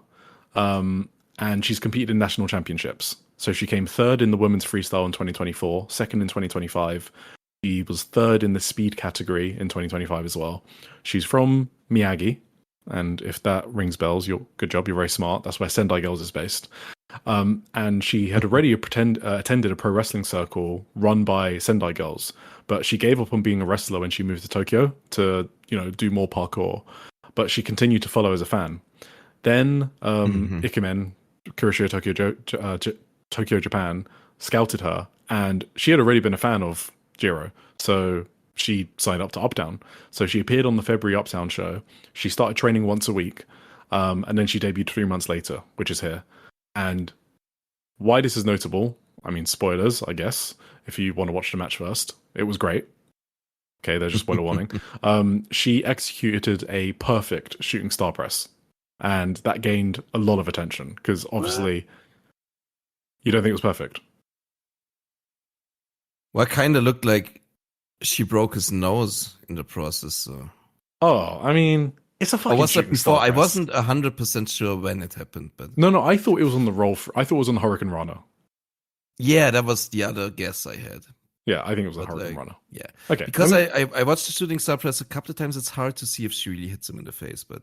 Yeah. No, but obviously this is all it. Yeah, point taken. Very Someone on their debut doing a shooting star press. Like, I guess, everyone remembers the Brock Lesnar one because he's so big. But I mean, it's still impressive for a 17-year-old.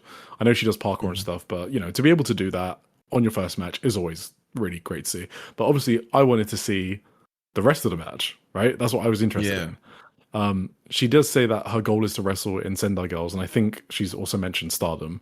So I don't think she's going to be in Uptown for long. I think she's mainly there, probably just for training. She has like higher aspirations, and she's open about it. And why would Jiro not want her, even if she's going to leave soon, right? It's just easy attention for his new company. Well, it's a year old now. Yeah, for sure. Her favorites are Dash Chisako, Chihiro Hashimoto, and Suri. So she does watch. She knows. Okay, she knows ball. Yeah, rest of the match. She's pretty great. No, Tim? I kind of felt some of the stuff she did in the rest of the match was even more impressive, honestly. That's why. Exactly. So she's doing like front hand flips to dodge Kodama. She's doing Casadora arm drags. So Casadora arm drags, that's what we praised Anik and I are doing for doing like 10 matches into her career, right? Yeah. But the Casadora arm drag here was kind of like one of 10 moves rather than just being Casadora arm drag. It's the same thing Anri does as well in Actress Girls. Like these are rookies we think are really great. And Syra is doing it on her debut. She was doing her flying head scissors. Yes, that's. I almost popped out of my chair. That flying head scissors off the turnbuckle was fucking. She is so athletic, which you can guess from doing parkour. But when you actually watch it, you're kind of blown away about the shit that she can do. So I think it's. You can obviously tell they practiced, right? We always say this, but that it's still impressive that you can do these moves so quickly. You can see sometimes where she was like taking a deep breath and then sprinting into a move. Yeah, I don't know if when she did like the Hurricane Runner, she fucking sprinted into that. So that's how you know she's confident about doing these moves and probably practicing a lot. But I thought it was just awesome that she could actually do them. After she landed the shooting star press, there was like a legit shock in the air. Like the crowd, you heard people like giggle and laugh. It was like they were like excited, like they couldn't believe what they saw. So absolutely. I'm just going to finish off by saying, from this one match, I love doing this. Why not? I think she has like I compare to like Coco, maybe even Moran. I know Moran's been wrestling way longer, and she's way more well-rounded. I'm just talking about in terms of athleticism. Like that's the group.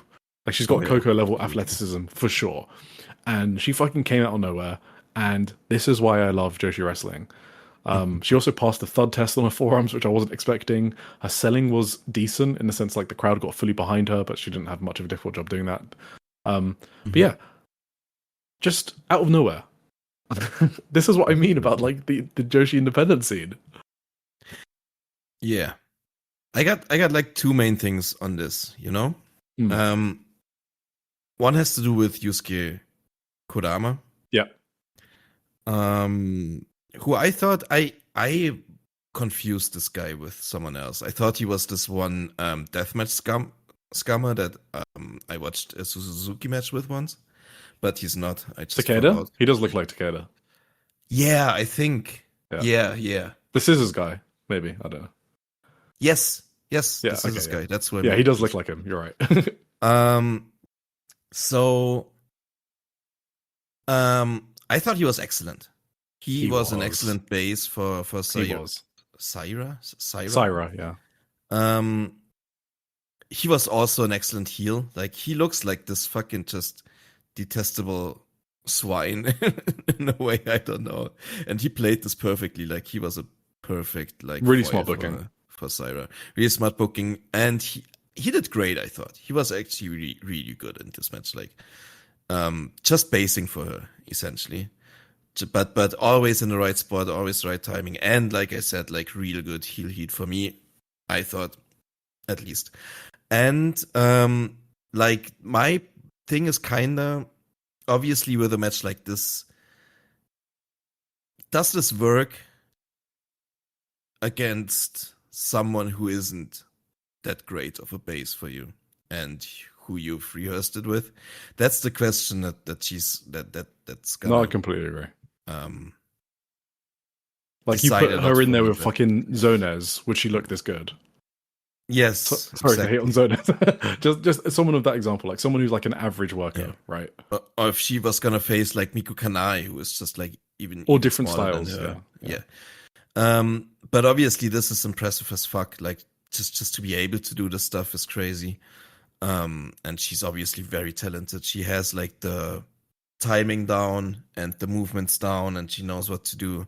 And that in and of itself is crazy for a debut match. Like, everything she did, like she did stuff in there that you just don't see often, especially and never in a debut match. You've never seen anything like this in a debut match, I don't think. Nope, that's absolutely true. So yeah, this was a great little, I don't know. Yes, very fun. Just focus on the athleticism, I guess. It's like amazing she did what she did. We're not saying like she's a prodigy or she's going to be the next big thing.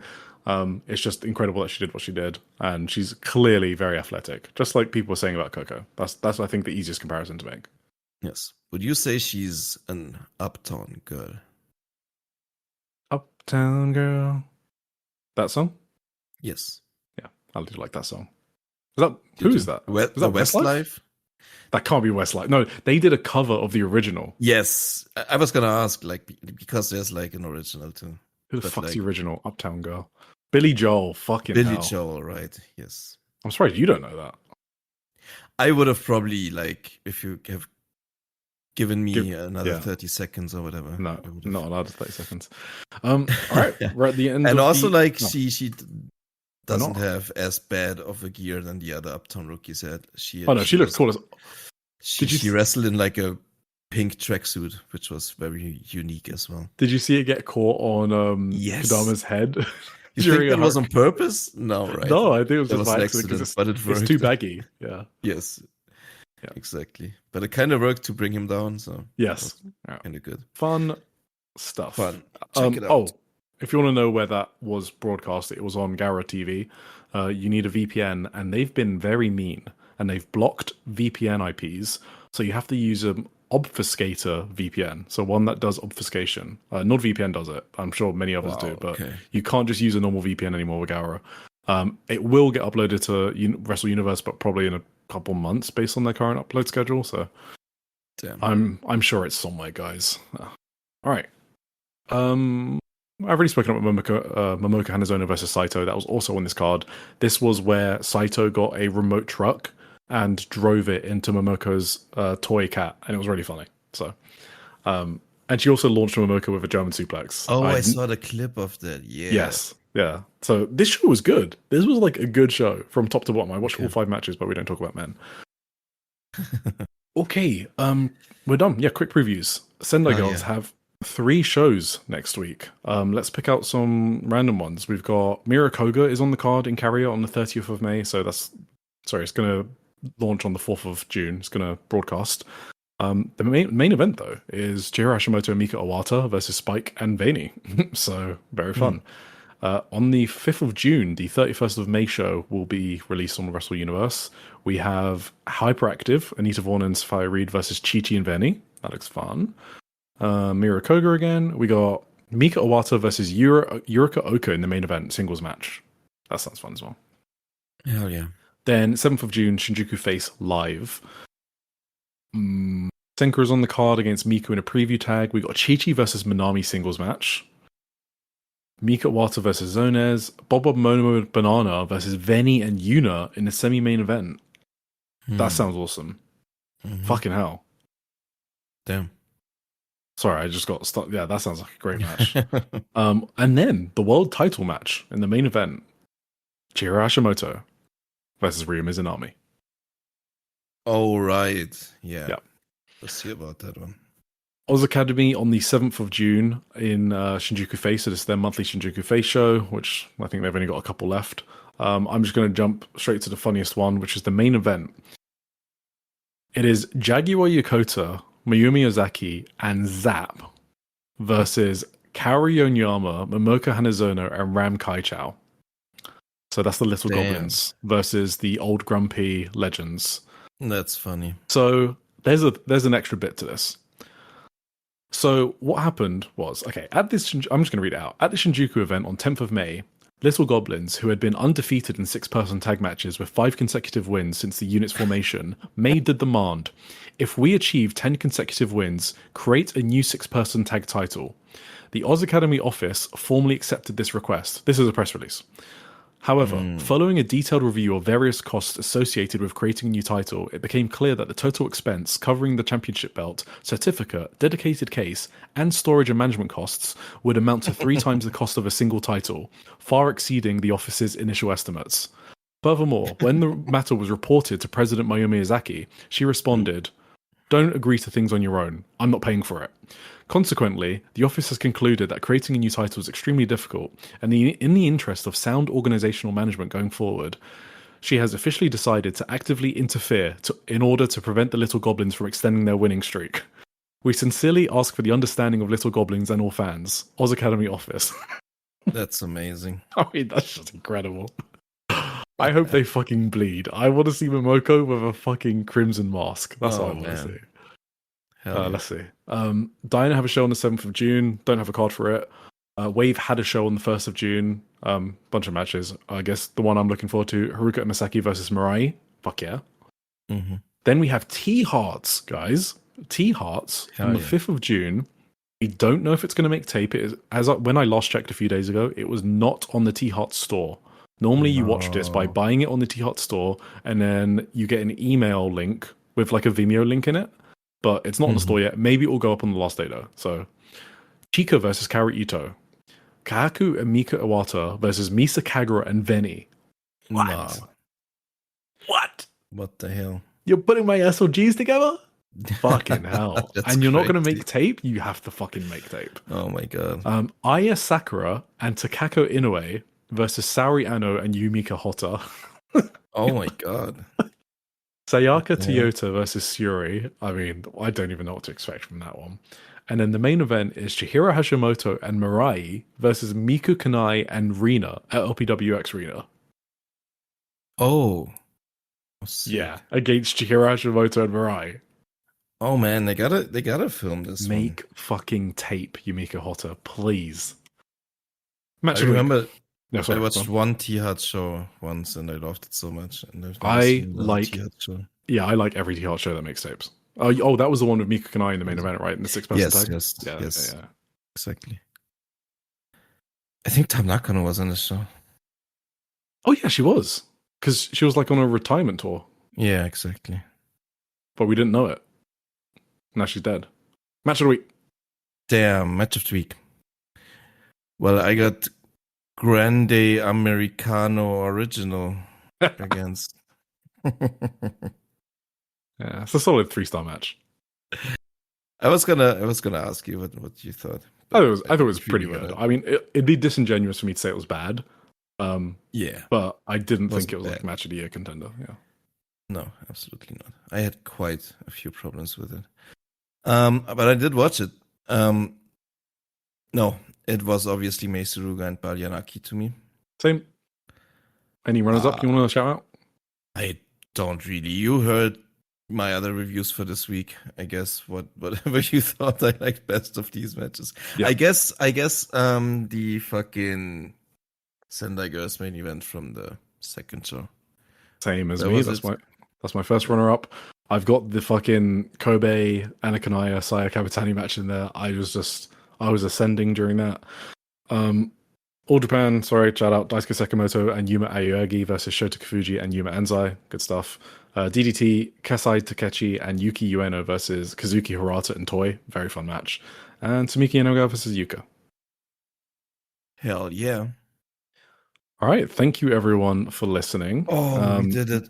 We I'm so had. hungry. Did you not eat before? I did. I don't know why I'm so We've hungry. spoken about this, Tim. I ate. It's just, I don't know. How much did you eat? guess- You probably didn't eat enough. Last time you said you ate and you just had some like nuggies or something. Yeah, maybe. Yeah, you got to eat properly before our podcast recordings. You get grouchy. I mean, it's 1:30 a.m. too. Like, It is late. it was like 6 hours ago when I ate. So Okay. All right. Well, thank you all for sorry, listening. We had I didn't mean to interrupt you. no. I was just going to say we had 90 minutes of fucking news today. There was a lot to get through. A lot of different things happening. If you didn't like how long the news was, or if you did like how long the news was, if you want more show reviews or longer show reviews, I should say, we do a lot of show reviews. Yeah, let us know. Or don't if you like everything and want it to stay perfect as it is. Thank you very much. I kind of did like. I kind of felt like during the Stardom review, my brain was empty. I forgot all about these shows. That was kind of Too crazy. much news? Huh? Too much news? Like long news? Right? I don't know. No, I don't think it's Oh, not. okay. It's just too much.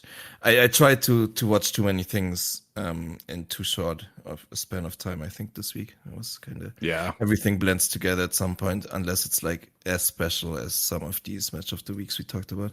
Yeah, we'll figure anyway, out thank next you. week. Yes, thank you all for listening. Thank you. You know the drill. Check out all the other podcasts. Give us a Oh, nice yeah. rating and come back next time. Read about Diana. Bye. Read Eric's feature for sure. Right now. Bye. Bye.